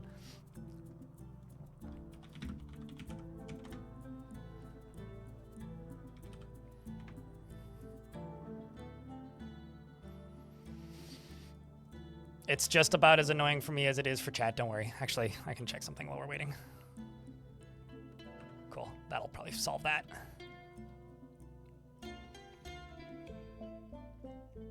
No, this is the right lever. The wrong one would be like the one that turns off the pump stack. Or drowns a noble. Such a cliffhanger. Yeah.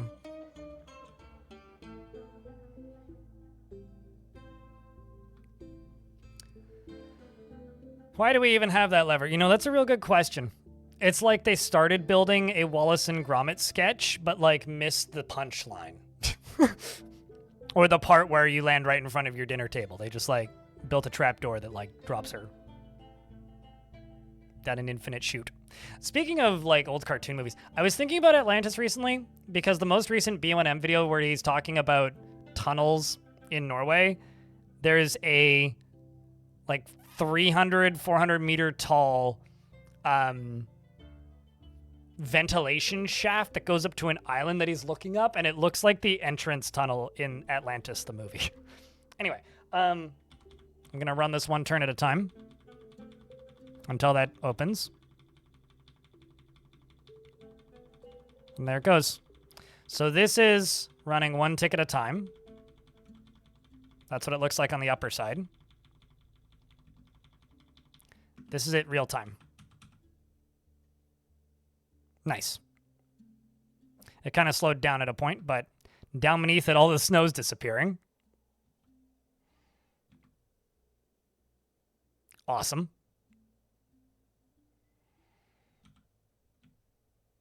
Oh boy, indeed.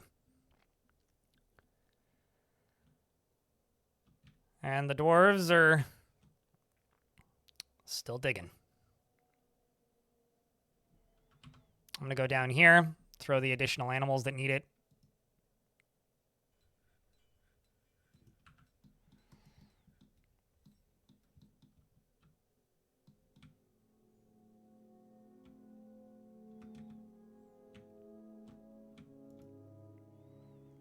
And I'm going to do priority number 3. What? Why you no get done? Excuse me. But priority number 3.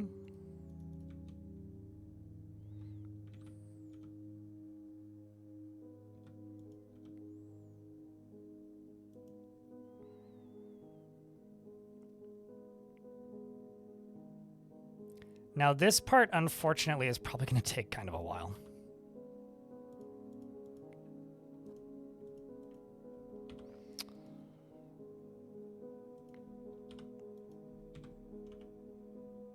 Like, we're forging copper picks, which is thankfully pretty quick.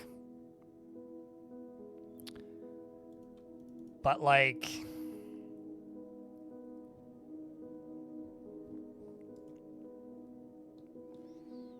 I'm basically going to need to go mine some more tetrahedrite.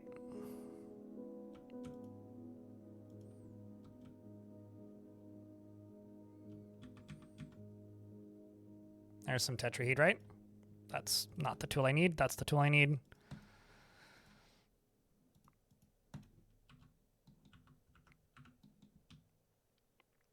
Because what's going to happen is I'm going to need to dig out at least one layer. Then I can...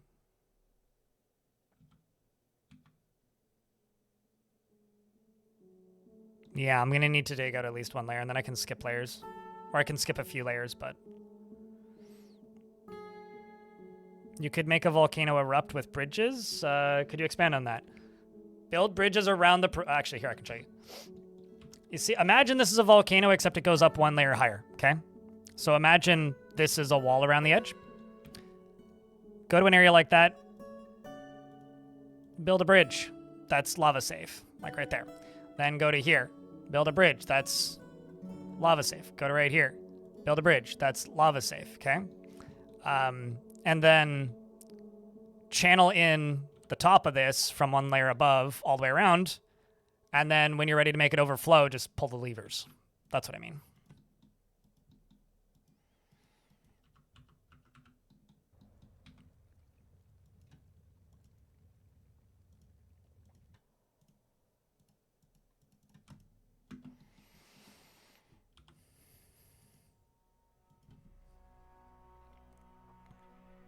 No and no. I don't have a dwarf. I don't have any goblins. I kind of would rather not name anybody spy, because we're kind of not at war with anybody at the minute, Voland. I realize that that's your gimmick, but... how about I do a statue and name it... Goblin Spy Cam. How's that? And then I just give you a dwarf named Professor Voland. Unless that's enough for you. Because that's probably the best I could do at the minute. I don't have any visitors. You can sometimes, if they're honest about themselves, you can sometimes see schemer levels. Happy with the statue? Cheers. Glad that works. Yeah, I don't even have a tavern. The tavern will be constructed when the mega project is complete. So we're kind of a ways away from that.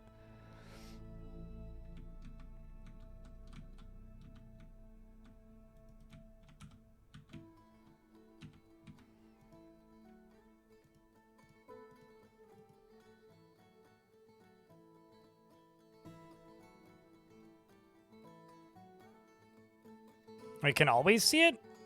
I mean, you don't need to see their schemer level. You literally just need to see a goblin that's assigned as a poet holding a knife. Like, if they have a weapon and they're not assigned, like you could tell just by their clothing. Like, you don't even need to see their schemer level. You know, to me, it's a storytelling mechanism. I just wish that they could do more than steal your stuff, you know? Do they always have a weapon? I mean, if they're a criminal that's actually there to just steal your shit, yeah.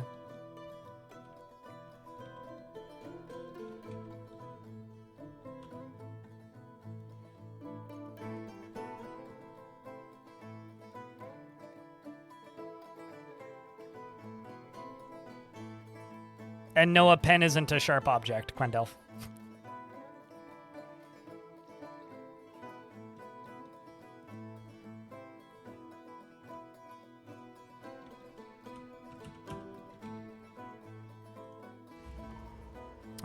Diagnoser's been possessed.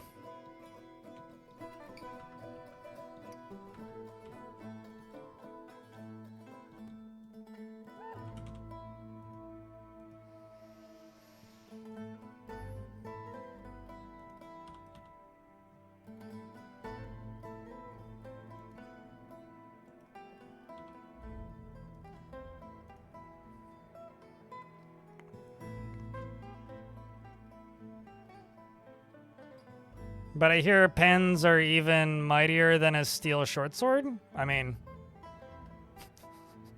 man, it'd be cool if they can make cool pens. That'd be neat. This is probably plenty. I don't actually need all that much. I did this purely so that we could get some more picks made.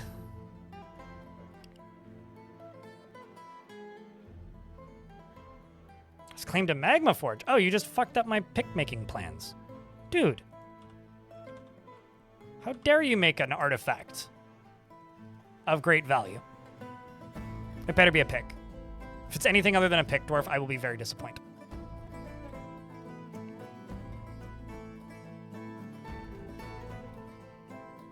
Just don't snap the rubber band then. Tablet Lenovo, who says this tension is killing me. Or maybe you should snap the rubber band. One of my favorite thieves that I got was in the Fortress of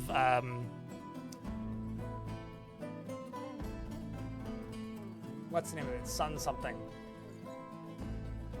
It was the glacier fortress that had the horrible disease breakouts. Anyway, I had a glacier fort that had horrible disease breakouts. Chat might remember, and it had a visitor that was a human in his like late 70s who was married to a necromancer, and he is self-addressed as a poet, and he was extremely weak, had no combat skills whatsoever, but was fully kitted out in steel armor and like a million pieces of human body. Like human bone necklaces, teeth necklaces, rings, bracelets, gloves made of like human leather stuff. Really fucked up shit, right? Very suspicious dude.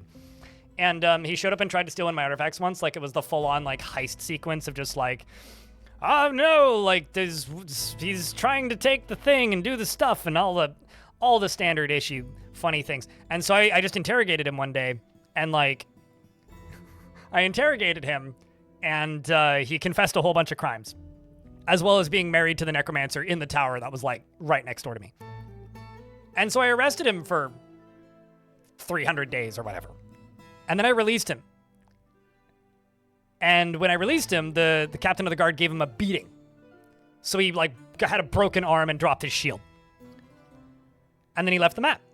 About a year later, he came back, and the exact same cycle repeated. And every single time, we would beat the shit out of him when he got released, and he kept coming back more and more and more and more battered, beaten, and wounded. And the last time he tried to steal stuff from me was when the fortress was like getting invaded by demons, and it was made in a glacier entirely out of ice. Most of the demons were made of fire. So they were flying through my walls, so it was like an erupting fucking chasm, and this dude enters the map. He's like, hi.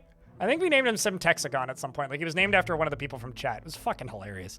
And he had, like, no functional legs yet. He had multiple broken ribs. He was, like haggard and, like, upset and kept going, like, melancholic. It was very funny. Gems shining. That's the last thing. Cloth thread. Ooh.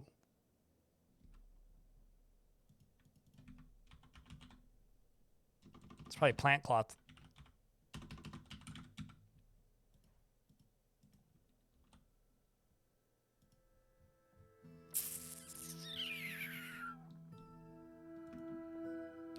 Except all of the plants are always dead on this layer.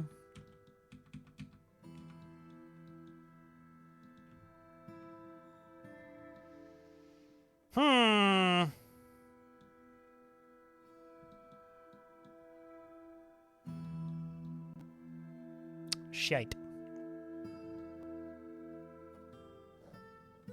All the pigtails are dead because it's winter. Don't know if I can actually save that one. That dwarf might die. I don't have any livestock. Oh, wait, no, I do have the alpaca. So if it's not plant cloth, I could probably shear the alpaca.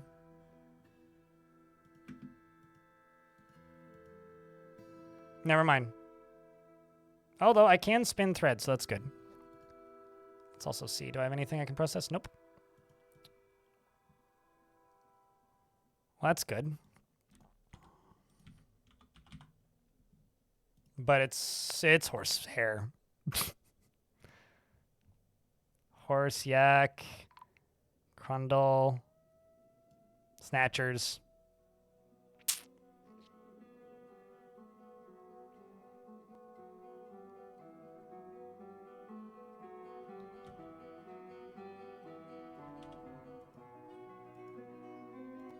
It's not a very smart direction to go.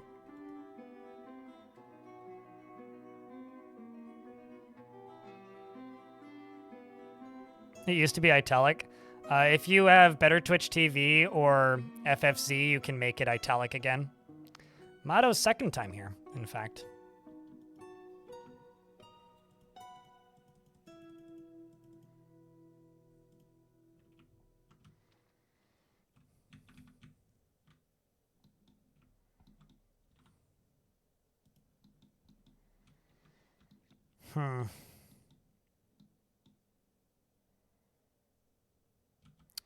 I wonder. So I see two ways that I could do this, chat.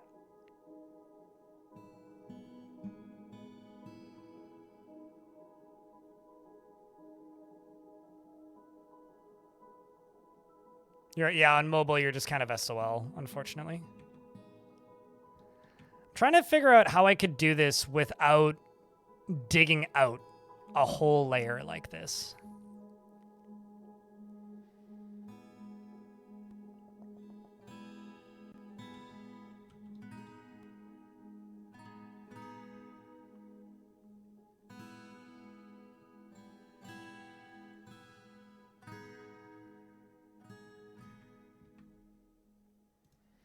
What abort? I do this. I will still have to dig out a whole layer, but what if I do it this way?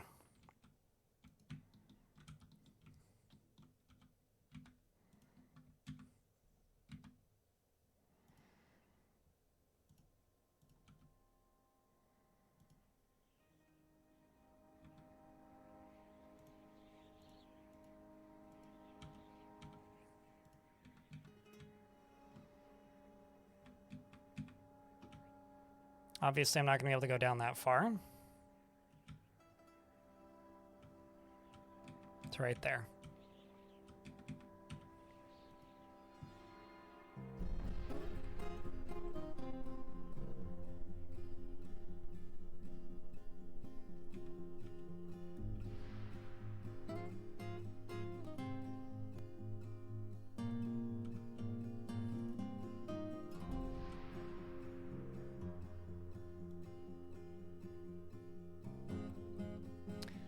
That lava on people? People, not intentionally.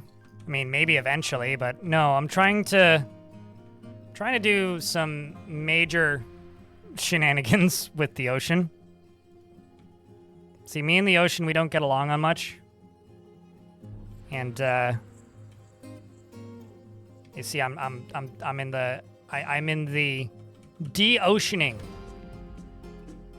business.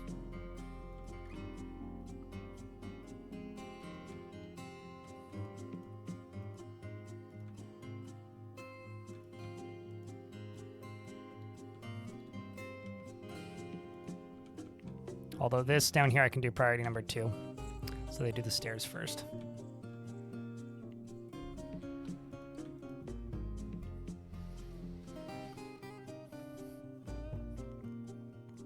Neither do I.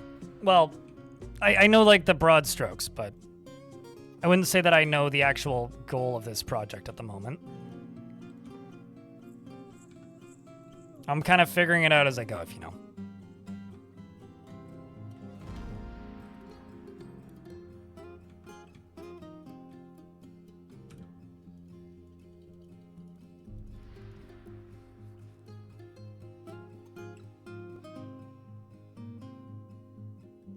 Evaporating, sure. Yeah, that's a word we could use. Secretly Dutch? I literally, like, a third of my family is Dutch. Dutch, Irish, Hungarian, German. More heavy on the Irish and German. Minimal on the Hungarian. Like, I have living family in that are Dutch.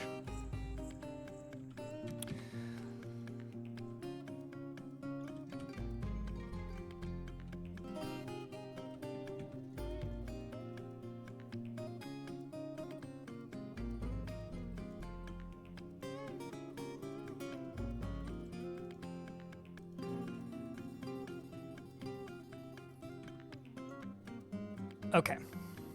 I have an idea.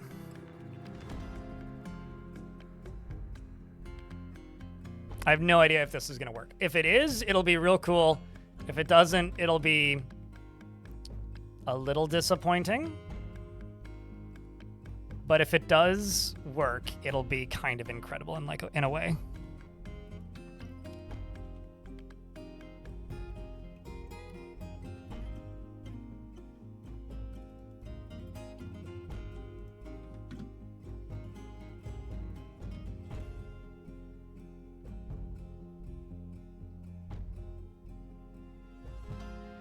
Your Dutch of Pennsylvania counts? I mean, I have like no words for that sentence. Because mostly I don't get it, but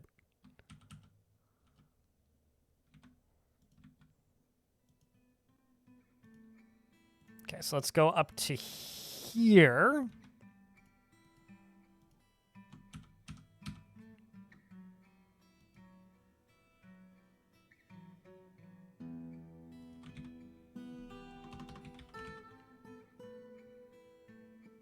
Green glass it is. Although I went up a few layers higher than I was supposed to.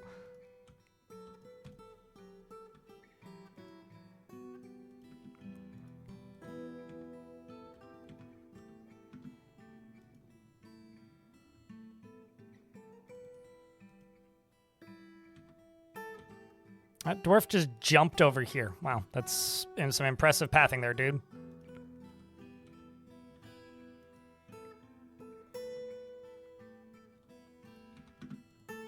And then let's just do ice here and here. Just to work as construction platforms.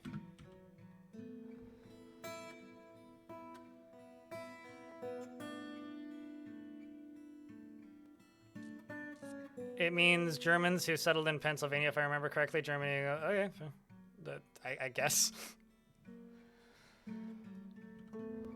It's one of those, like, I feel like there's a joke here, but I don't get it, so that is acceptable of an explanation.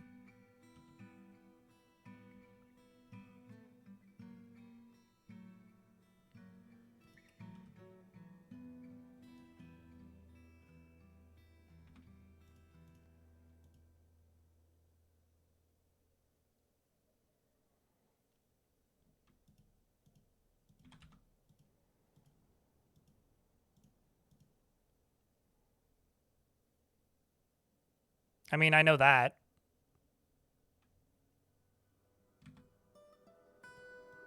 My Oma used to smack my hand if I said Germany and not Deutschland. So.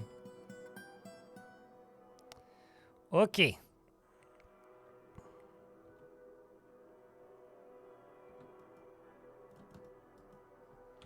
Lots of construction doing. Jesus.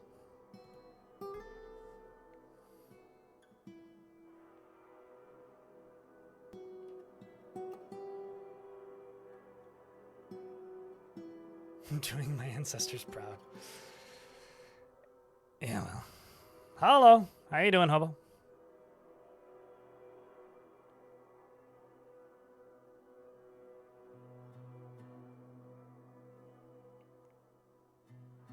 We don't have anyone announcing that you're a donut. I mean, I feel like that's one of those things where people say it ironically.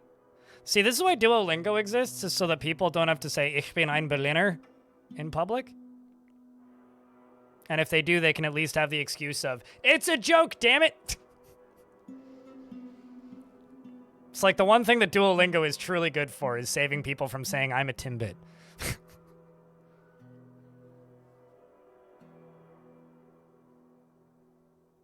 I'm sure chatter means something in some language. Ich bin ein Yapper.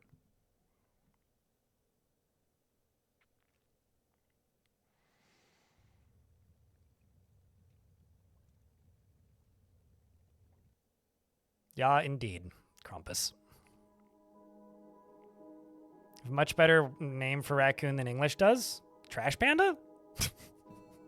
We have lots of names for raccoon. I call my local one Steve, and his wife is Jenny, And his 5 kids, along with and their 5 kids are Mikey, Bobby, Ian, and Toodles. That's all I came up with.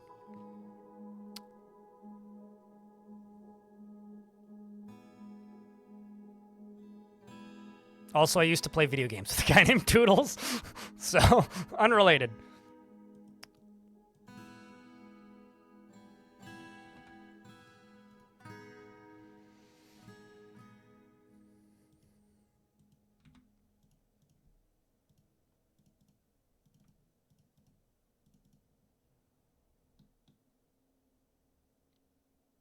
Wash bear? Are you trying to tell me that those bears are a wash? I feel like I knew that it translates to wash bear.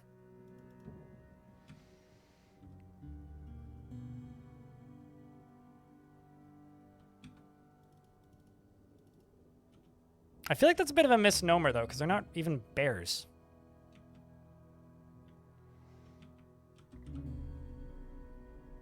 At least, not that I'm aware of.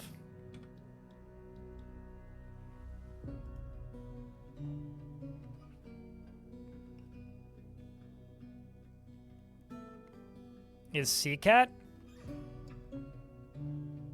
I'm suddenly starting to think that nobody has ever seen a cat before in Japan. Although I guess that's kind of like people referring to pigeons as sky rats. You know? It's like I guess like that makes some sense to me.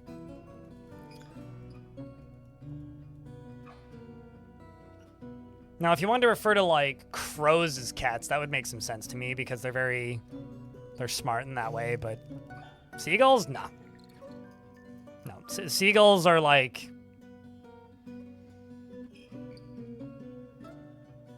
I don't even know if I have a word for them. Dumb? They're too dumb to be cats. They're more like sky dogs.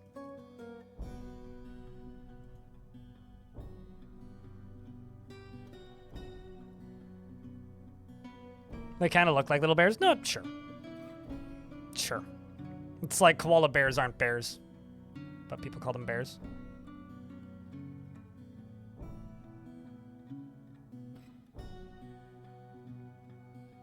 Seagulls just want your lunch? Thieves, we call them! I still think that one of the greatest sequences in cartoon history was just the mine, mine, from Finding Nemo.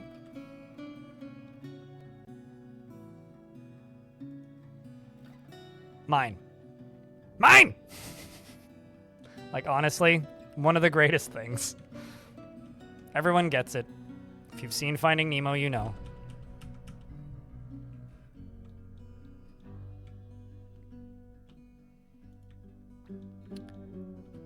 Actually, why am I doing this on this level? Basically, what I need to do is I need to go one level up above from this. And I need to... Actually, no, I do need to do this level. I need to do this level and then the layer above. Because what I need to do is I need to... I'm actually suddenly worried that this ain't gonna work. I think I might need to go back to plan A, which would just take 10,000 years to dig out all these levels.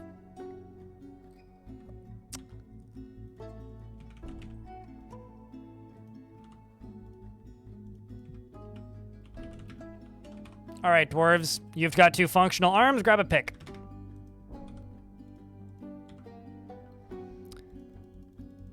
Except for the dwarf who has an axe. You keep the axe.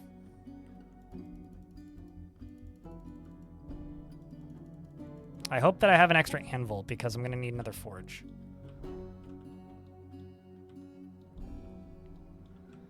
Or 4.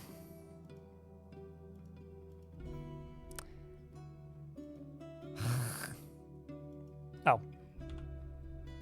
Wrong workshop type. Duh. Magma Forge. Yeah, I do have a singular extra anvil.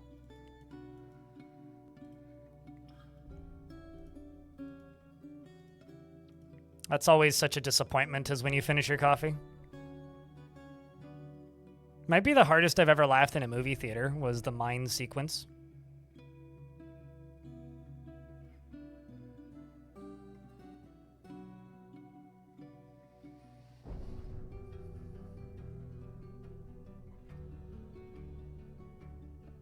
That's because that they know what you're into, hobo.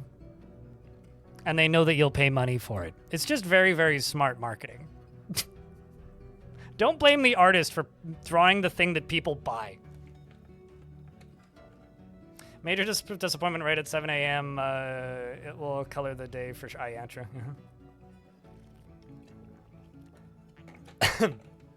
Most accurate. Yeah, that's the most accurate depiction of seagulls is them just screaming mine and everything. And the most accurate description of chickens is from Hank the cow dog when he states that they have about 6 words in their language and 4 of them mean help. It's like help, die, and hello. It's like all they know.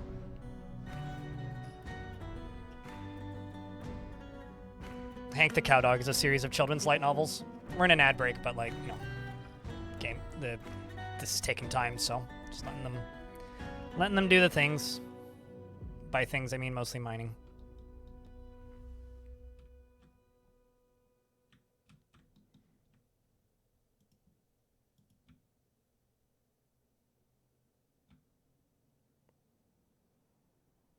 How are the dwarves today? Ambitious. Possibly too ambitious.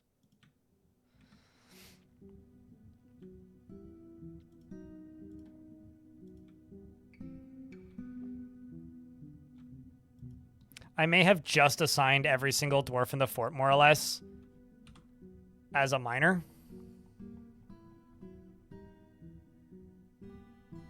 Why are you naked? Oh, because you're running around babbling aimlessly. That makes sense. Because you went insane, because I didn't have the right kind of cloth.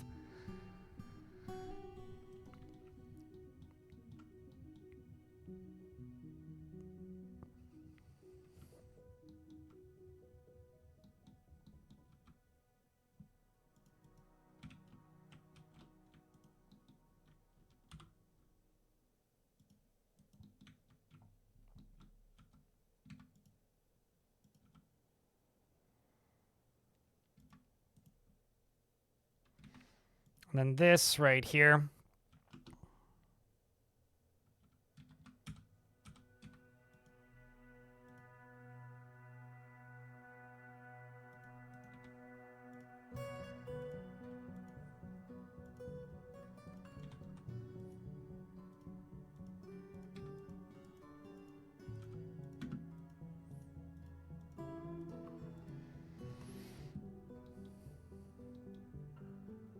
At least ice is pretty quick to mine through. Yep.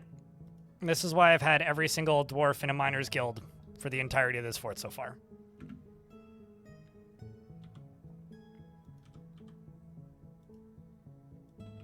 But this is how the process is working.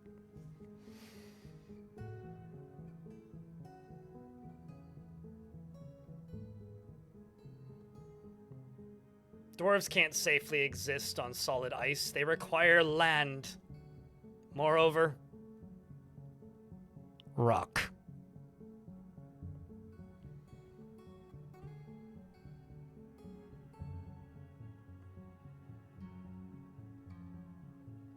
If the frame rate survives this, I will be kind of impressed, actually.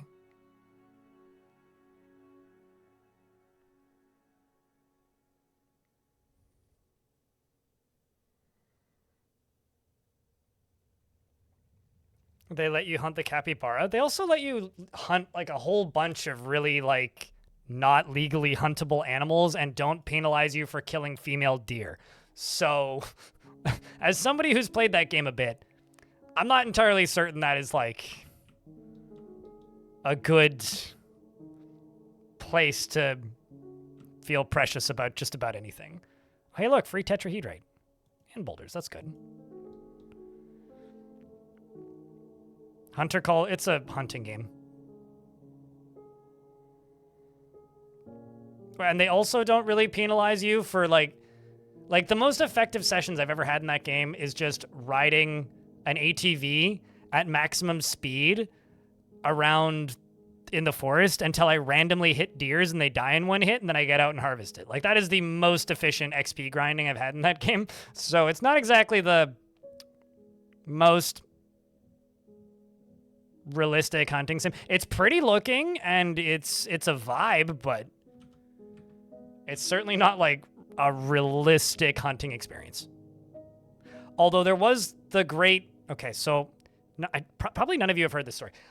There was a bug on one of the maps when they released it initially. I'm not sure which one it was. It was one of the North America maps. And there's a mountain, and I know that doesn't sum it up at all, but it was kind of like this kind of shape. Like there's like ridges on either side all the way up to kind of a point. There's like what do you call it? Like a spawn point at the top of it. But you can't really go on either side, but it's very steep. And there's like a zigzaggy road what go all the way up. And at the top of that mountain-ish, or around the middle of that mountain, for some reason, goats would just appear out of thin air. Like that was like where they came into existence, was that chunk of that mountain.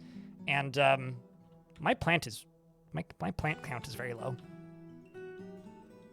Maybe I need more farming space. It's possible. Anyways, what does my mayor want, actually? I mean, that's fine. Rock amulet. 3. Exceedingly. Anyways, so me and my friend, we were playing this during the pandemic, and we're just chilling, having a chit chat while going on a digital hike, basically, because that's kind of how I used that game. It was a hiking simulator for me. But simply put,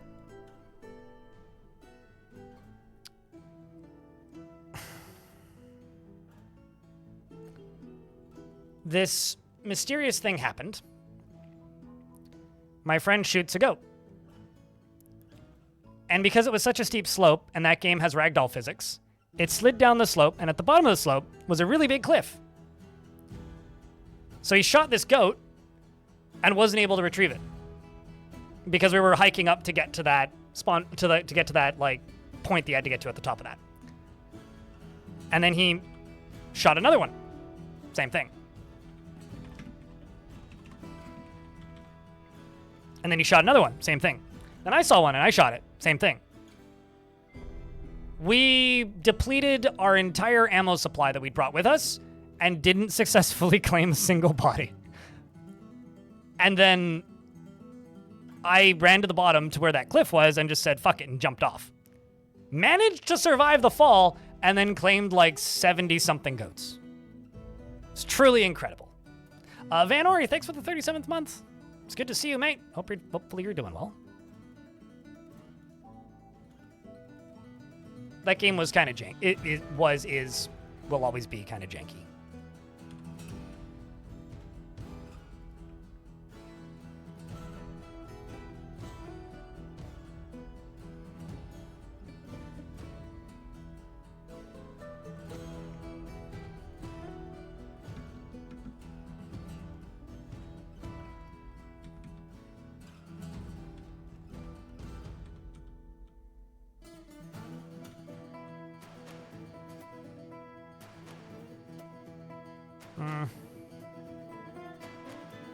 It's actually like kind of a problem.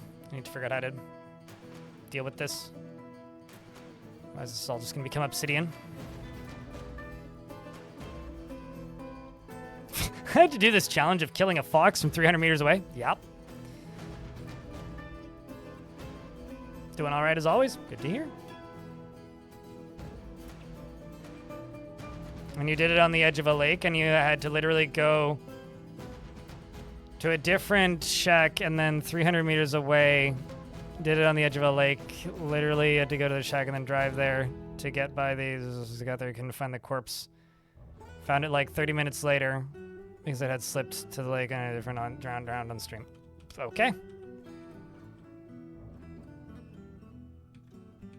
You know, all of a sudden, I'm real curious to see just what would happen if I just surround this all with blocks, fill up a chunk of this down here with flooring at the bottom, fill up a chunk of this here with flooring,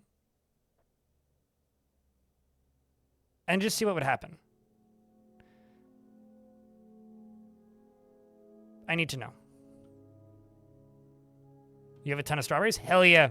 My little pepper plants have tiny little peppers on them. It's adorable. There's an achievement in Hunter Call of the Wild where you need a photo of 2 bears standing on their hind legs. I tried for so long, never did get it. Also, somehow, miraculously, I'm out of food. This is actually kind of impressive.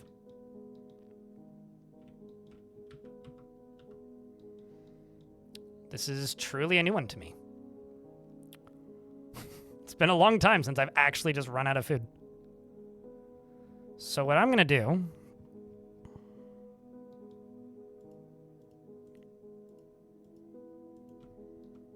Well, there's nothing edible in there. It's just spiders. Just spiders.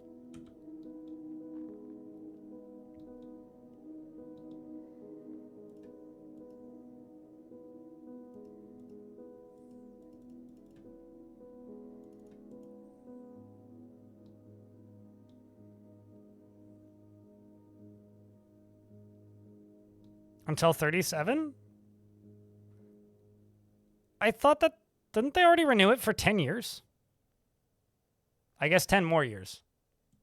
Because I'd swear that it was announced until 35 and then 36. So, yeah, that checks out. I guess they're just renewing the 10-year contract every year. So when they stop renewing it, that's when it's going to stop happening. You know, that's when Vegas's days are on the casino wheel. Just had that notification from your phone. Notifications can be extremely delayed sometimes.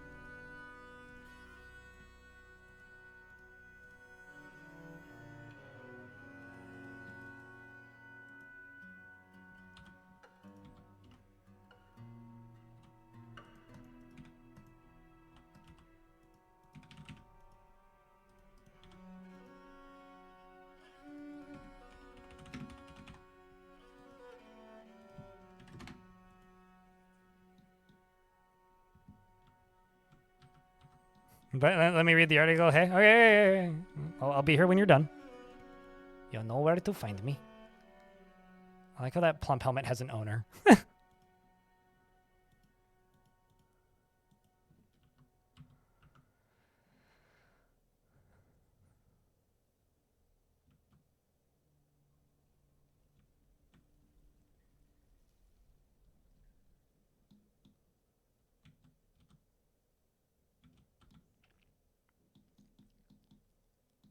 I like how maybe the slowest miner in the fort is the one that's doing the thing. Regardless.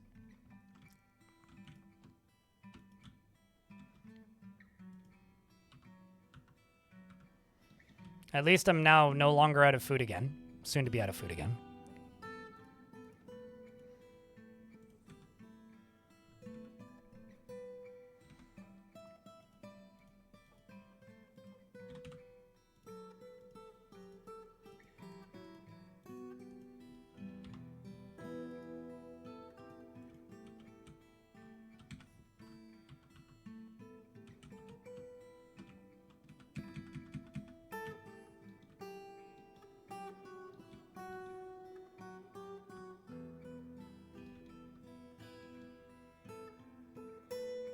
You wish they would leave innocent plump helmet man alone.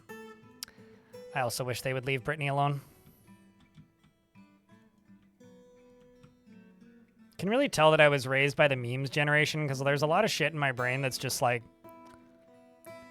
I don't even know why I say it. It's like, yeah, that was a meme once. Like, there's no rhyme, reason, or logic to it. It's just a, Really dumb question, chat. Does lava melt ice? Block floor?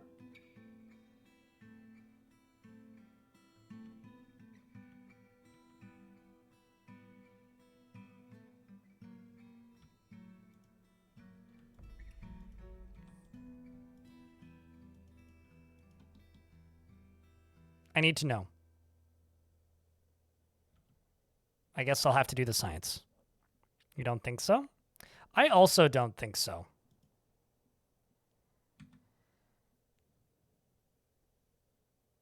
Well, I mean, I'll just save before I try it. Some migrants have arrived. Excellent. More arms for the picks.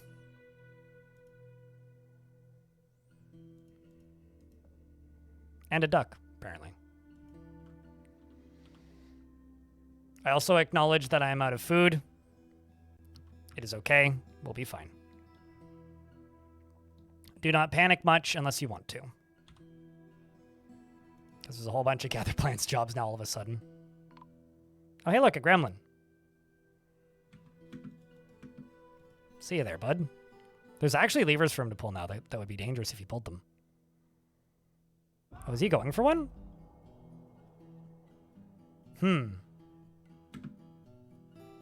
Oh my god, he might actually get to one. What does this open? It's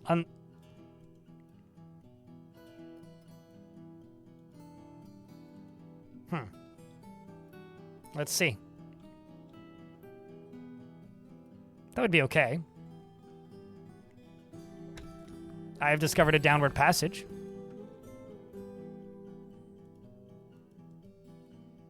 Where's this downward passage? Oh, that's funny. It goes up to the upper cavern layer, presumably.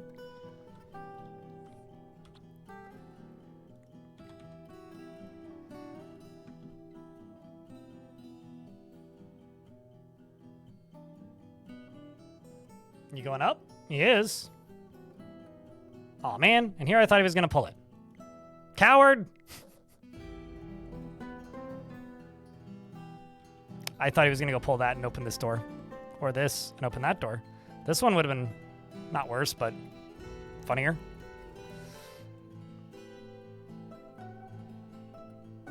Well, that's a shame.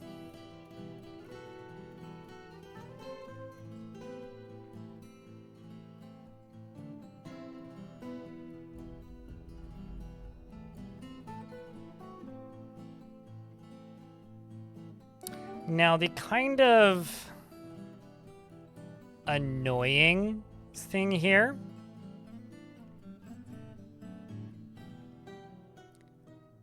is if I do this the way that I know I have to do this, I basically only get one shot.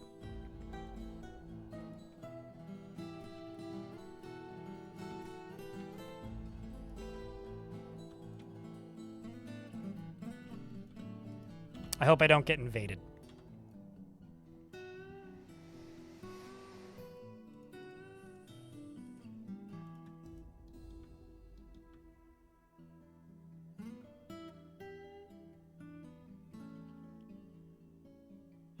No, that dwarf went insane. A little bit ago, Vlad.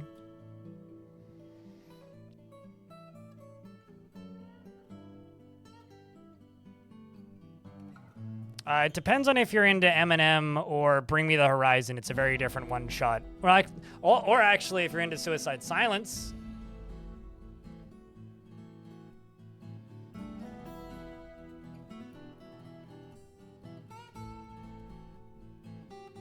So depending on which artist you're into, you get a very different one-shot.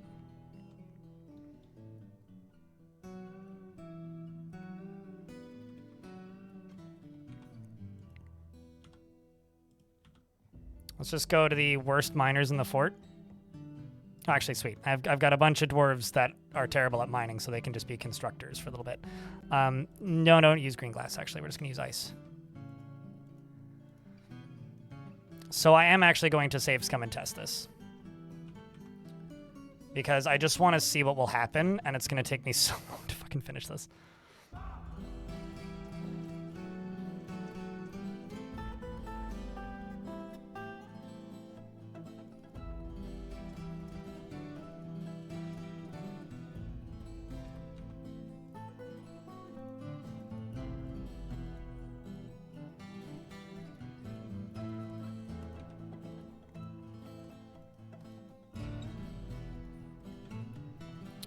And up here, I'm just going to go green, green glass.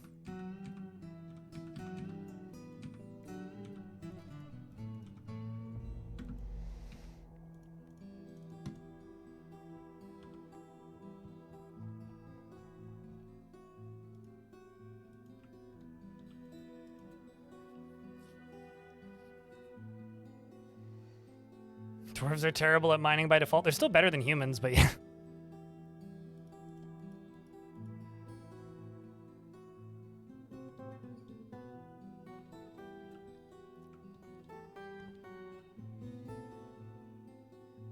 Why don't I just do it this way to speed this process up? Give everybody a break. This will also fix the food problem. Everybody go get a drink. Go get a snack. Take a nap. Actually, is my manager mining? That's probably why.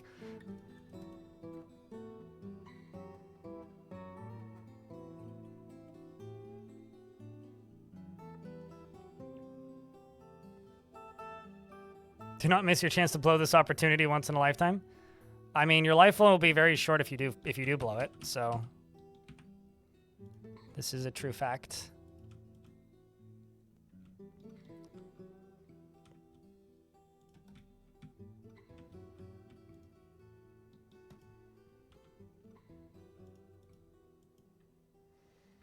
There we go. Food is now increasing, which is good.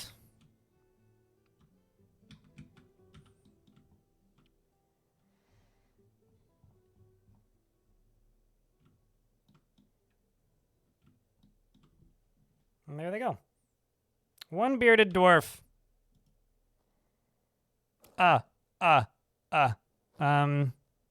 Spoilers, they're going to be a miner.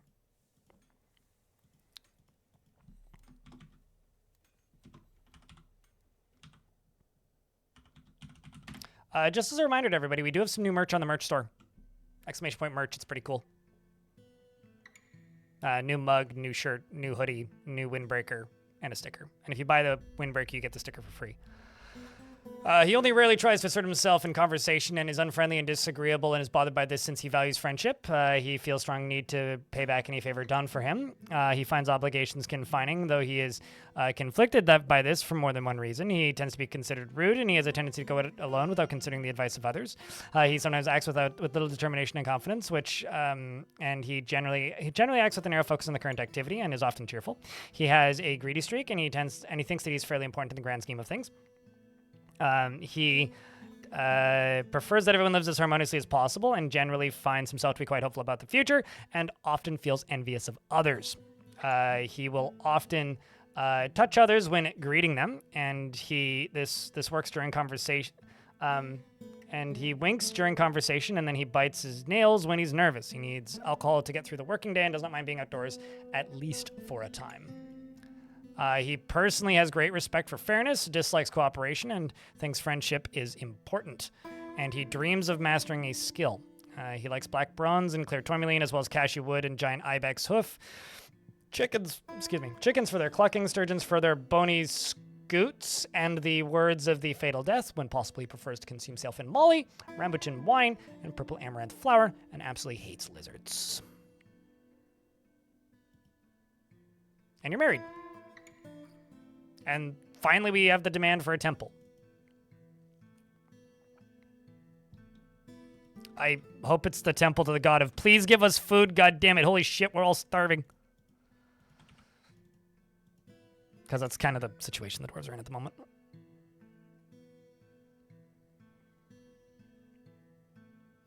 So, sailfin molly. I guess it's like a brand of molly.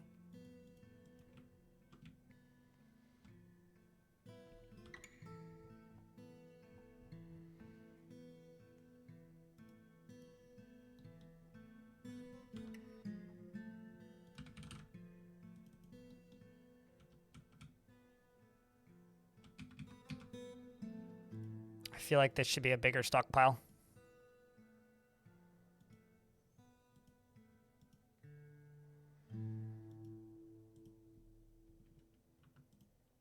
Is there any good thing I can butcher at the moment? There is!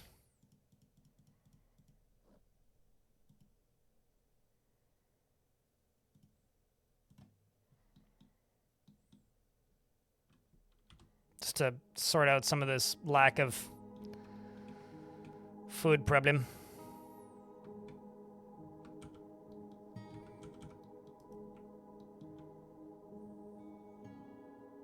Sailfin molly is in fact a fish, yes.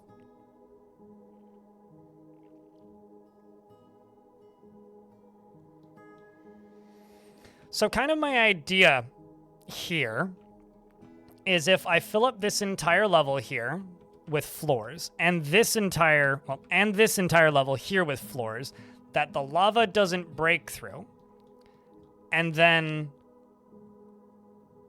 I melt it all, I could then theoretically cave in each layer of ice individually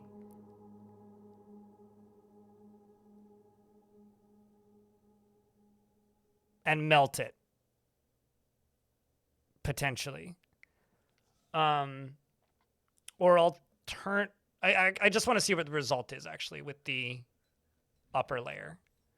Because it is not theoretically implausible that I could create, like, alternating obsidian layers and then channel those out, fill them up with lava, and then have an artificially recreated ocean that's 1Z level deep every other layer. But I need to do some shenanigans to see if this is even doable, which right now I'm not even certain it is.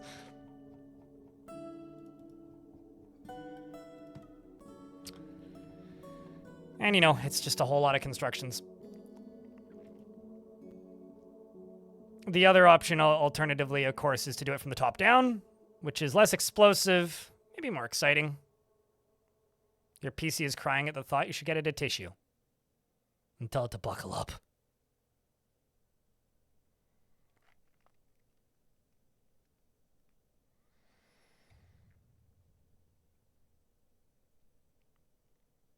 Be like, buddy, you're gonna need this. PC can't cry if you fill it with beans. I don't know what that means. That's all. What does that mean?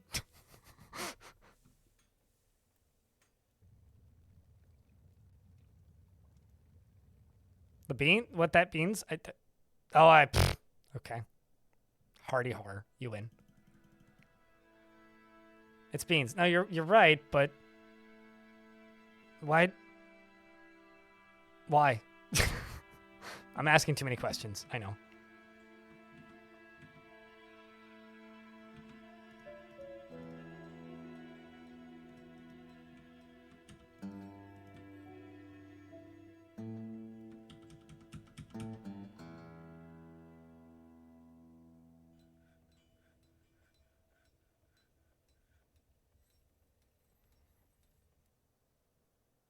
Fill PC with beans. Yeah, I still don't get it. You're operating on another level of meme or silly that I just... That's all. I'm sure there's some logic to it, but I don't get the logic. So I will smile and nod. Stukos has been found dead dehydrated. Oh no!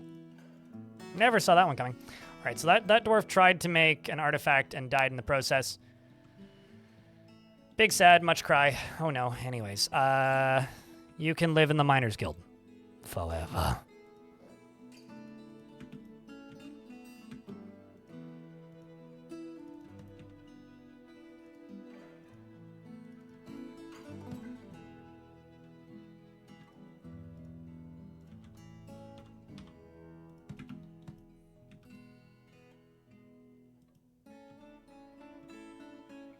Why does it sound like British humor? Because the Brits say give it full beans.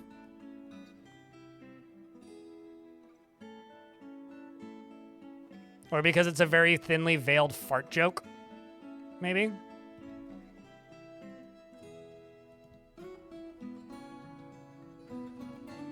Or maybe it's because you're supposed to say, it's been 1 week since you... Anyway.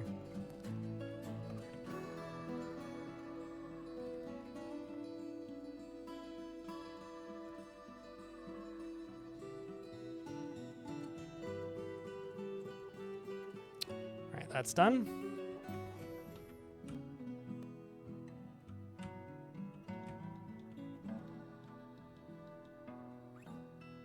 All right.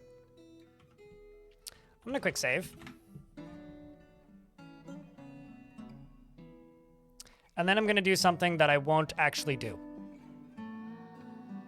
Hear me out. It'll make more sense in a second. I'm going to quick save, and then I'm going to insta-build this. And then I'm going to test it, and then I'll reload a save. That's the order of operations here.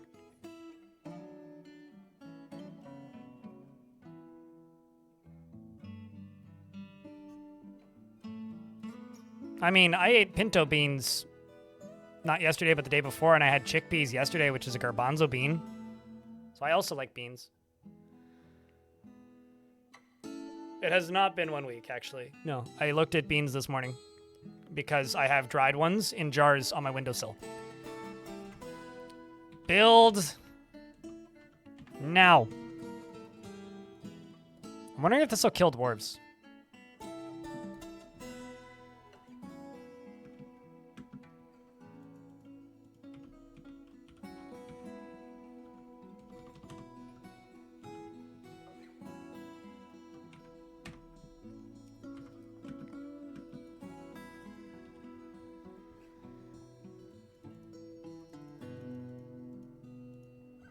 I love how there's, like, more things that even DF Hack can build now.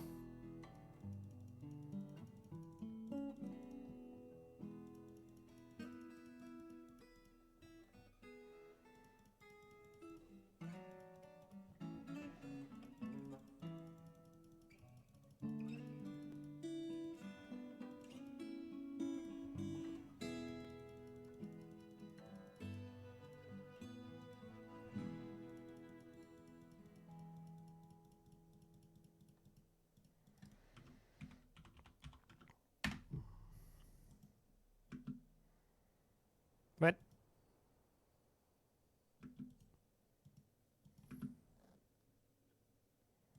Well, that's kind of hysterical. All right, well, we can just finish this.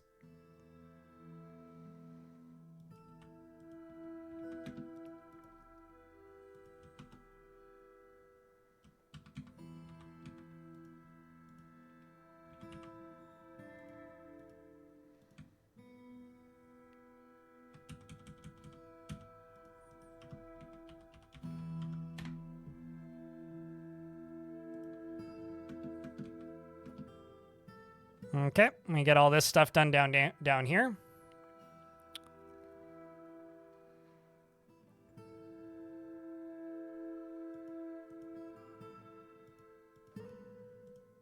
What have you done, Letteran? What have you done?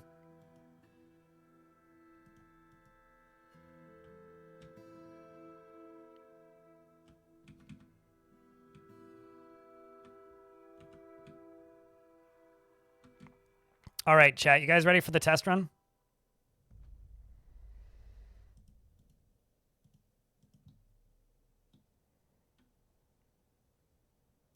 Y'all ready for this? That's fine. We can just cancel that one.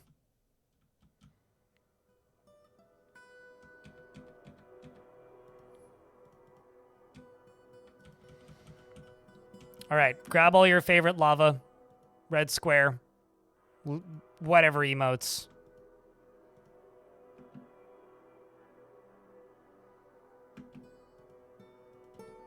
So this should open. That's not enough lava, chat. You need to push it. You can do more lava.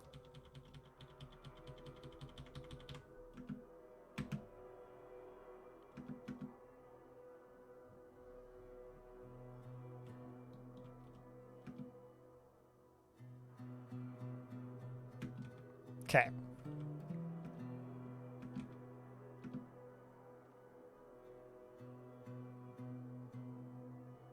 Does kind of work the way I intended it to. But essentially... yes and no. Okay, so we're going to have to go from the top down. That answers my question. Because if I go from anywhere other than the top down, I won't be able to actually do what I need to do. So the whole construction thing can go. We don't need to do that. We have to go from the top down. Well, that makes my life a lot easier. And also a lot faster.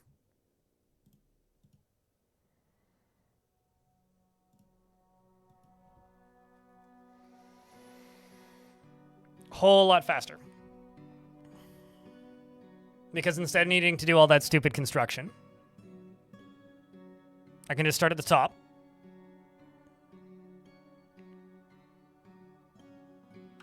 And work my way down. Okay, so this can go. Don't need this. This can also go. Don't need that.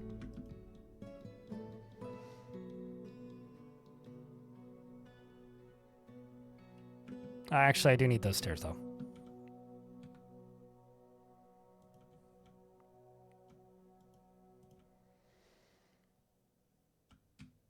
This up here. For the minute, this can also go.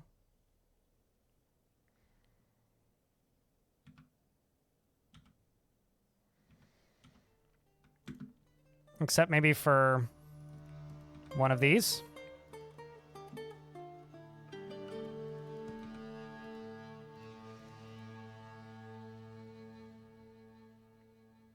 Actually, why don't I just actually do get rid of these? Place that there, and then just put an additional bridge right here.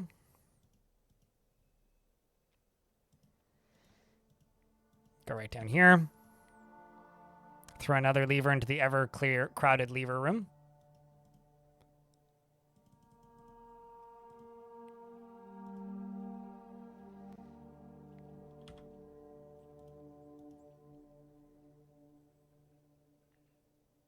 Definitely will pick it up. You're really enjoying it. Yay! There was one time, like, I used to stream the original Jupiter Hell a lot, right? And it was always a really tough game for me to stream, but this was back when, like, it's not that stats didn't matter. It's, I would just stream 10 hours a day, 7 days a week, 6 days a week. Because hours were almost more important than, like, how active chat was. And so, like, min-maxing, I guess, numbers of people watching wasn't as valuable a thing at the time. And when I did that, I would stream Jupiter Hell even though, like, it was probably, like, objectively bad for me to stream. Like, it just didn't, it never performed super well. And I don't play it as much now because I'm much more picky about, like, my time spent streaming because I do YouTube as well, right? And so it's nice that I can still help that game a little bit because at one point the developer of that game was like, yo, your streams were like the thing that got us through early access, which was, like, kind of crazy to me. So glad that you're enjoying it.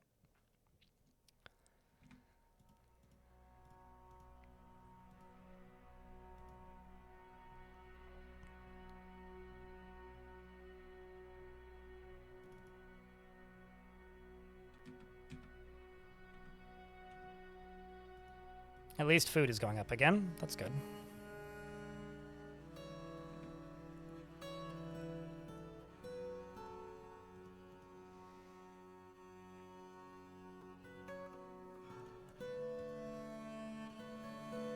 I'm going to go to here to the very crowded lever room once more.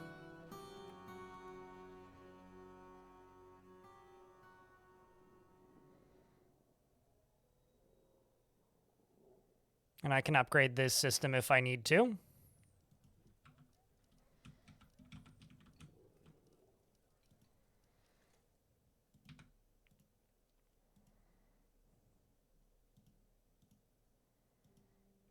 And green.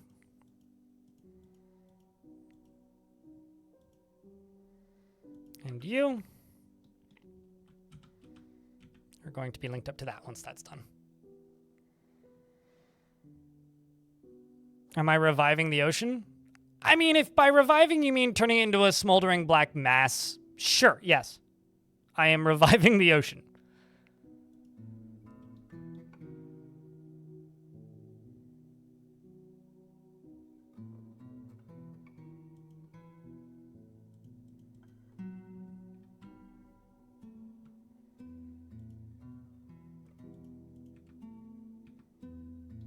Okay.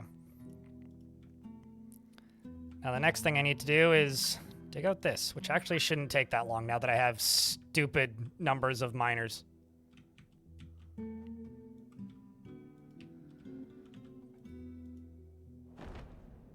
An Etten named Posa has arrived. It's a humanoid monster with 2 heads. I don't have a military. Where the fuck's this Etten?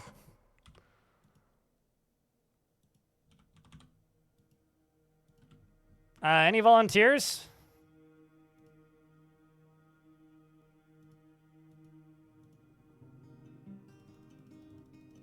Go punch it. Get him, dwarves. You got this. I have no faith, but let's hope.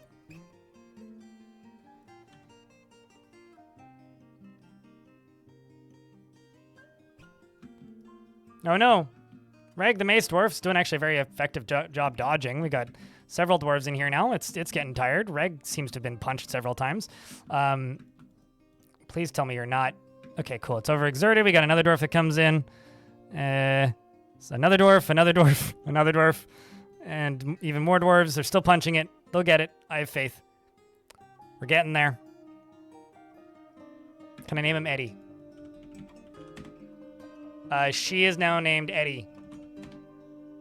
Actually, Edit is even funnier, but... And the dwarf's got it. Rip Eddie. Gonna just delete that squad real quick.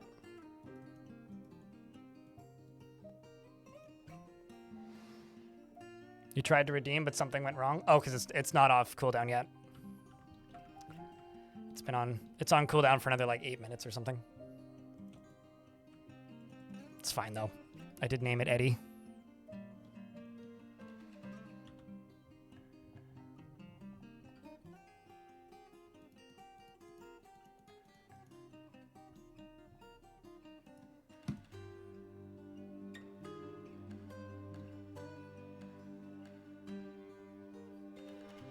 We are just barely keeping up with the food requirements here. At least the moods are shockingly good considering only about a quarter of the dwarves have bedrooms and there is no tavern and no temple.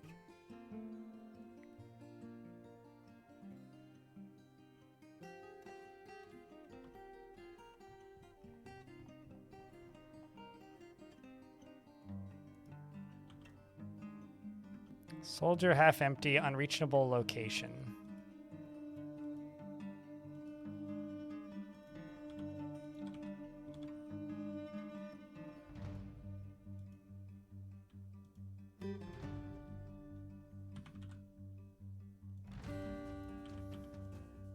I don't know why you're in a squad that isn't in my fort, but now you're not, so that was weird.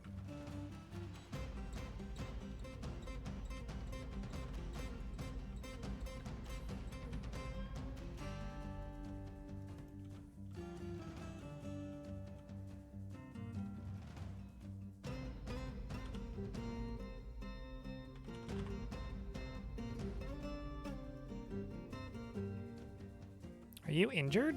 No. Why are you so slow?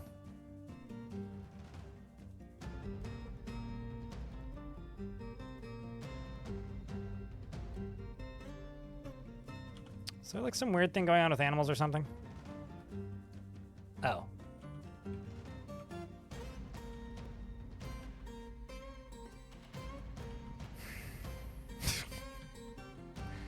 That's probably got something to do with it. What if I just kill them?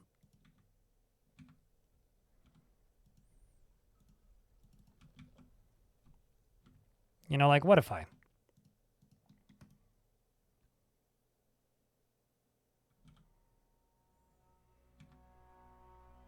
What if I just kill them? It'll do fine. We'll just kill them. There's so many grundles on that fucking tree, though.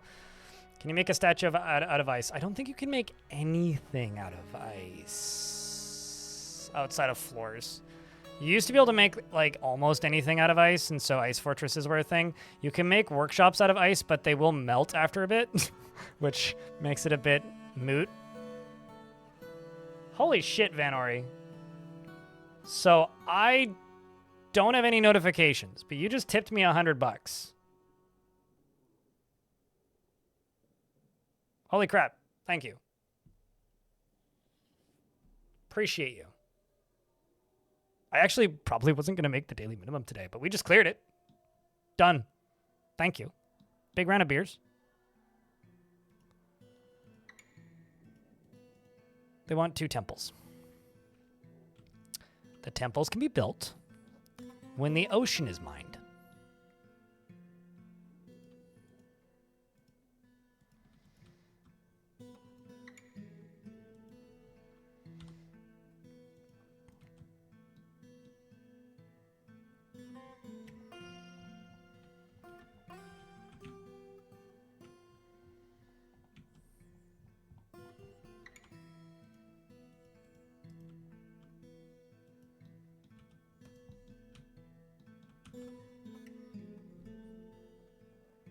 When ocean is mine, temple be built. Have I heard of Voices of the Void? I've watched quite a few streams of it. I don't really get it. But I have seen some streams of it, yeah.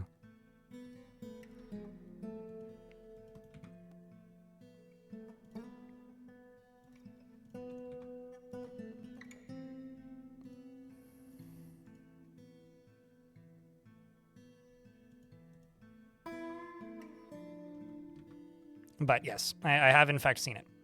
Why do you ask about Voices of the Void in particular?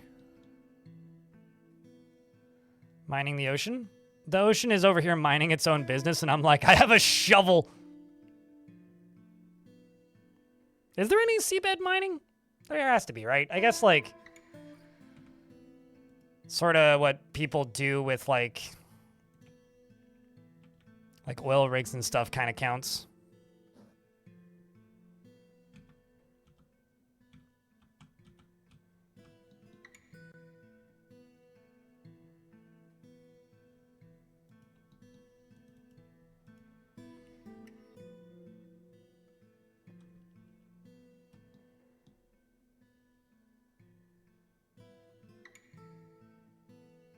For a specific streamer? Yeah, I've seen Tom play it. Unsanity Live. I think, like, games made by an audience for a streamer is, like, streamer goals, you know? Like, back in the day, it was like, I want to be the guy and I want to be the Boshi came out of that for a specific person. It was for Lethal Frag. Kind of neat when that happens. Yeah, I don't really get it. Like, I've seen it, I've watched it be streamed a couple times, and I kind of just don't understand it. But, you know, any game that's, like, a very passionate community I can have some respect for, even if I personally don't get it. And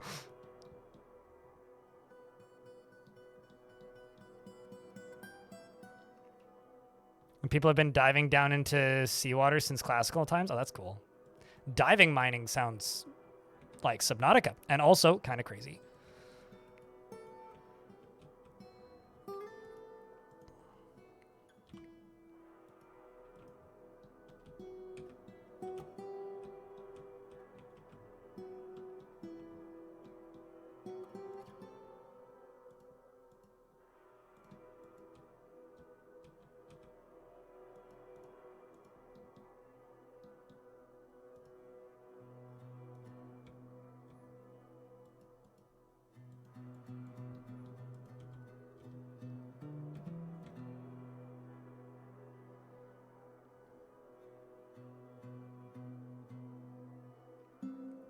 Work in a sparkle of horror. I mean, this game definitely has a sparkle of horror in it and also a lot of work, although the horror is more like, oh my god, it's 20 years old. Anyway, it's like the horror in Dwarf Fortress is more like real life existentialism, where it's just like, my mind is breaking. I think people just like good value for money. And I think for a lot of people, that's either replayability with friends or just replayability in general. And I think that games that take a long time to complete all the tasks in are very much in the replayable for a lot of people. I think it's like the end result of like the value scale for games being time to dollars spent ratios.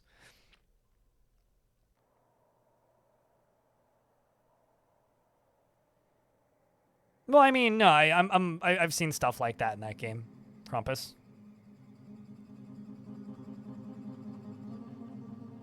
But that's fun. Like I think a good example of games that are just annoying intentionally for the sake of gameplay is My Summer Car. You know, like that's very much we're gonna be mean to you and we hate you. The video game. Just saying you like it. Yeah, it doesn't.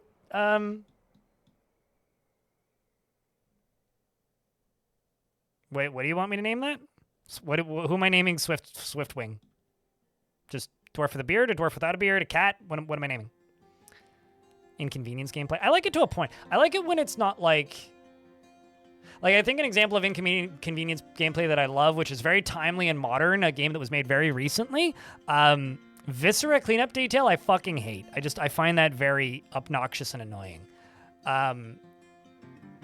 But games that are like kind of meticulous, I don't mind. As long as it's like logical. Dwarf, whatever. Okay, happiest unnamed. Who is Kib the Miner. Very happy, Dwarf. Swift Wing. He's just celebrating his 100th birthday this year. He's impervious to the effects of stress, has a low sense of self-esteem, and has little time for forgiveness and will generally seek retribution. He presents himself modestly. He frowns on any flashy accomplishments. And he can sometimes act without deliberation. He likes to keep things practical without delving too deeply into the abstract, and he tends to be a little wasteful when working on projects, and he is conflicted by this as he values artwork and its creation. He doesn't mind a little tumult and discord in day-to-day living and can easily fall in love and develops positive feelings and always points at others when greeting them. When he's nervous, he rarely talks. He clicks his tongue repeatedly when he's annoyed, and when greeting others, he always smiles nervously. And he needs alcohol to get through the working day and doesn't mind being outdoors, at least for a time, and doesn't really care about much anymore. You prefer when the game cheeses you? If it's harsh and fair, I agree. If it's cheesing me for the sake of cheesing me for the lulz, I just find that frustrating a lot of the time. You know, if you're like, ha, good one, game, then it's fun. Otherwise, it can be kind of frustrating. But that's a very, very, very fine balance, and barely any games ever actually manage it. I need to go to where those crundles are.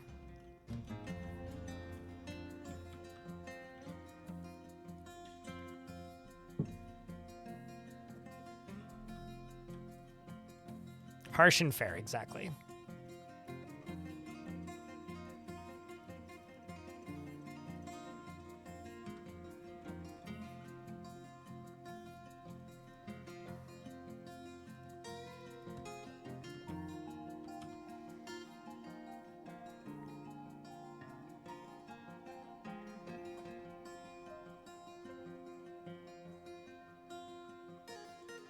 I mean, at least this is like surface mining. None of these dwarves are cave adapted. But we really are throwing all other caution to the wind. These fucking crundles are gonna be the death of me. These fucking crundles, man.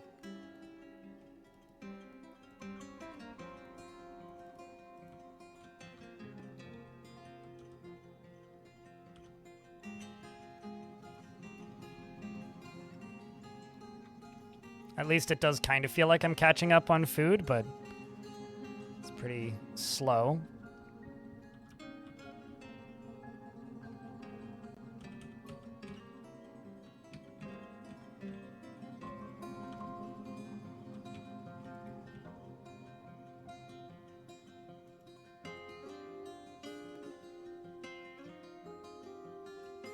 It's a named Crundle. Weird. Wonder what you killed. Probably not one of my dwarves. Unless they were just found dead. don't, because that other dwarf was found starved to death, so.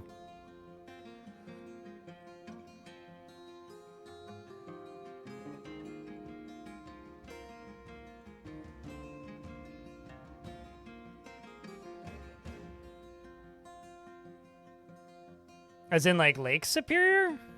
Looks like native people were similarly mining underwater native copper in Lake Superior. Oh! I mean, I did that in Vintage Story, but that was more like swimming around in puddles. Less impressive. Like 8,500 years ago, but the culture died out? Wow. That's fucking cold water. I've read a lot about various, like, indigenous peoples that could, that would, like, train holding their breath for a really long time for things like mining and fishing. And that one's called a sea. Like, that one's referred to as an ocean, even though it's a lake. It's like second largest lake in the world after the Caspian Sea. It's like, that's called a sea. That's how you know it's big. It's a bit of a misnomer. Yeah, there's a few of those. Although whoever was a big enough dick to name their lake Superior, I just have to say, that's all. How dare you just be better than every other lake?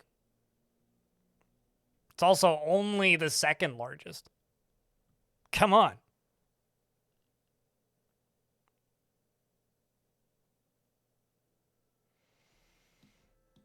Just in the big sense. Yeah. Got a bed frame to assemble it before it gets dark out? Dude, that's the best fucking feeling in the world, is getting to build new bed stuff. I'm kind of regretting buying a new bed this year because, like, having the cash on hand actually would have been much nicer. But, it's just so fucking nice to have a new bed that doesn't hurt my back.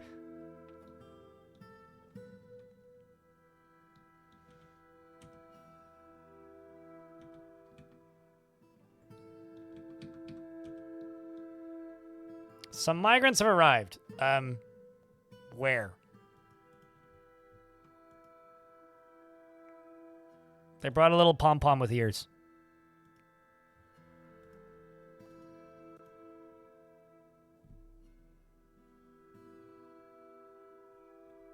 So, this map has some quirks, and one of them is migrants sometimes just don't ever enter the map, so I'm just going to presume that's the case.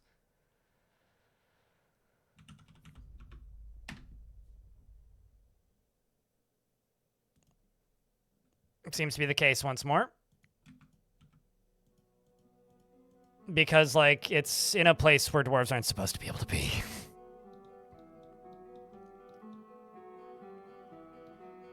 Yeah, sometimes one will appear, and then the next one will just stand stationary and then never move. Until I manually, like, do that command. It's happened a couple times. But it's always, like, dwarf, dwarf, animal, and then they just stop.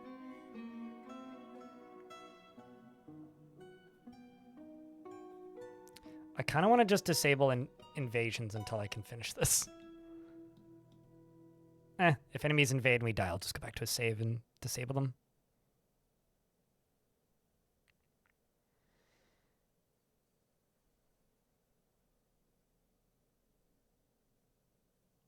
The IKEA effect, is this like the Tetris effect where you see Tetris blocks everywhere after playing Tetris too much? Speaking of Tetris, I've been playing Tetris Effect recently. Unrelated to the Tetris Effect. Aside from that, it's also Tetris. Very fun. I had Tetris Effect initially on the Epic Game Store and rebought it recently on sale. Because I can't be asked to make the Epic Game Store work on, what's it called? On my Linux setup, so.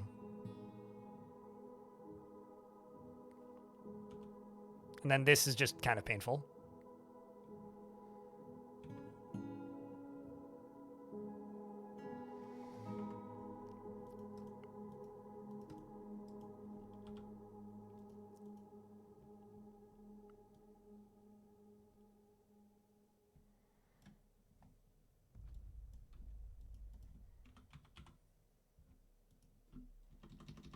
Still just plump helmets.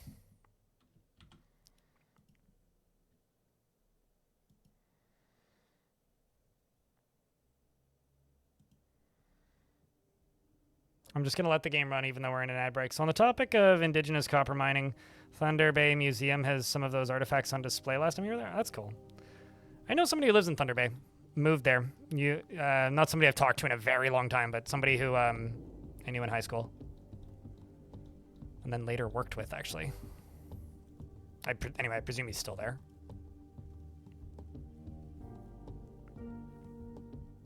Still prefer simple Tetris. I'm kind of a fan of games by The Miz. If you don't know who The Miz is, he's the director of that game. I just love the fact that he is completely dedicated to the preconceived notion that mid-2000s psytrance can fix the world's problems and give us world peace. Like, he's genuinely convinced of this, and I think it's adorable.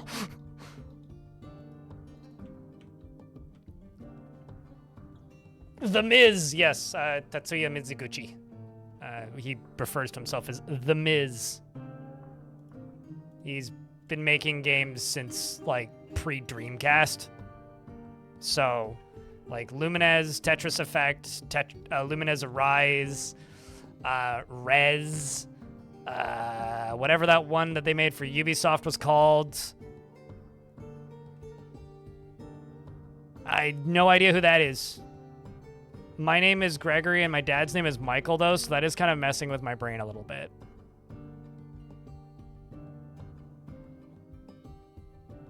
Oh, no, not that Miz.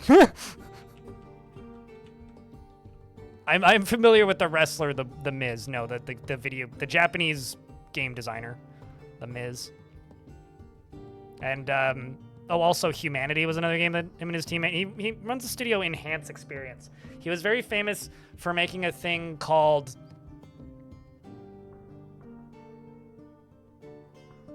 was it the audio vibrator? It's not what you think it is.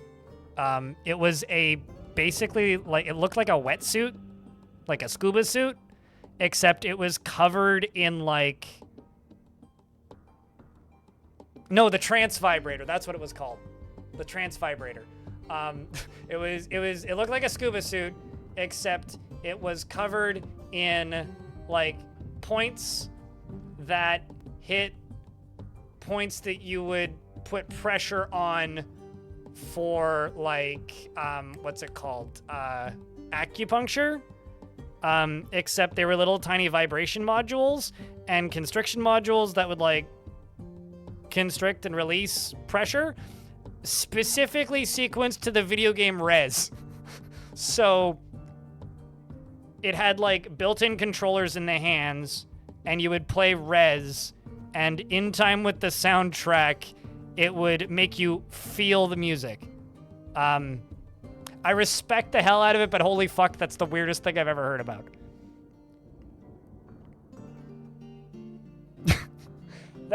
I was gonna say, isn't that just like an iPhone app? I seem to vaguely remember that would just make your phone vibrate at different speeds. And drain your battery really quickly. But no, I'm talking about Tetsuya Mizuguchi. Hold on, let me see if I can find this on the internet. This is a risky Google search. I type in trance vibrator, and I get trance vibrators Sega Saturn. Holy fuck, there's one on eBay. New in box.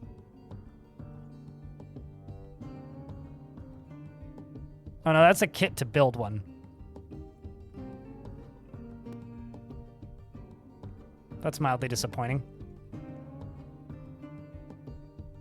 Okay, no, so this isn't the thing that they had at E3. The thing that they had at E3 was a full body version of this. This is just like for your hands.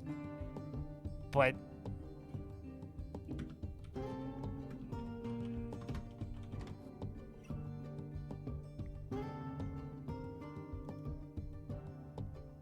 yeah, I can't find any pictures of it. Wait, oh, hold up. Nope, I found one. I found one!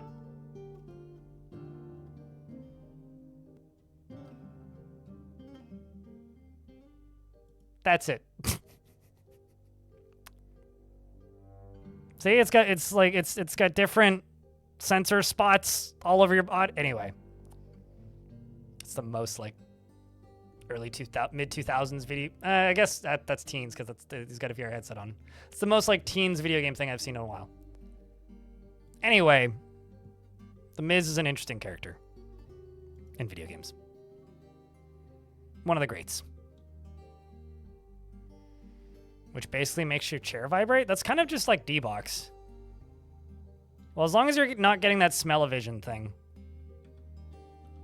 I feel like this might actually be a bad idea to do it right there, so let's just do this right here.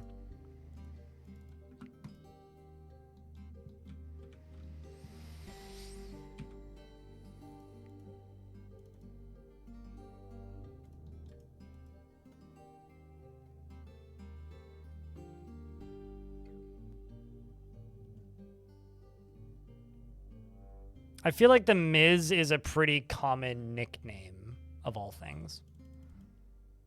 Although, I have to say that The Miz, when it comes to like esoteric Japanese game developers, as a nickname is less confusing than Suda51. Like, that's like The Miz is just his name. His name's Mizuguchi, so like that makes sense. I've never understood Suda51.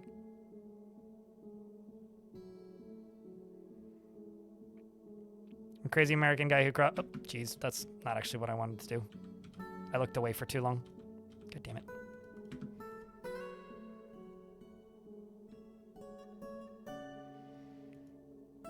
Dwarf just shows up, takes a nap. Okay.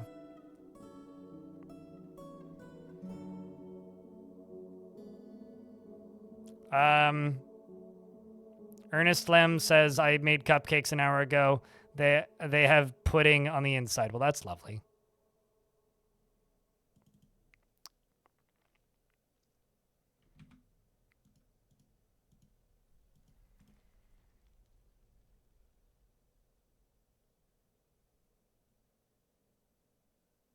You just hope it wouldn't bother the neighbors? I mean, you're not putting a subwoofer under your chair, so I don't see why it would. Yeah, I remember seeing the smell-o-vision thing, which took, like, basically combinations of incense to replicate smells in video games, which kind of went viral in video game world for a minute. And I just remember reading a thing saying, experience the scent of gunpowder, asphalt, and gasoline as you rev your engines. And I was like, what? It was like AAA Xbox gamer smell-o-vision. It's like, these are the smells nobody wanted.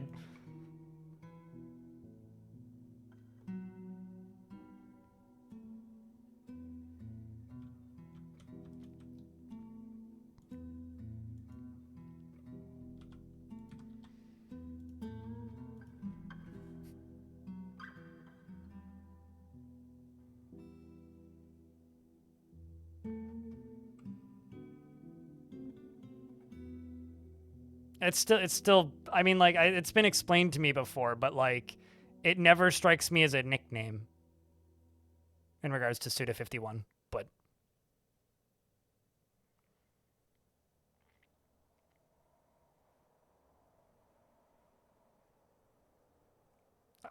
No, they had, like, it was kind of like the ripoff Silicon Valley juicer that, like, only worked if you had the right juice packets, Krampus, because it only worked if you purchased their smell things.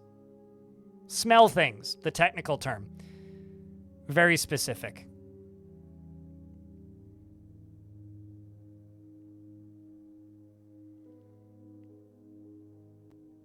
You could also just play Call of Duty in like an underground parking lot and you'd probably be most of the way there.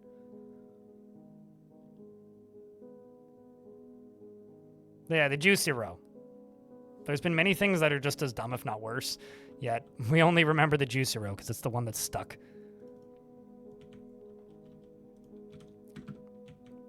Okay, so this dwarf's running out. Go, clone doll.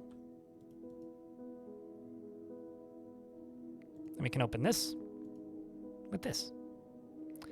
And then we can burninate those gosh darn Crundles. Mincut, the blacksmith, has been possessed.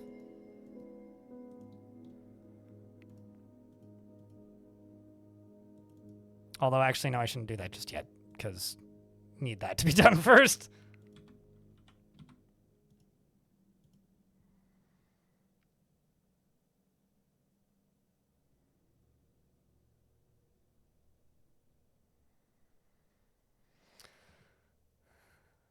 There are very few games that I would be okay with playing Smell-O-Vision with. I mean, this would probably just smell like toxic gas right now because, like, there's lava everywhere. Chat, what is a video game you would be okay with the Smell-O-Vision for? I'd be alright with Honey Pop. Or, like, Candy Crush? It's probably fine. Oh, Fruit Ninja. True, any cooking game, not Mordhau. Accurate. Hunter Call, yeah, true. Hunter Call of the Wild would be totally fine. Honestly, American Truck Simulator or Euro Truck Simulator would be fine.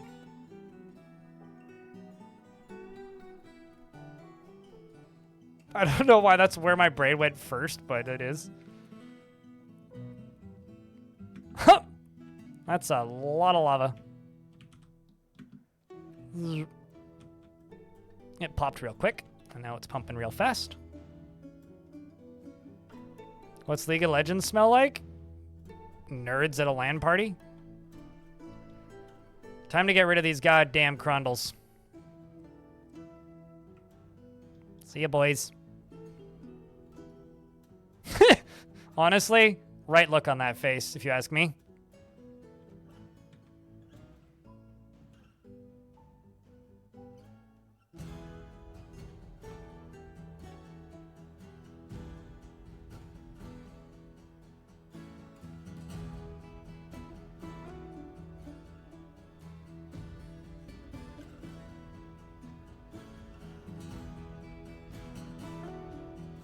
Monkey S indeed.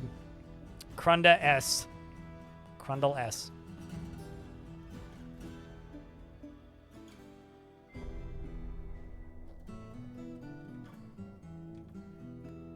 There's so many dead Crundles. This one's drowning. Oh man, he's underneath a layer of obsidian. That's actually kind of grim. Oh. That one just fell down here and then got turned from Crundle into obsidian brick. Holy shit, man.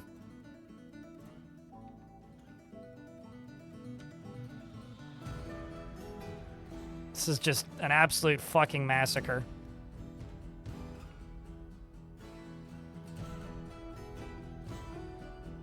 The funny thing is if something caves in right here, it's gonna punch a hole down into this cavern layer and cause even more chaos.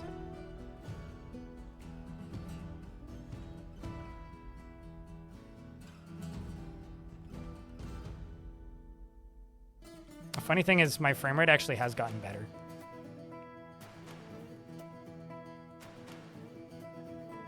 Let's get this pulled.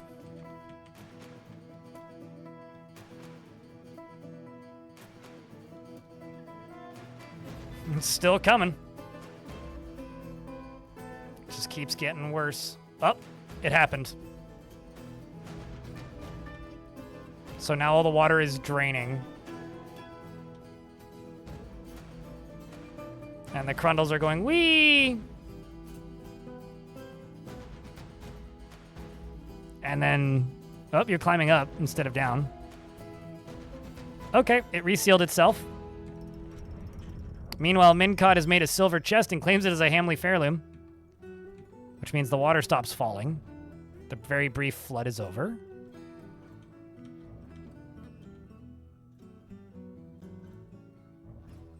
I think there's a, whoop, there was another one there for a second, but it's sealed up. Oh man, Crundle there just became a brick. How about you? How are you? Well done. Sorted out that Crundle problem. Now the question is, my frame rate gonna get better or worse? I am actually also going to build that temple.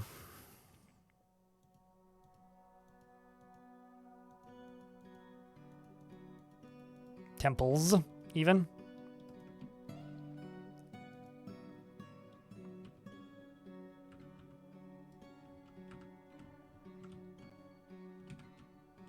Holy shit. I didn't even look away that long. It's mostly done. Look at this nonsense. That's ridiculous.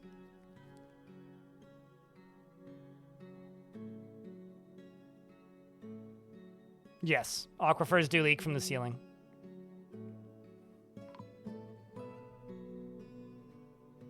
And I'm out of food again. Who's surprised? Nobody! It's a shame ice doesn't sell for money.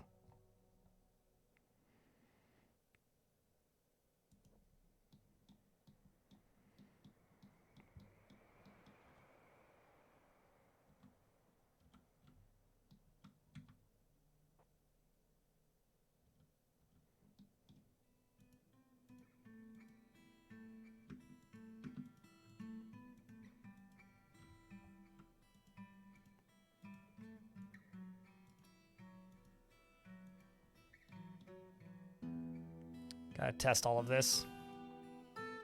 Oh, wow, I failed one of the temples. That's a shame. Why this brick have... I failed both the temples. Never mind. Okay, I won't build the temple then. You took too long to dig the ocean and make it mine. It's not my fault.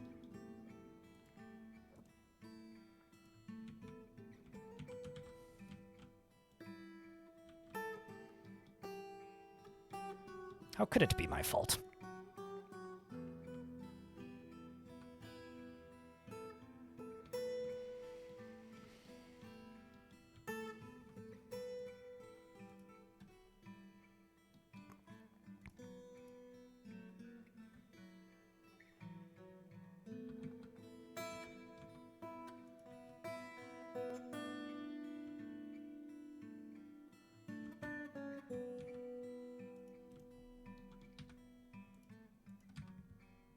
Green glass. Let's work on this.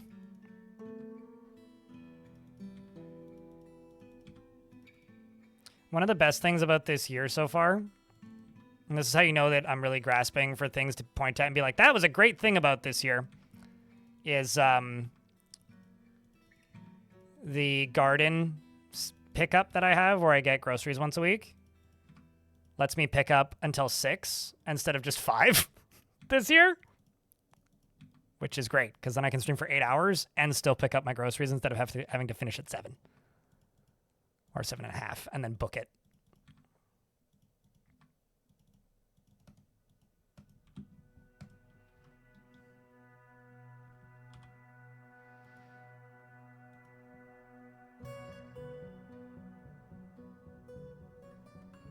Oh, I say Hamley Fairloom all the time.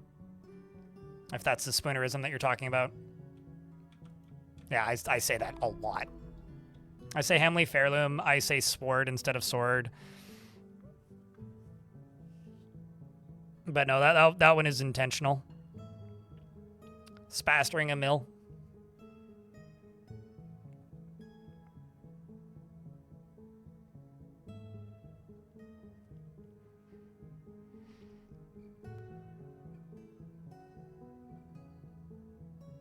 We are really skirting by on food stuff. Somehow I managed to catch a Crundle. We're going to train it and eat it, and someone's going to get lunch. We'll be getting food soon. Do I have any bars? Got 40 silver bars, 136 picks. Silver bolts. 40. Doer.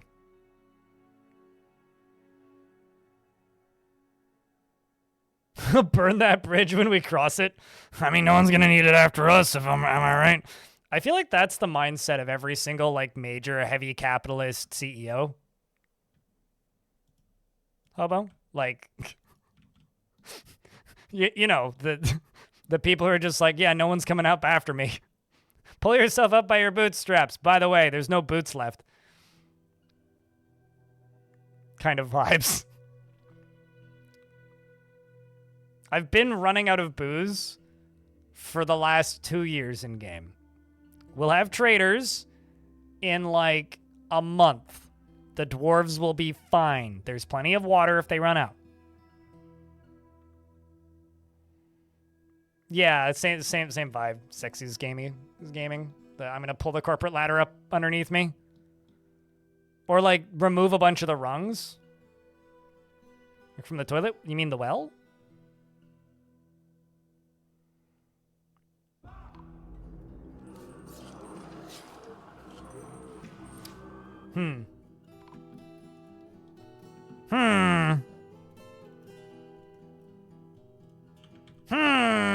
All right, dwarves. Grab what you can. We don't have weapons. But there won't be many of them.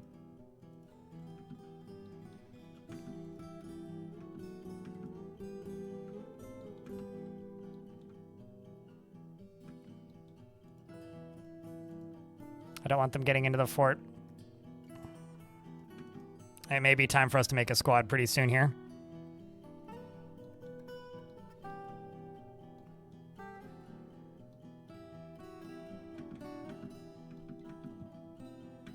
Although, why don't I just do this?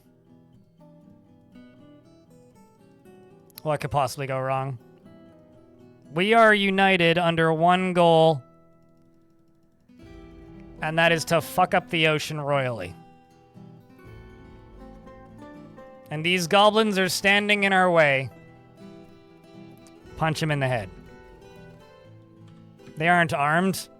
They think crossbow's a weapon. But we have fists. And Bully has a pick. Hell fucking yeah. Get 'em, dwarves. Fucking smack. No! Bully from my previous fort says, "Begone, fear!" He attacks the crossbowman, but she rolls away. Can he breathe?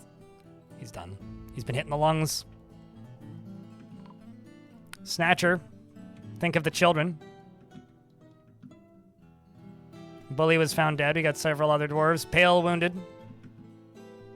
Or no, sorry. Id the wrestler was found dead. Ankh the wrestler was found dead. Sorry, Ankh. Get him, dwarves. It's a tragedy. They're retreating.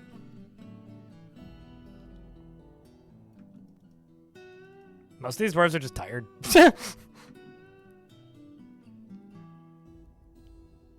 Hell Beach, that is where we live. Thanks.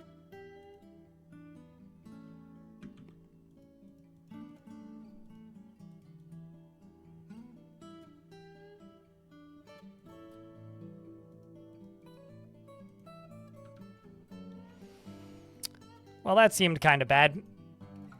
We really need to finish this now. And I also need to build a military. Okay, how many dwarves did I lose? Like 2 at least, maybe more.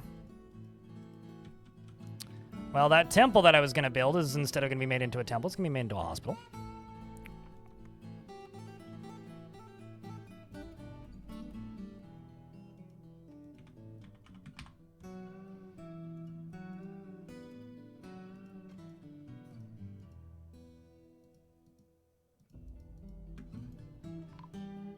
Bully was found dead.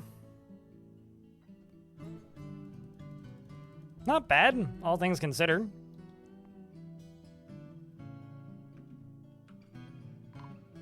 Still no sound commands. Kaz, no! That dwarf had a family. That was like a husband-wife that both died. Glass half. The mayor's injured. Oh, gosh.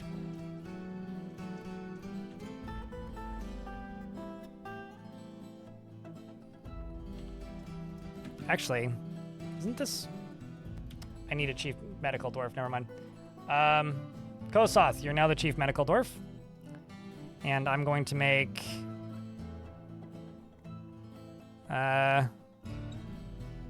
you a doctor.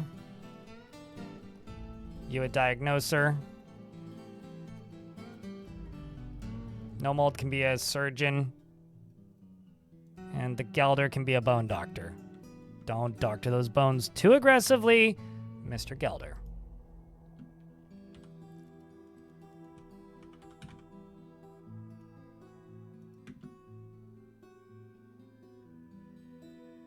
A couple Daka guns? Maybe in the next stream. Oh no, Ankh's son is standing on top of dead parent.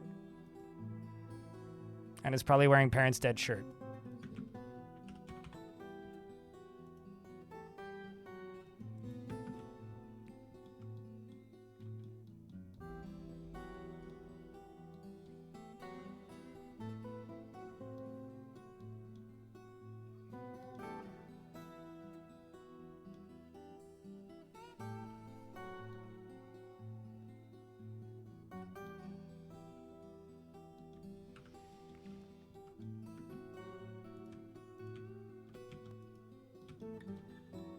They died heroes. All right, I need to make green glass coffin. Bless you. They'll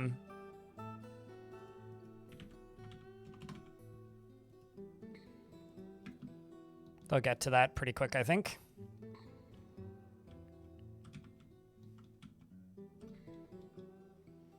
We're almost done. We'll make it.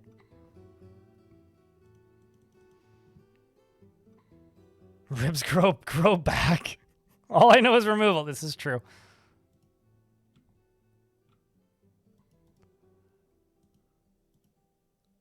How's the injury, Zaban? You killed a goblin. What did you say to him? I feel very uneasy. Death, it's all around us. Death, it's all around us. I feel very uneasy.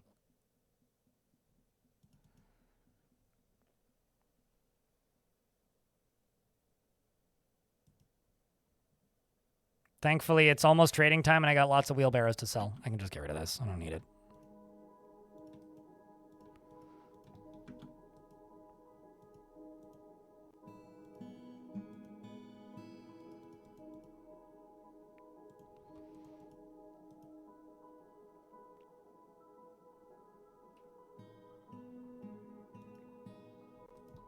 And I do have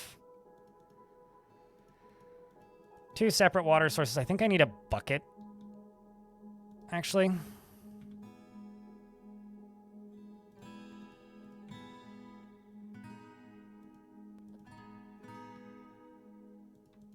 I'm gonna need a table, most likely.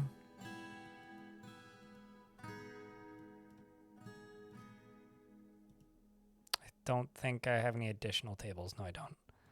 So let's actually get rid of this and make a traction bench. Bad. I'm sorry. You just want it on the record? What, that you disapprove of my ability to get the commands up and running? I had my priorities yesterday. I made merch. There's 2 child snatchers still in the fortress, and there's a little Moldath.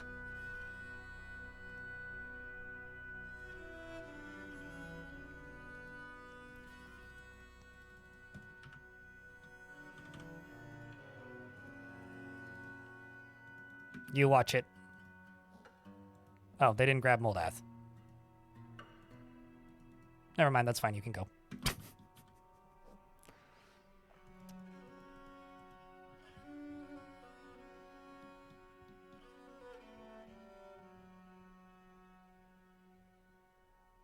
Oh, my coffin joke. Oh, okay.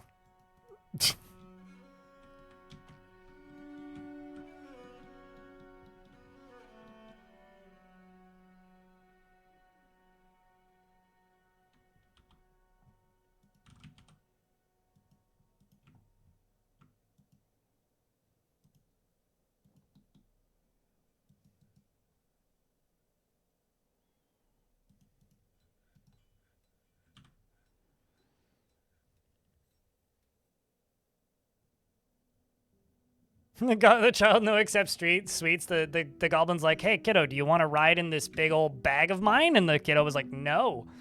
Also, we're in an ad break, so I'm pausing the game.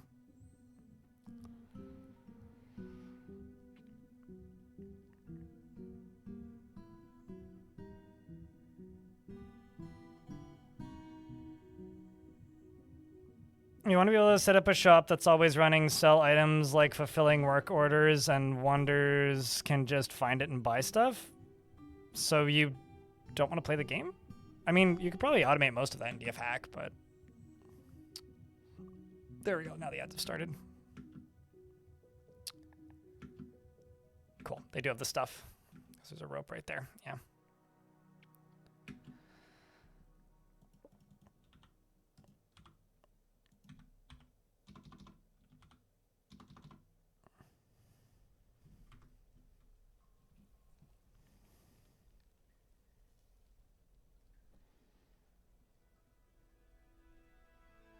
Yeah, I'm at this point with a lot of things in Dwarf Fort where I just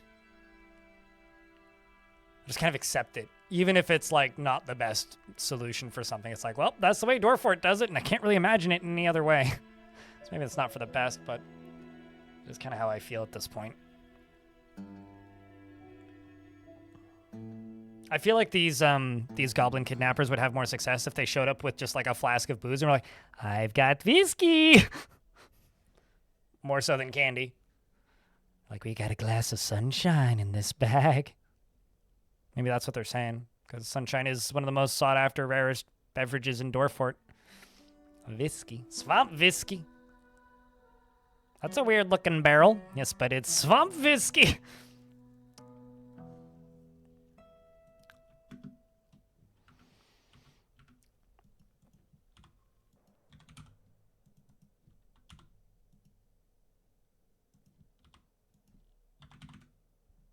And meanwhile, my manager's over here digging. I need you to put the pickaxe down and go do managing things, please.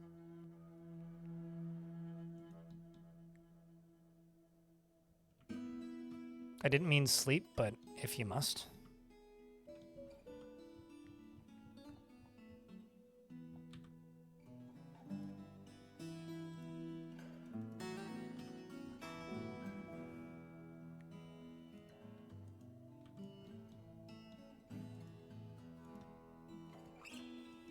This is the last of it for this top layer. And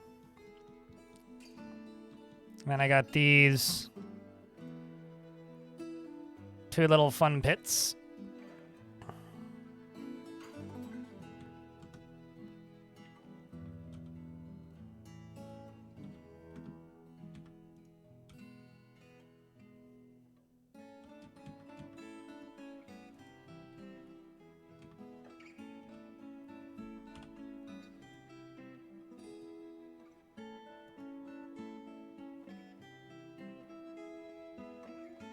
Did I miss something? What are we constructing?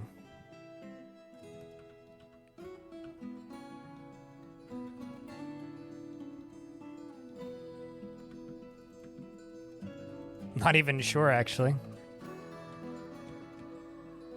Screwed up somewhere.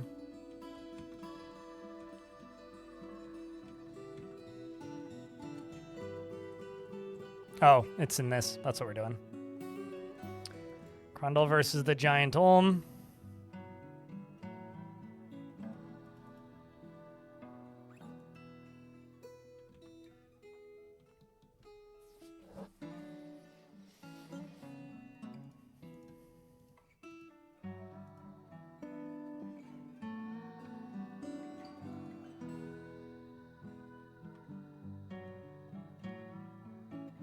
You're annoyed by Untamed Wilds now too? Oh, dude, I'm so annoyed with you can make it so that the agitation winds down faster, but yeah, I'm not a huge fan of Untamed Wilds. He says that this is Untamed Wilds, but there's some bugged albatrosses on the map that I haven't mentioned that are stopping them from appearing more.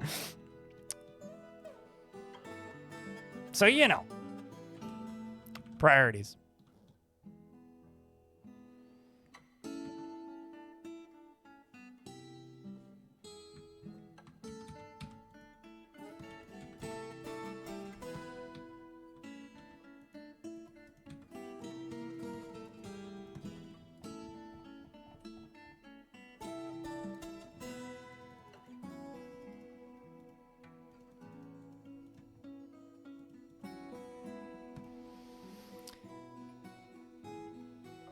Okay.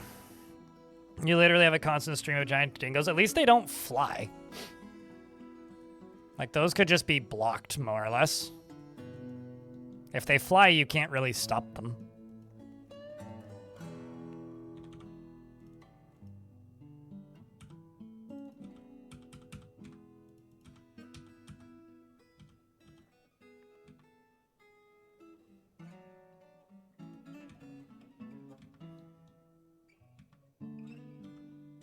It's not as bad as the Cavern Invaders were. Every now and again, I see people who miss the Cavern Invaders, and I think they're nuts. But, I don't know. Opinions work in mysterious ways, I guess.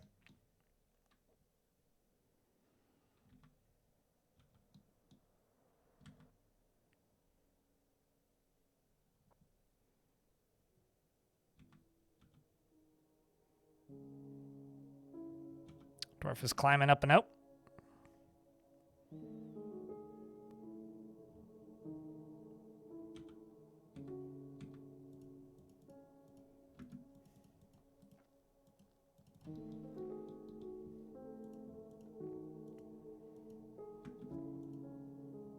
Actually, I should be doing this one wider.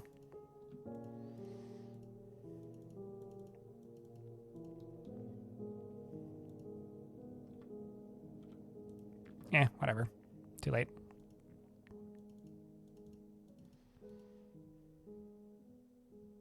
How do you reduce agitation? Time. Literally, that's it.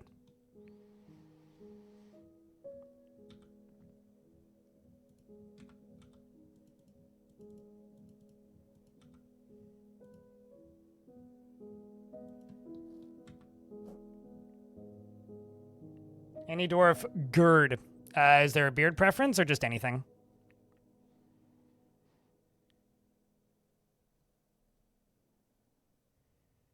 But if you go to the difficulty settings, there's like several different agitation threshold options that you can mess with a little bit, which seem handy.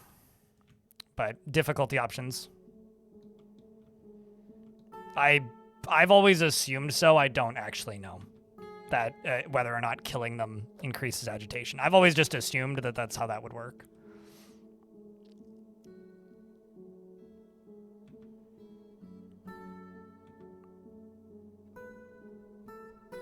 Dwarves are falling. It's fun.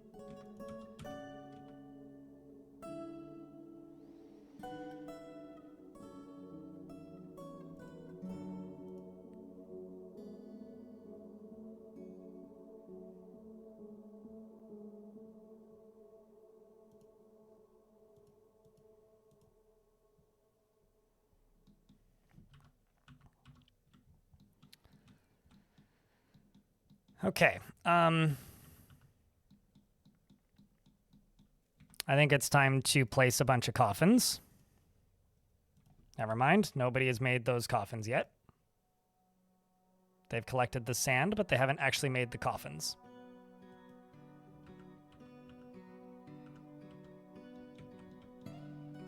They're working on it. How many blocks do they still need to make? Not many. Let's just get rid of those.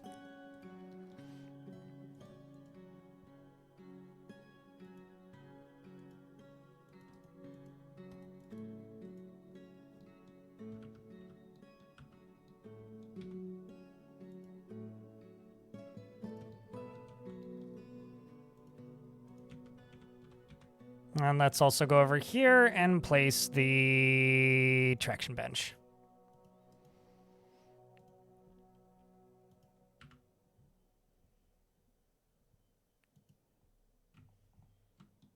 Okay, so that's almost done. There's some nonsense here because these doors can't actually get out, which is not great. What if I go here? Let them down there and there.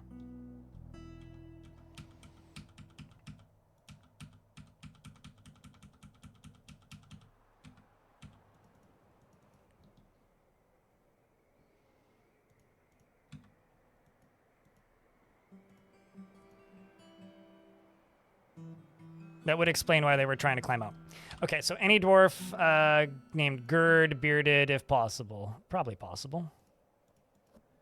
Gird the pick whacker.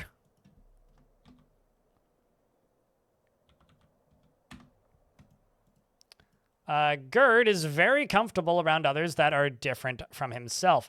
He lives a slow-going and leisurely pace and is easily moved to mercy. He does not have a great aesthetic sensitivity, and he is conflicted by this as he values artwork and its creation. He has a sense of duty, and he can occasionally lose focus on the matter at hand.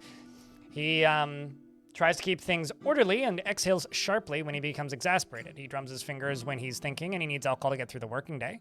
And he does not mind being outdoors, at least for a time, and he is getting used to tragedy. He dreams of raising a family and personally is appalled by merrymaking and parties and other such worthless activities. So you're a suburban mom? He likes selenite, gold, milk opal, hoof, amber, jute paper, as well as the color chocolate, gems, earrings, and rabbits for their ability to burrow, cave swallow men for their coloration, and the words of the page of crystal and the sound of the tulip of rhyming when possible prefers to consume sheep, cuttlefish, and fonio beer, and absolutely hates large roaches. We cannot get out. They have taken the bridge. And the second hole. Poor Nelly fell there 5 days ago. The pool is up to the wall at Westgate, the Watcher, and the water took Olin. We cannot get out. The end comes. It's more like gurgles in this fort. Unless we're just doing like the actual Lord of the Rings thing.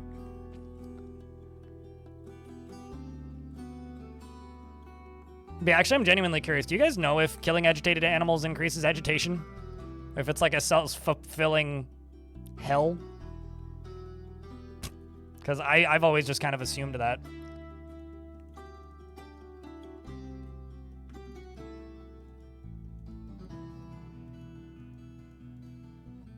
Needs a mobilization. Oh.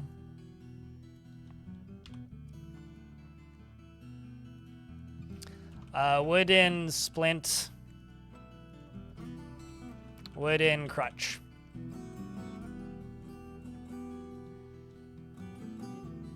And spin thread. It's gonna be a bunch of horsehair probably, but got 4 glass coffins as well.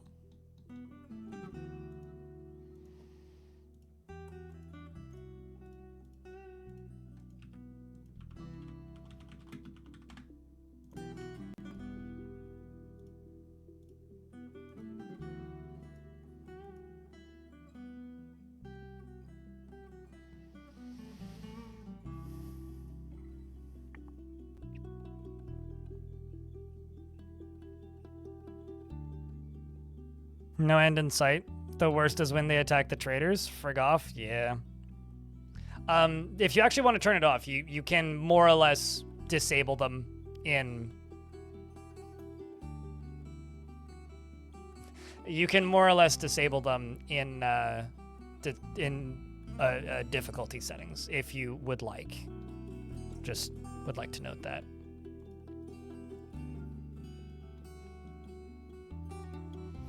There's definitely been times in the past where I've turned it on, at least for a bit, and then turned it off, and then turned it back on. Like, I just get too tired of it, so I'm just like, I just want this to go away. Also, chat, are you panicking about the lack of... What the fuck? Are you panicking about the lack of,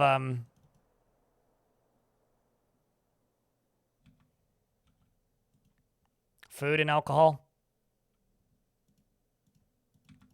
Don't panic. We'll be fine.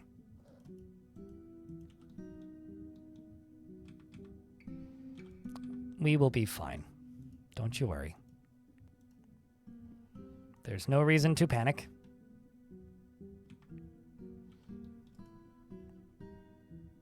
The dwarves may not be. Well, here's the thing. We are going to get traders very soon. I am going to buy all of their food supplies. Agitation is absolutely a thing. No, it's the cavern invaders that aren't a thing. Agitation is still a thing, but you have to play Untamed Wilds and build on the surface, and also not be very lucky like me and have birds that get stuck somewhere. Also, apparently I have a caged prisoner. I have a place for this prisoner.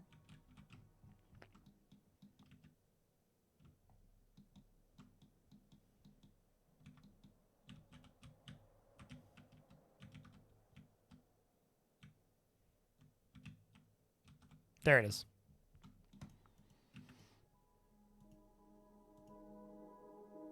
Excellent. Also, I'm starting to see dwarves starving to death. Oh no! Mine, dwarves. Mine. Actually, I wonder how far away we are from the mountain homes. About 26 days travel.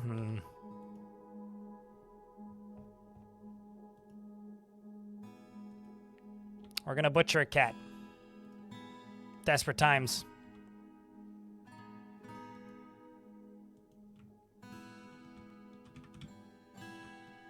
But the good news is we've completed the mine, more or less.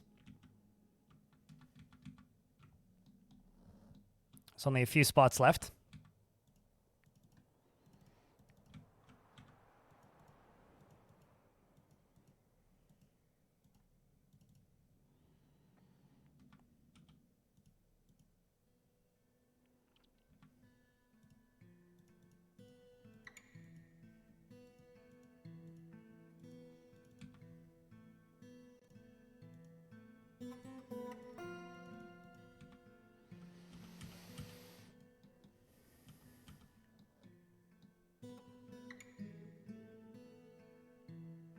I mean, then more will just appear. Like, literally, just if you just go to difficulty and go to custom and then go to, like, what is it called? Wilderness irritation. Just turn this number up. Or turn this number up, basically. This number will make it die back and become less of a deal faster. Because I really like, you know, getting a couple waves of them.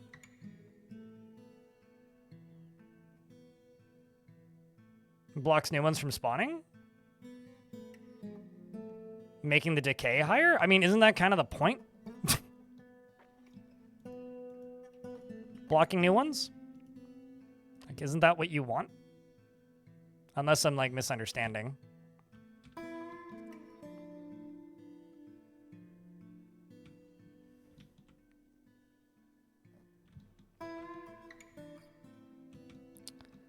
Pigtails are dead. Quarry bushes are dead. What a shame, dude. Did I just see another Psycho Crundle tree? Or am I seeing things? I think I'm just seeing things. Nope, I found another Crundle. God damn it, I found another Crundle tree. Why do all the Crundles grow on the Crundle tree, chat? I know this sounds like a joke, but it's not. Goddamn Crundle trees.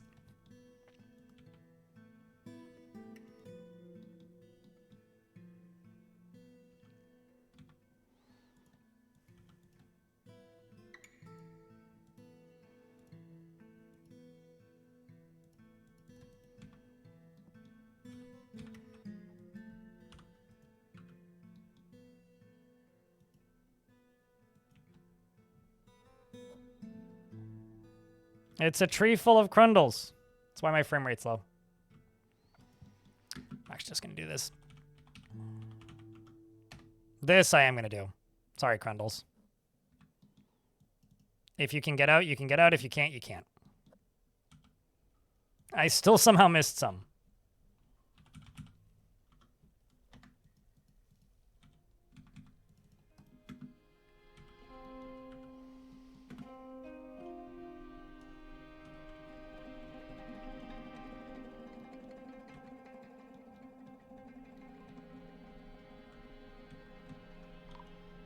There we go. The outpost liaison on traders have arrived.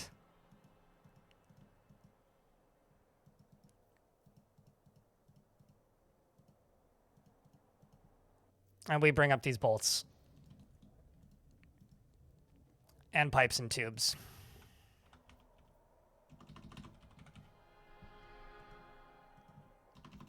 And corkscrews.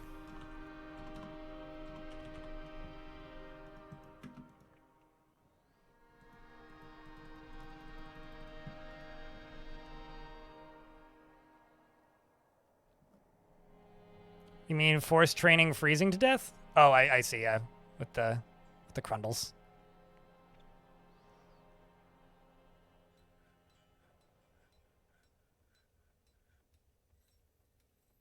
I'm kind of artificially stressing this fort out more than it needs to be, but I'm kind of having fun with it, so.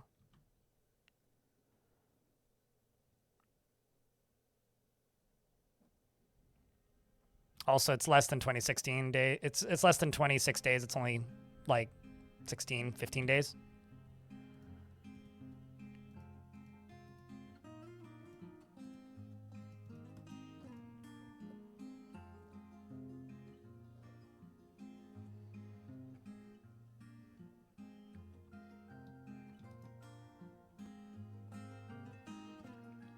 These goblins' bodies I'm just going to throw into the ocean.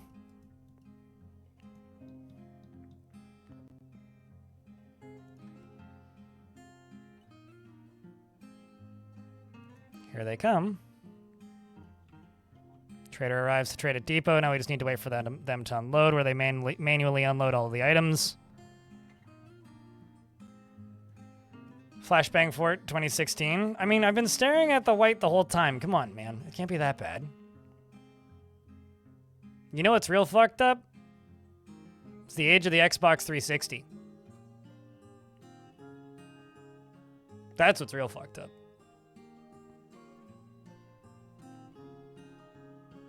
Or just the fact that I've been streaming for 12 years. Meaning, streaming is officially the longest relationship I've ever had. Yeah, the Xbox was 06, so it's 20. Dwarf Fortress is the same age as the Xbox.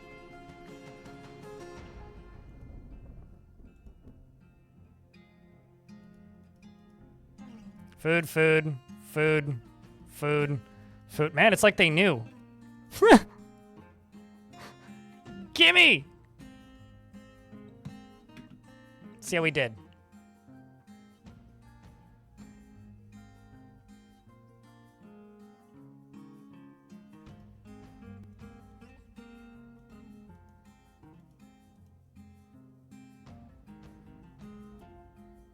Look at that. Look at all that foodstuffs. And nobody starved to death. Not one single dwarf did. All right. I think these dwarves have earned a dining hall.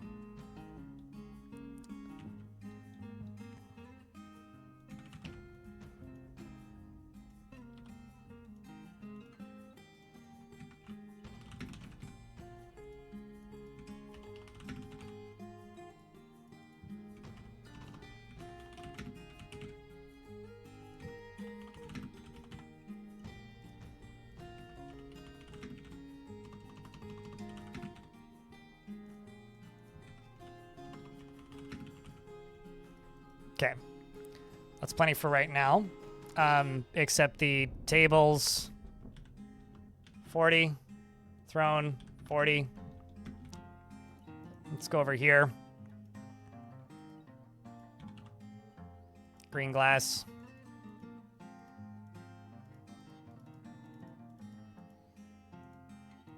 We're gonna make ourselves a very upbeat and happy, tomb-filled dining hall tavern. Dwarves have earned it.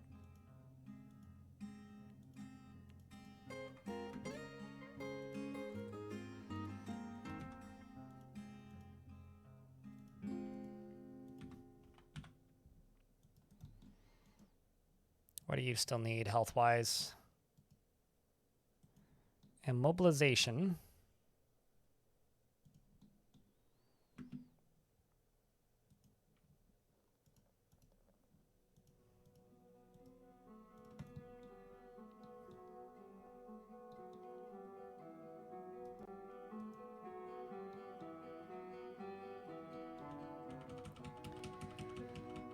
And as everything comes into here, this needs to move.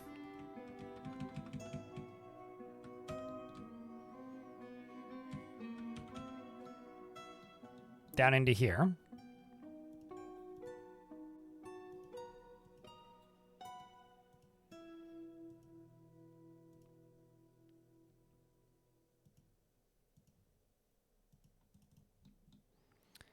And I need bins, but we'll do the bins after these.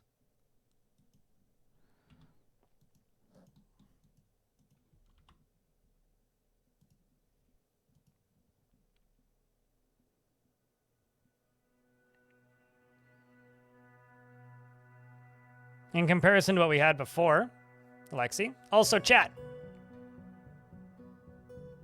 We've been very lurky the last hour or so. It's just been me, Crumpus, and a handful of others chit-chatting. If you're lurking in the stream, make yourself known. We're about to begin some of the destruction. It's not going to be all of it. It's just going to be the first few levels. But the project is actually getting rolling. So, if you want to see it, and you don't want me to cliffhanger it, because, I don't know, I will openly threaten to do that. Wake up, chat room.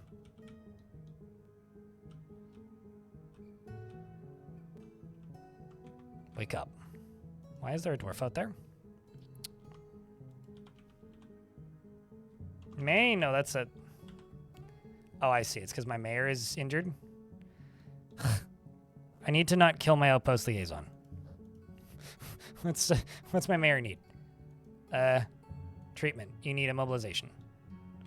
Okay, fine.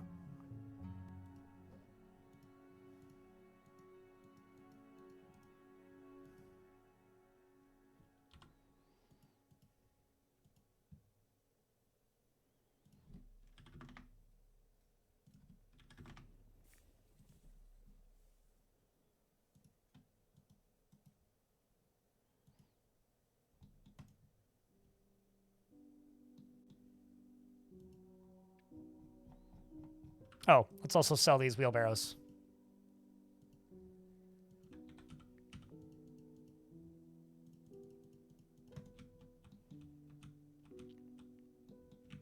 The problem is if this dwarf stays here, they're going to die.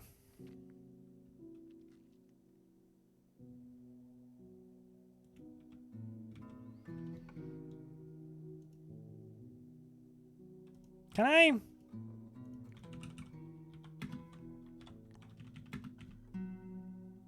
I can't make splints out of glass.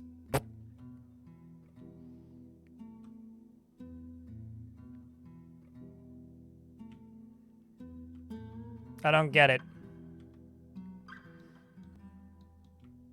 In regards to June, aside from that the days are long. Just means the light's up longer. Doesn't change the speed of chat. If chat wants to lurk, chat wants to lurk. Have some gifts. Okay, now I know they'll trade with me next year, even though I'm about to kill this dude.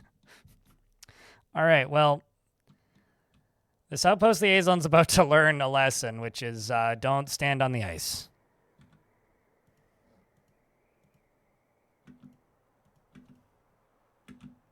Hold on to your butts, dwarves.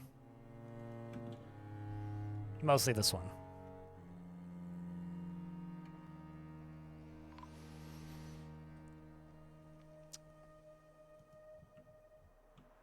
This dwarf is now one layer down going, huh? Well, that was weird.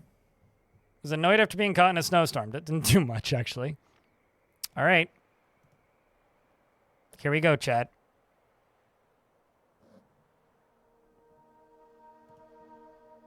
I need some lava. You know, the thing was, I wanted you guys to wake up. I got 1, 2, 3, 4. Also, Leviathan, please double check that you got that thing redeemed, because I don't think you did. At least you hadn't as of this morning. 7 of you? There's several hundred people. I'm just not going to pull this lever. Come on. We can do it. You guys can wake up. We can get a little bit of interest and excitement in the fact that I'm about to dump lava on the ocean.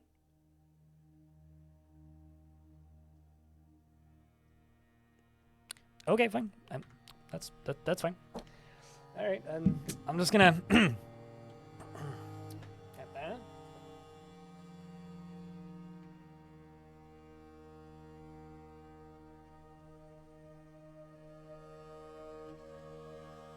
Yeah. No. Yeah. No. I'm not very good at bluffing. Let's do the thing. You got an order confirmed email? Okay, cool. So if you got an order confirmed email, then it did go through. But it hadn't refreshed this morning, but I'll check after stream. I'm real bad at bluffing. Here we go. Sucks to be everybody who tuned out and is going to miss this glory.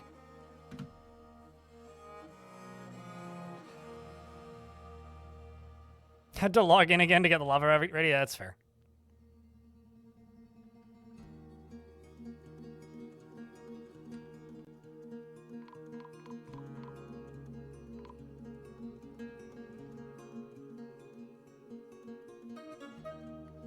We got 9 frames a second.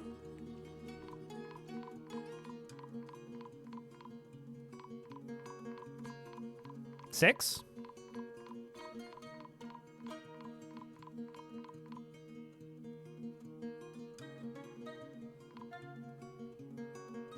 There's water falling down. So here's the kind of interesting thing. It's falling down these little tunnels, these little stairs. The stairs are melting all the way down and into here. This is all ocean salt. Okay, I didn't even know the game could do that. Holy shit. That's ocean salt. Wow, okay.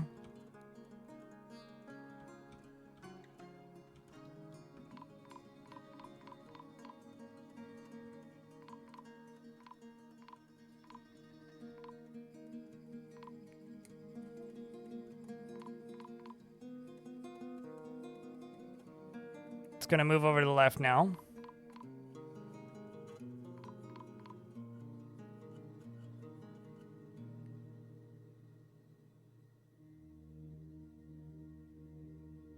That is super cool. We're going to have to do this multiple times.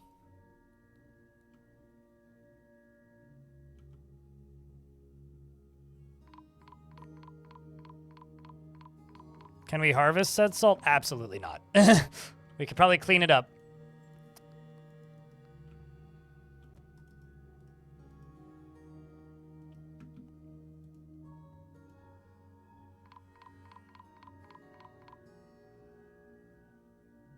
No idea what's happening. It looks real cool. I do have my alerts set up in kind of a fucky way at the minute. Wherever cave-in is... Actually, recenter is what I want. Cave-in, yeah, don't do that. All right, that's caravan. There's cave-in. Don't recenter.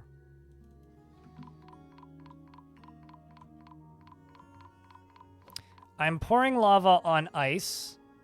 Ice is thawing and becoming water. Water is becoming obsidian, is what's happening. At an extremely rapid pace.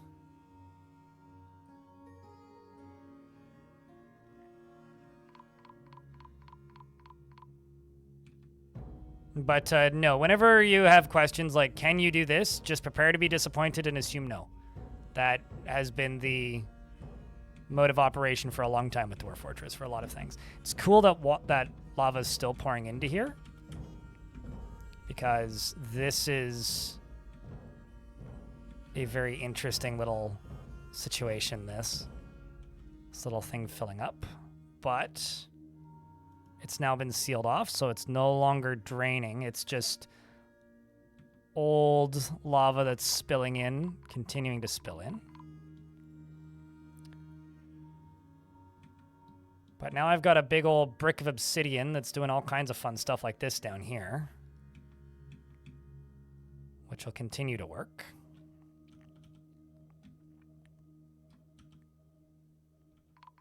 The salt is kind of crazy, though.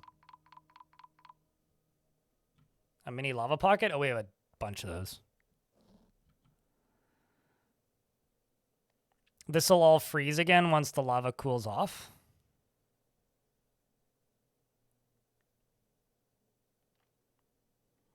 Yeah, I mean, that seems to have proven my theory, is I need to make little holes in and out of the ocean, which will be much faster than what I was going to do. But the other thing I need to do is, like, go through and dig out all this stuff that's appeared and then build walls across. But before I can do that, I have to build better defenses, because right now I have literally none.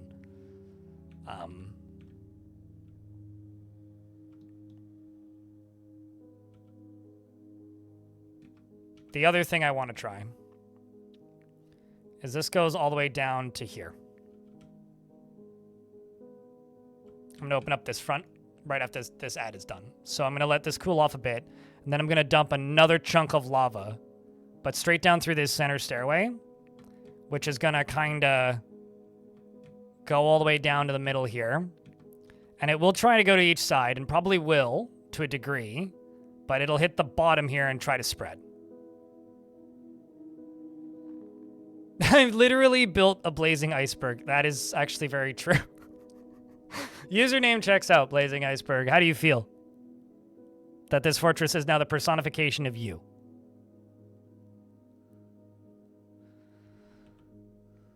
It is real cool that there's salt there, though. I don't know what I would do with it, even if I could harvest it. I guess it theoretically could be a cooking vessel, but... And this is cooling off real quick. And then the ice should refreeze. And this is becoming a little lava tube there. All right. Here goes experiment number 2.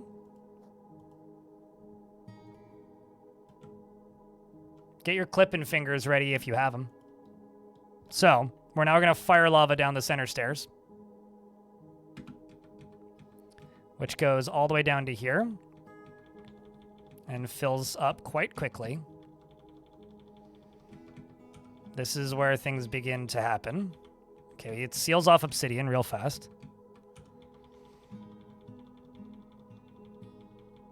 Sometimes it makes it a little bit further, but then makes obsidian. Down at the bottom.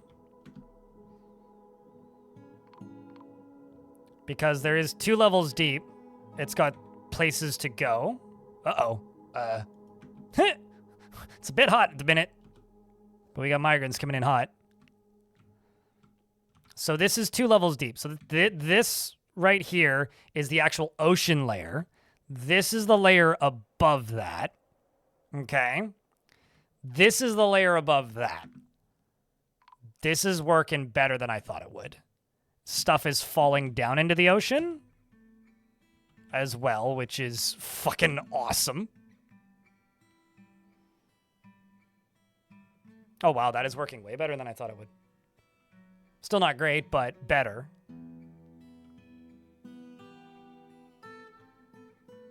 I will have to unfuck this mess. Oh, wow, it's melting all the way up to here? Oh, that's fucking cool.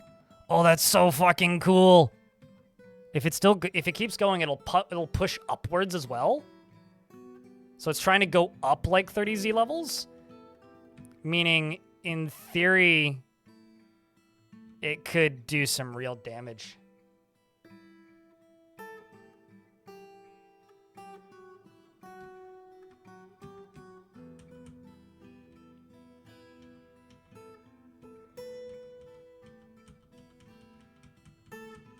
I think it's done. Yeah, I got the frame rates back. So that's as far as it's going to go. That's super cool. Why is the ocean on fire? That seems kind of hot, guys. So now I'm just going to close this. That's what I'm going to do.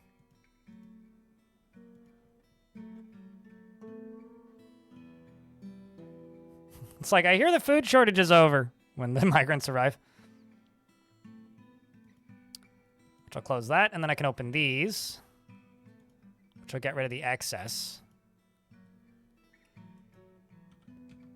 And now I've got a project for next time. The project for next time is to just dig around this thing all the way up and down and cave that whole pillar in. Because that'll get rid of the lava and the ice around the edges and give us a big old open hole. Which is precisely what we want. Or, of course, I could do this as well.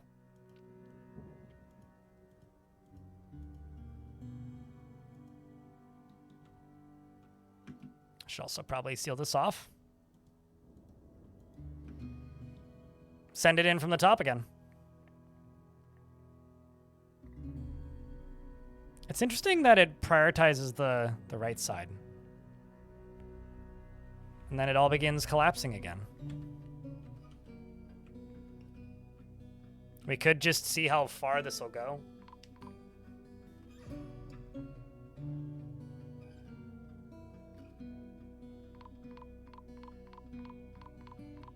Throw salted ghosts, see exorcism. You could probably do that in adventure mode.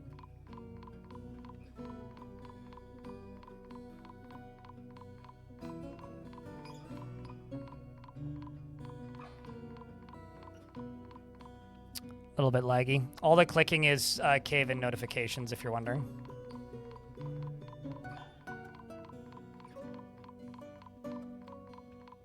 Because the water gets to a stalemate where it's trying to freeze and also turn into obsidian simultaneously.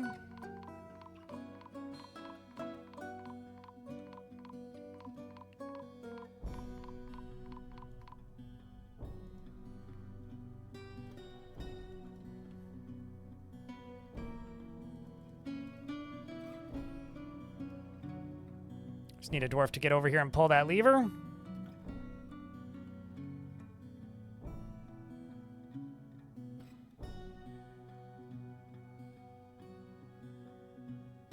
People have talked about steam power in Dwarf Fortress longer than I've been playing Dwarf Fort.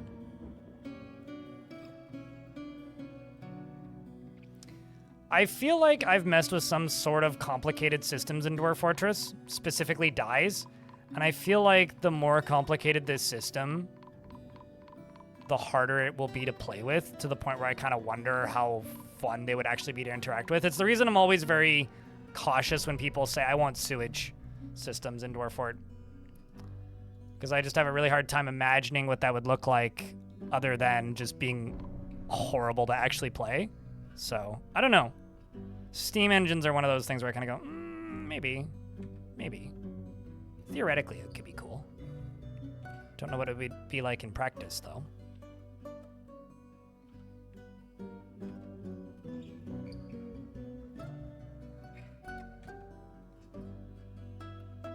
All right, well, that's gonna be fun. It is real nice just how quickly the lava goes away when you're pouring it onto ice. That part's really nice.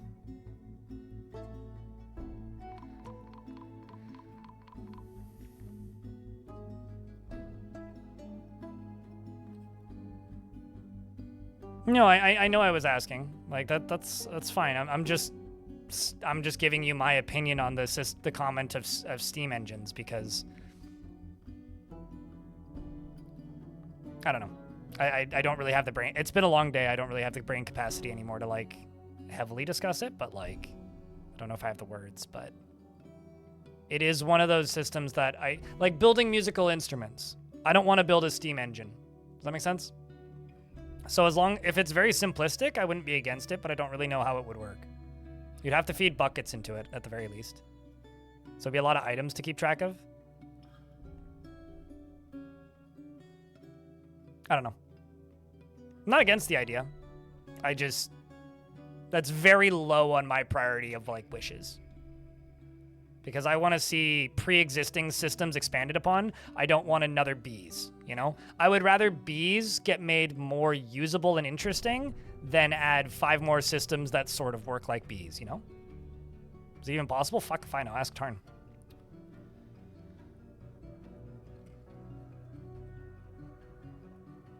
I mean, I've said this a million times. I would be 100% satisfied with boats if they were literally just a wagon, what goes on water, pulled by dolphins. I don't know. Sail made of cloth. Like, I'm a very simple man when it comes to boats. I don't need anything even remotely complicated when it comes to boats. Tarn wants us to be able to build boats and sail them, and I go, which is why we don't have boats. All right, this fort's fucking ridiculous. We'll play more of it next week. Chat! It's been 8 hours. It's the day after my birthday. I won't be streaming until Tuesday. I'm going to try and have a new video ready for you for next week, which means I will be editing all day tomorrow. I just want to say thank you real quick for tuning in, though. Caves already connect continents very efficiently. I don't know if they made them more efficient or not, but like I've settled on non-connected continents and been able to access things a lot as of late. I don't know why. YouTube folks, if you want to come raid somebody, pop over here onto Twitch. Otherwise, I will see you on Tuesday.